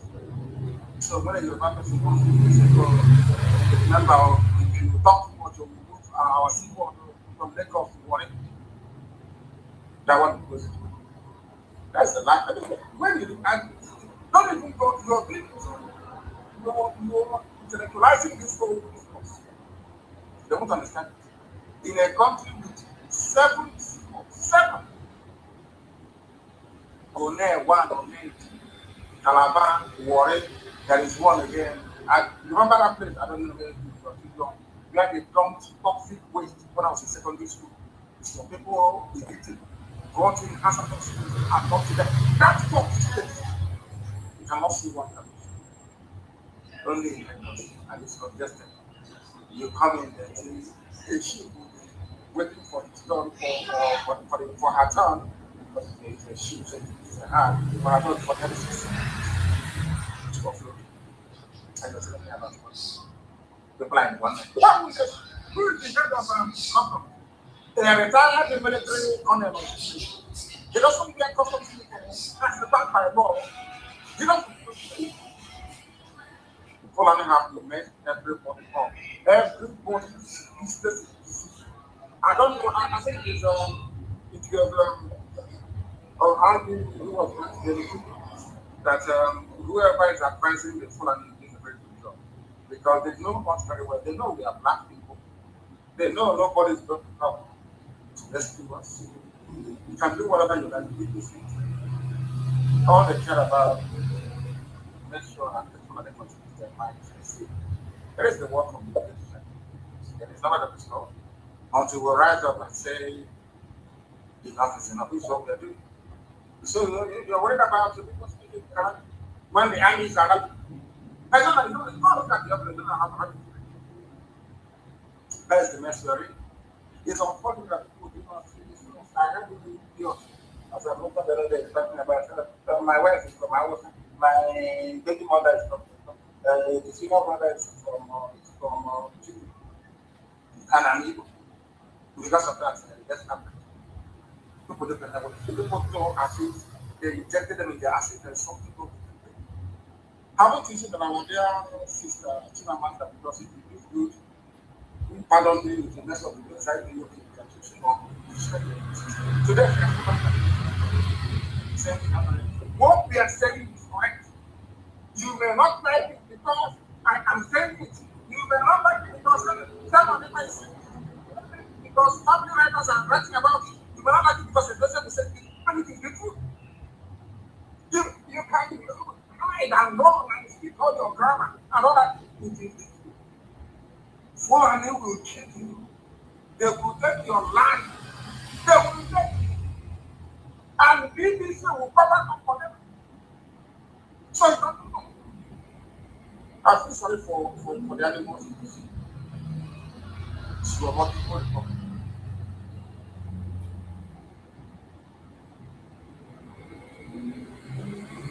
Thank you very much. Are you there? I'm here. I can hear you very well. Right. Very good. Very good. So, like these people, the attack is still going on, and they are battling with the devil. That's what we have over 10,000, 9,000 plus they have removed. Nearly 2,000. That's what they ignore them and continue. Yes, they are throwing me off balance, but we have to continue. Now, when you look at some of the international laws on statehood, like you mentioned about that UN have all these laws and all that. Of course, they are not paying attention. So I just want to read some of the things that to simplify the actions of the United Nations that must shape the international laws of statehood. And those things that shape the international law for statehood, for example, the Biafra state, if at a point as this is going now, Biafra declared state, is this. There are the resolution passed by the General Assembly, the decision of the International Court of Justice, the law recording codification effort of International Law Commission, and the decision by the member to enter treaty recognized or not recognized purported state. Now, there are in addition to this, there are three traditional criteria that could make indigenous people to be regarded or to have a statehood. Because all these things I'm saying now is something that Biafra overqualified, like Biafra people overqualified. Now, the three traditional criteria is population, territory, and government. And then in defining or giving more meaning to all this, the three most basic and least controversial criteria of statehood come from Article 1. Article 1 of the Montevideo Convention of 1933. Now, although the treaty itself has never been officially adopted outside of the Americas, of course, we know when it comes to international politics and international laws, Article 1 remains highly influential and is generally considered a reflection of most fundamental criteria of statehood. Talking about Biafra now, if what is going on, who knows anytime this year, who knows anytime next year, who knows anytime before 2023, if something happened that every nation in Nigeria begin to declare the statehood. Just for clarity. Now, the population, the first fundamental criterion is a permanent population. Simply put, the population of a potential state cannot be entirely composed of nomads or travelers based elsewhere. And now we are talking about the Fulanis. So you cannot, Fulani cannot have a statehood because they fall under the nomads. And or they are regarded as travelers or they're based elsewhere. They cannot be regarded as population. And that is happening in Nigeria. This is in law. That is happening in Nigeria. Fulani is claiming Nigeria where other people understood what international law says and chased them away. They come to Nigeria where Gare and the Apple and the Ewedu and the Egusi has declared the sense of reasoning of the people who call themselves politicians. And they cannot know their left and right. And now Fulani has come to understand that the people that are in the front line of politics from the southern Nigeria are all Mumu, and they are using that Mumuness against every other Nigerian, which goes to what you have said, that these people are entering your life and the life of other people while they continue to remain in Nigeria and demand control. Now, that is for population. Number two, in territory. The second is defined territory. The borders do not need to be fully defined or undisputed. There just needs to be an identifiable location. And this is where I give it to you, and I doff my cap, because a lot of people have come to attack you about bring your map. Bring your map. In international law, you know, like I said, the Montevideo Convention, anybody can go and check it out. You have what is defined as territory. You don't need to have a map, you know, before as you are agitating for your freedom. You do not need to present your map to anybody. At the point where we are now, the question shouldn't be where is your map. So some people are actually misleading a lot of people into putting more effort and emphasis on what is map. But rather, the law says there just needs to be an identifiable location. And you have done this in several of your programs, mentioning where you think Biafra should start from and where it should end. That's exactly in conformity with what this law says. Then another thing is, number 3 is government.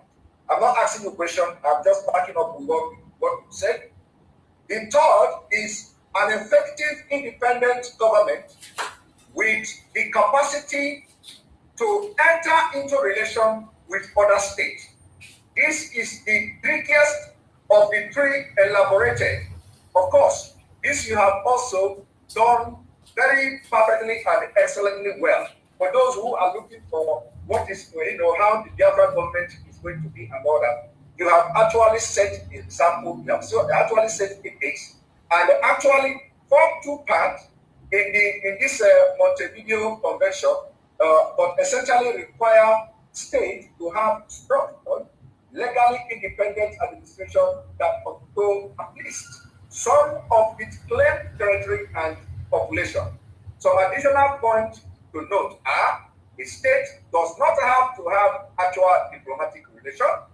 It could be under diplomatic boycott. It just needs to have capacity to have them. I believe, with what is going on now in Nigeria, we are going to come to this point of this Montevideo Convention. It may be invoked as time goes on, because when you so, and I believe that other parts of Nigeria will also, without even knowing it, adopt this Montevideo Convention. Now, having said this, the Nigeria we see today, and the way the federal government of the Nigeria are backing terrorists openly, without even hiding it. They are backing the terrorists openly, supporting them, romancing with them, having meeting with them, and not only that they are supporting them, the Sultan of Sokoto, who they regard as the traditional ruler of Nigeria, he is the chairman of board of trustee of Mayete Allah. Mayete Allah has come publicly to take responsibility of the terrorist attack against southern Nigeria. Now, in addition to this, the person that is parading himself as a president in Nigeria is a board member of this terrorist group that have been ranked number 4 deadliest terrorist group in the world. People are not paying attention to this. And when they are killing people, the Minister of Information, who happened to fall into the territory that was conquered in a Kwara state, now come to say, we are not going to treat terrorists the same way we will treat those who want to get their freedom from Nigeria. That is the most absurd thing I have ever had in my life. I know you have addressed this particular comment coming from the liar Mohammed, from Kwara State. But please, can you, in a different, from a different perspective, can you tell us how would somebody who say he's a Nigerian, especially from the eastern part of Nigeria, and you call yourself a politician, You go to Abuja, you call yourself a governor. You go to Abuja, you call yourself a House of Assembly member. You go to your state and all this, and then you hear somebody saying that those who has made you not to travel by road to Abuja, those who made you not to travel by road to Enugu, those who made you not to travel by road to Owerri, with all your fine vehicle and all your cars, they are not to be proscribed. Rather, the people who say you should have your freedom are being proscribed. In Nigeria, where you actually have state judiciary, that you can actually go and approach state judiciary and order them to give prescribed IPO. For the statement coming from that Minister of Information requires opposite reaction. Now, what do you have to tell our people who think this way, that after that statement, nobody has actually come out to say anything? At least I have not read. I have not read anybody. They will not come because they'll be conquered. We are all slaves of the Finland. Not us, but the rest of us. And I want to thank you very much for the death and for the death of the recent in terms of the Montevideo Convention. The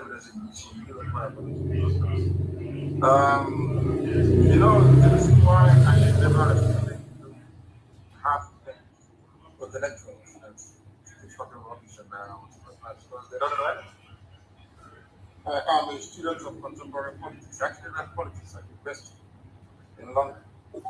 So when I hear some people who are not educated talk about state above their station, I feel sorry for all of the BBC.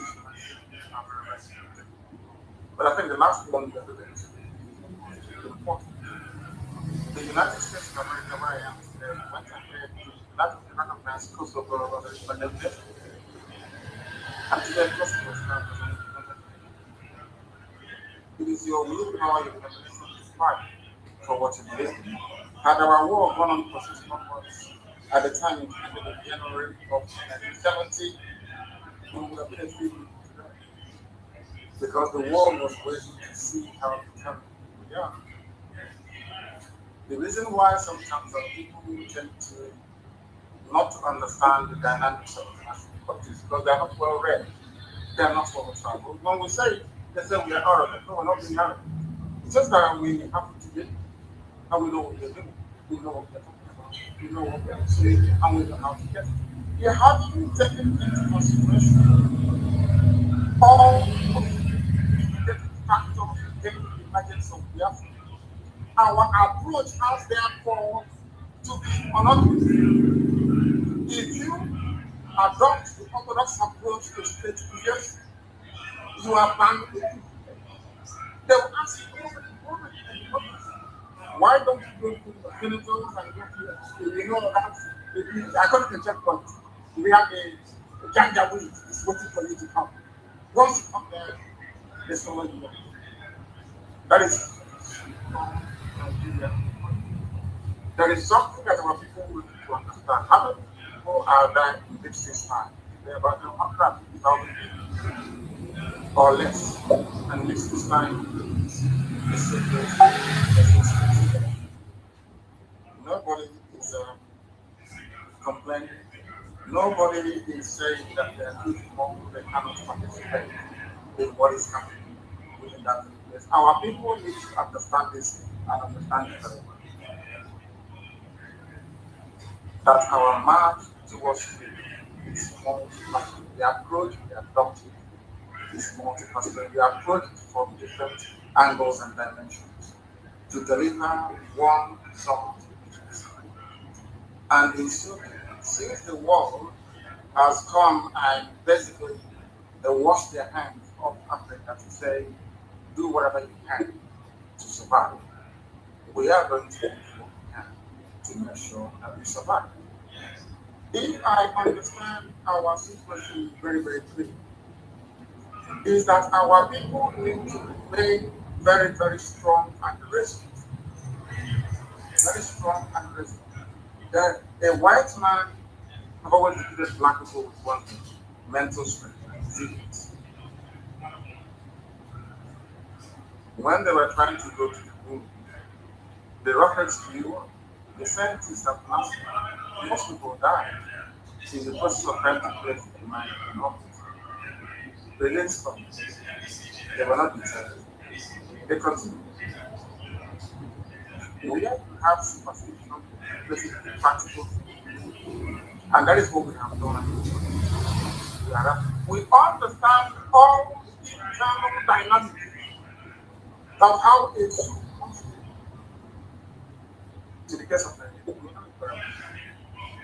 but one thing our enemy did was to contradict. It's a very good thing.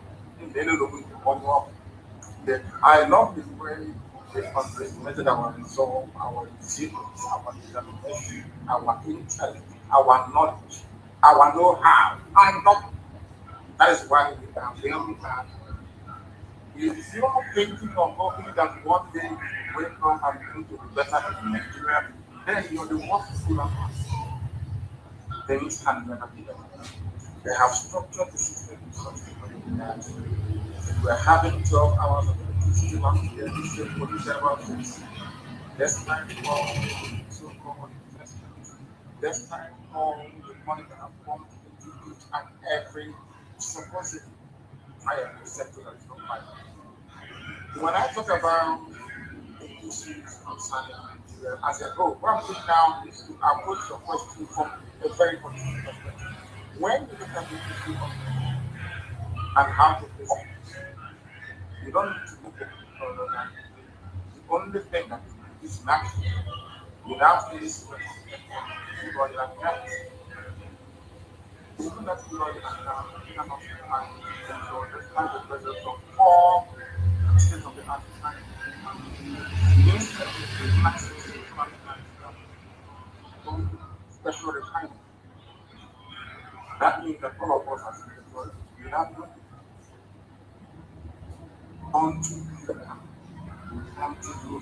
were away from one to say that the best way is book describing this and the West. The Yoruba army is so to speak. The Afran must go in order to defeat some clause. Fulani people, they have one thing that we do not know. They have a gospel who is a member, who is one of the 5 permanent members at the United Nations Security Council. UK will never go. They may respect it, but they will never go. The only people that are the Fulani temple. So Fulani has an advantage already. Therefore, the only way for us to come back is through our resilience, our stubbornness, our determination, our never say die attitude, and our ability to work with our closest friends. We need one to stand strong and to say, if we allow what is happening today to continue to happen, I'm afraid we will be having discussions and what we'll be saying. The number of people who have been killed, where the barrels are taking place, because only us talk about it. No major military war. You don't have $30 billion. That's what the Fulani said. Over $30 billion to lobby to make sure that CNN doesn't do anything about your crime. To make sure that the BBC doesn't. And on top of this $30 billion, just is their own real lobbying on your behalf. And on top of that, you have our work is not happening. But I do believe very strongly that we are going to find a happy. Because God himself is the Almighty God in heaven and not man. And if these words have to come to the transform and call to aid, still Biafra'S is coming up. Thank you very much. Thank you very much, Amadike. A lot of people are saying that my question is too long, and they don't know that most of the things are just, backing up what we have said already with evidence, with the international law. I like what you say, convention. Anybody that asks you about roadmap, simply give them the link of the convention in Nigeria. Exactly. Exactly. Some of them call themselves lawyers and all that, deceiving people everywhere. Anyway, now the next thing I want to ask you is that when you look at the ESN, the Eastern Security Network, a lot of people are saying that, oh, now you have fought militant. Now after this, now the militant is going to turn this and turn that. Of course, I want you to explain this in a different perspective, from a different perspective, looking at the difference. What we have in the ESN is completely different from anything you can see from anywhere in Africa. Yes, it's completely different. It's not taken over by the country. Exactly. For Fulani to get land, they must have an They must have an that will show them the land was signed. Or in most cases, probably some of these people have forgotten their ancestors over the after the time of Haji. One of these people will bring them back.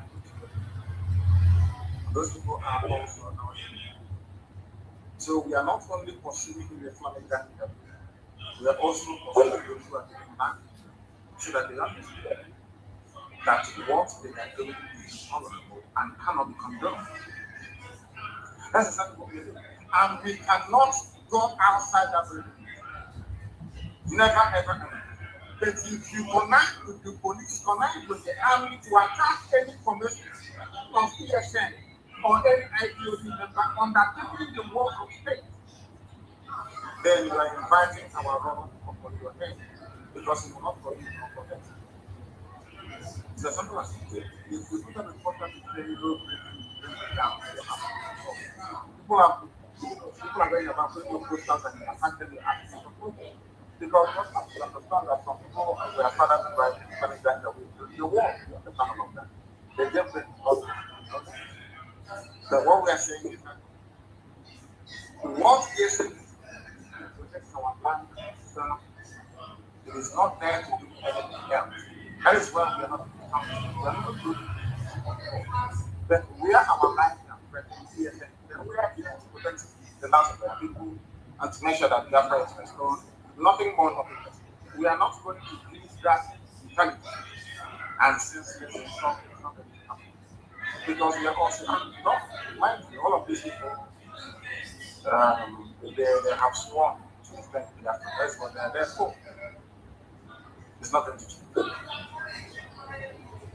Now, Madike, looking at what is going on in Nigeria now, we know that the government of Nigeria, the zoo, is accomplice in this whole jihad attack, in this whole terrorist attack. They are accomplice. Now, what assurance will you give the people of Biafra who have become helpless, if not for the emergence of IPOD, if not for the emergence of the ESN just last year? You can imagine what will be happening now if we are experiencing what the people are experiencing in Yoruba land, where the Fulani, they gave Fulani ultimatum, and then after the ultimatum, the Fulani come to say they own the forest in Yoruba land. Now, what assurance are you giving our people of Biafra that any attack coming from Fulani will be resisted and won? But there's we know that because we know that the Nigerian state is an accomplished policy government because there is no president. Nigeria has no president, and it's there. Everybody knows that even in food knows that. That is why very much can come out and say that anything I said or tell me an issue of things, that is in the high talks, small town, insecurity. The best thing is the first thing because I think my pride when we don't mind by where they're having fun. Who knows? I think she's about and the president is the most. Having fun, which one of by the next time we see the price as you bouncing having fun. Where is your question? I'm saying this in line with your view. I want you to understand that not only is the government of that government completely in what is going in the terrorism, they have got in terrorism. So, deliberately, not by a few, not like my sister, the government themselves, after all, brought in terrorism. You understand? First, I feel sorry. Let me tell you one thing. What is happening? They know. Britain must have told them that this would not listen. Don't try them anyhow. And as I said, they want some people with the force of terrorists and then come against us with the might of the army. That is the reason why people for them. That is why the whole people left their jobs in advertising. Yeah, you can get application form to join them. And what other I think it's the 3 hours. What other proof do you give that Britain is the world that was not issue? BBC advertising that you can get phone to join army because they know they want to the population to fight. Let me tell you, they do not have the population to fight for the other very. If you do why I don't understand, they cannot enforce the country. Now they're asking for people to join the army. That army is populated by young terrorists. They will try all them. They came to all of 4 times. They went to discovering no more military, discovering person. They are cowards. They say, come down on the ground. You know where we are in the forest. Come and be so we can give you the potential of this land. So you can die. How did this end? What is happening in the Finland cannot happen. It cannot happen. Britain killed off one thing. Air, land, and sea. Now we manufacture what we need. So how can you? Are you waiting for us to be waiting for telling the world, don't sell ants to them like before? You think that? No, of course not. For what we manufacture. If you want to know how effective it is, as the show and the say you understand.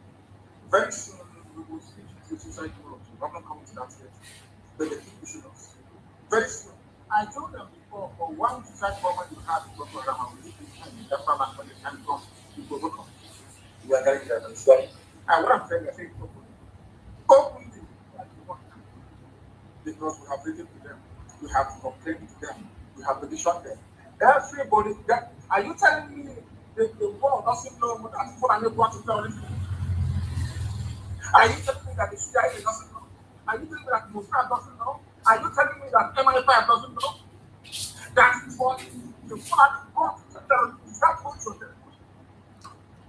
Are you telling me that they do not know what is going on? They know that they are concentrating the voice. It's another thing that is happening when you want to rise up from the USA to complain about Nigeria and what is happening there. How the bottom and here they are here. That's the headquarters. The pick up the economy. Remember President Trump said it, that his friends are making ridiculous money out of that. What he meant is that they're making that money of Africans as well. He said it. That his friends are making so much out of our students. The world knows that Fulani wants to take over Nigeria, they know that very well. All the massacres happening. Al Jazeera interviewed the Paris, that was in 2016, and I said, that was national high school. People were being shot. In fact, they removed that woman from Al Jazeera after interview. It was no fun. Look at people being shot there by army and police at National High School. Nothing happened. And because nothing happened, that in fact it doesn't really share. Before our eyes, the world saw the clip of army people kneeling down and firing at civilians. Had the same thing happened in China, you would hear them all American with the might. Tiananmen massacre. What happened to the Shia Muslims? What happened in Tiananmen massacre? Not what the same subject war on Chinese, because we can ask them not to. That we have the British to go to our map. National has to go to war, they kill. And you know how life is. Once they are killing other people and you're quiet, and global media will just supporting them. Our army, our boys, our today and their politics. That is what goes around, comes around. If you support people today, people will consume you too, like them and you don't friend. This is what you're supporting. This is what Nigeria will continue. The system of one Nigeria, you are this. Then answer to your question. If they come to our land every time, we'll kill them. Thank you very much. Thank you very much. Thank you very much for that. You know, Onyendo, when you are saying British, you know, this British, a lot of people don't understand why you are always hammering on British. On this note, let me make it very public. Of course, this is not also the question for those who think that the question is going to be long. This is not the question, but you can make comment after this. Let me make it public that in 2015, December 3rd, 2015, a motion was filed at the British Parliament for the independence of Biafra. Of course. A lot of people don't know about this. They don't know about it. Now, the text of this motion reads that this House recognizes the call for the independence of the territory that constituted the Biafra Republic, acknowledges that Biafra issue could be improved with the cooperation of the Nigerian government by offering a referendum, and urges the Foreign and Commonwealth Office to use its diplomatic strength to assist in the resolution of this matter. I'm aware of it. I am aware of it. No, I didn't know you were asking about it. I wanted to bring it up much later. Okay. In this our struggle for Biafra, but since you mentioned comment, remember what I told you before, that in England, in Britain, it was Britain that was at the forefront of slavery, and yet it was Britain through their courts that banned, or should I say, so it is my hope and prayer that one day good people will rise up again in British politics to recognize that freedom for Biafra is also freedom for Britain. I give my very simple example. What is the volume of your trade in the USA or with Japan, for instance? If you give, right now, Britain is struggling because they are pleading with Joe Biden to give them favorable status in terms of trade negotiation and the rest of it. If you ask an average British person, is developed America than with the fugitive, regardless of the fact that they get oil and gas. It's something I said, having a free Biafra that is economically viable is your gateway. That thing you've always wanted in Africa is only Biafra. Because the economic strength of Biafra will allow all your companies that invested in Biafra land to be able to expand its production. I will give you a very simple, very tiny example. Do you think that people balance diet? The answer is no, because there is no milk. The milk should be these are condensed milk, these are processed milk, not fresh milk. That is one thing that stupid Indian cannot do. They can have viable animal husbandry industry that provides fresh milk. Look at all the products that require milk. Why do you think the Nigeria is not condition? Because they have milk. But the problem is in your and part of it has to be back. I just want to give you a very simple example. Very simple. Look at the world market for chocolate, especially during Valentine, during whatever. We can make chocolate from with the milk that employing people, exporting all that stuff. So Britain should, they have this problem. The problem is that they need somebody to certificate. They need somebody to do. They call him Lord Lugar. And they brought Bible in them. In the same Bible that is, you also have law. Jurisdiction. And in most cases, God Almighty. And your judges will do. And they call him God. So that means it's close to God now, or it's better than source. You respect him. You see how that and foolish. They don't know that when you call somebody a Lord, that is temporal and that is spiritual. God is spiritual. Those in the house of God, temporal. But you don't have to go to school to understand all these things. And it's not our fault that we get. That's where we are. It's not our fault. It's sound. Thank you very much. Thank you very much. And that reminds me, when some people call Lord Nnamdi Kanu, Mazi Nnamdi Kanu, a lot of people get upset. If you ask them who created Lord Lugar, very proud, they won't say Lord Lugar. Because that word is a white man, and the country is a black man. How can they call a little from Africa born? When they are white. I'm sorry about this. Yes. Yes. Now, when you look at, from what you have just said now, you explain something very, very important. And that reminds me, when you look at what is going on globally, you find out that people of the southern Nigeria, and then we bring it down to Biafra people, like Ngozi Okonjo-Iweala today, you see that she is being celebrated, and a lot of people are doing things all over the world. Now, I want you to tell us how would Biafra, if Biafra become a nation today,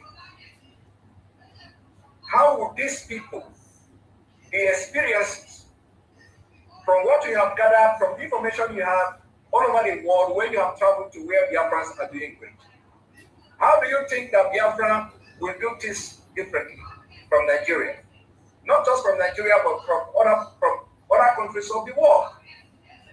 Are we going to, are you assuring people that Biafra will harness all the experiences of Biafrans scattered all over the world? And that, how do you intend doing that? They will actually contaminate what we have, because in Biafra land, as I told you before, what we are using and our land, we manufacture ourselves in Biafra. And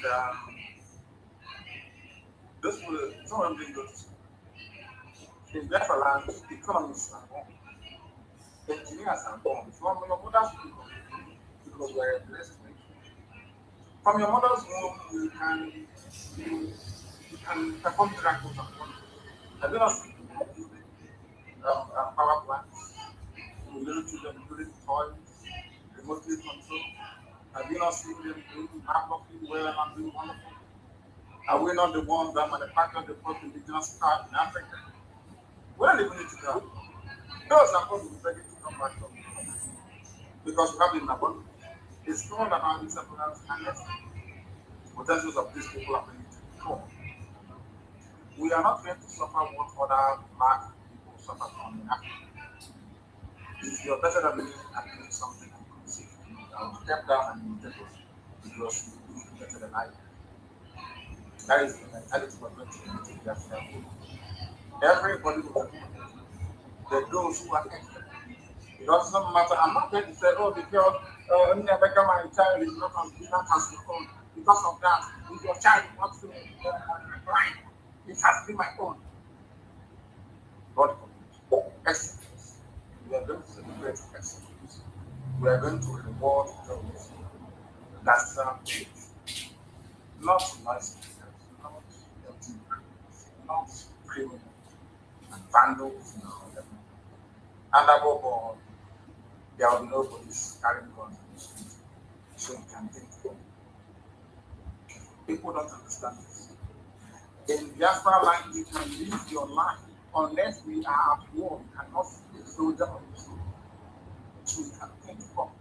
Because we've been traumatized. They have dealt with us. So we are going to build a novel country. Britain knows this. Britain, they know this. They don't want Biafra to come because they know that Biafra will put every other person in shame. That's what they want. People give us Biafra. Give it to us. Okay, sell it to us. Give us Biafra for 5 years. If it's not viable, we go back to Nigeria. They know what we can do. That's what I want to do. We have abundance of money. Do you plan as a journalist? No. Then that answers it. You don't need anybody. We welcome those one side. No problem. Some of them say they say the Biafra will come today. Some of them will leave their things here and follow me and they will go back. They will come. They are going to accommodate them. But because you speak English in a particular way, it doesn't mean anything. You know, we have seen all this nonsense now. Those that squash Nigeria, they are those who think come down ground. Those people to go down. They're the ones that are losing their life. So, if they can come, we can accommodate them. But in Biafra land, everything is. Thank you very much. And I know that you are very, very tired, you know, because they are, first of all, the attack on this this whole thing before we start almost threw me off balance. I never expected it, honestly. But thank God we managed to have come this far. One thing I'm going to ask you, I think it's going to be the last question before I will allow you to rest, because you know you have been on this journey for a very long time and every day on the phone and all that. So I'm going to ask you one last question. The question is this: if from what I've just read now about the motion for Biafra independence at the UK Parliament, yes, the wording is that the Office of the Commonwealth must make sure they use their diplomatic power ties to compel, but they did not use the word compel, but to compel Nigerian government to organize referendum for a possible freedom of Biafra. And this is exactly what we are all asking. Now, if this did not happen, are you ready to lead us to do anything to get the freedom of Biafra?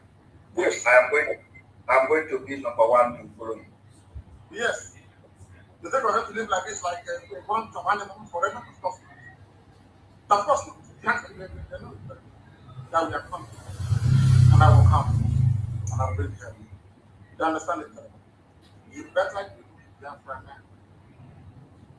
If they do not give me Biafra now, so I am making it very clear from what they don't know what I'm saying. Very clear. So that by the time that we have gone, the history they will remember the deeds of God upon our lives. We have not come for anything else. I don't take this for anything else. Only for Biafra to come. If you're not going to do it, Biafra, I will destroy everything I am seeing on my path. I'm being honest. There is no other outcome. Forget about all those speaking grammar.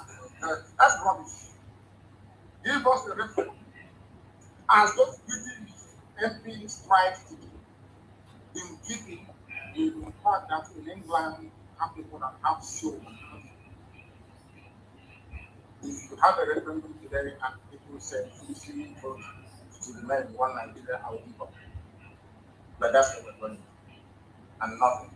You know where we can. You think how we are going to drop our guns now? So we're going to drop it now?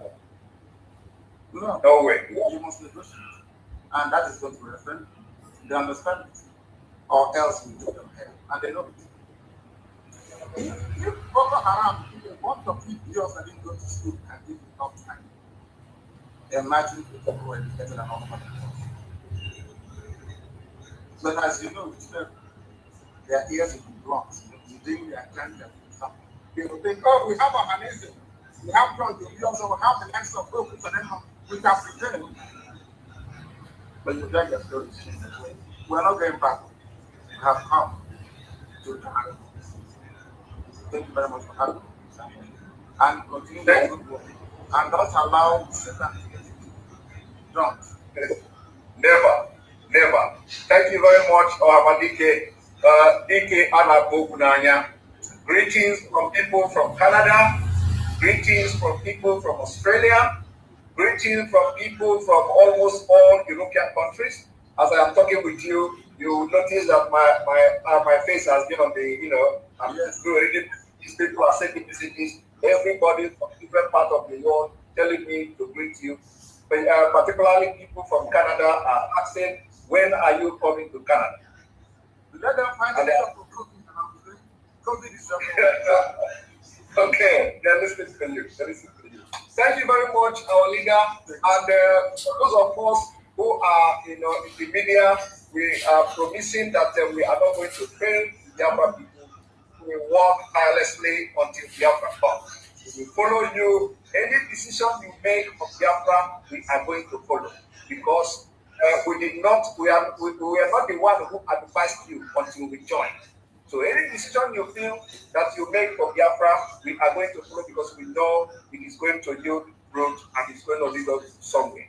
We have come a long way, no going back. So nobody is going to die. Nobody is going to die. We will all see Biafra. Thank you very much. Thank you very much. And enjoy yourself. Have a very nice week and see you again. I think it's for the first time in 5 months. Wow. I'm calling no wonder some of them don't want to come back. They are living in the environment. Some of them are very, very.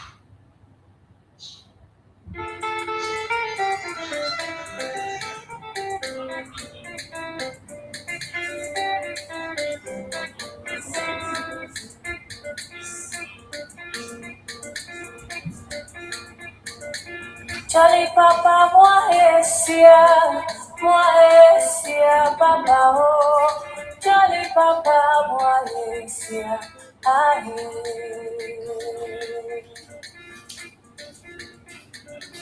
Charlie Papa, moi Papa, oh. Charlie Papa, moi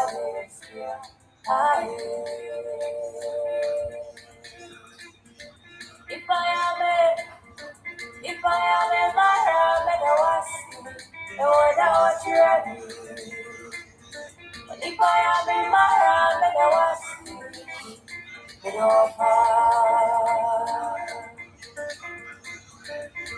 Tamono train, Tamono go. Up a season, step home, make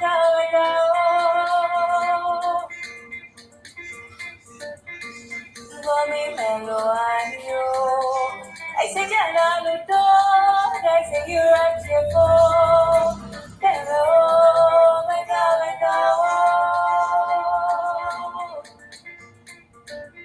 Kali Papa, Papa, Jolly Papa,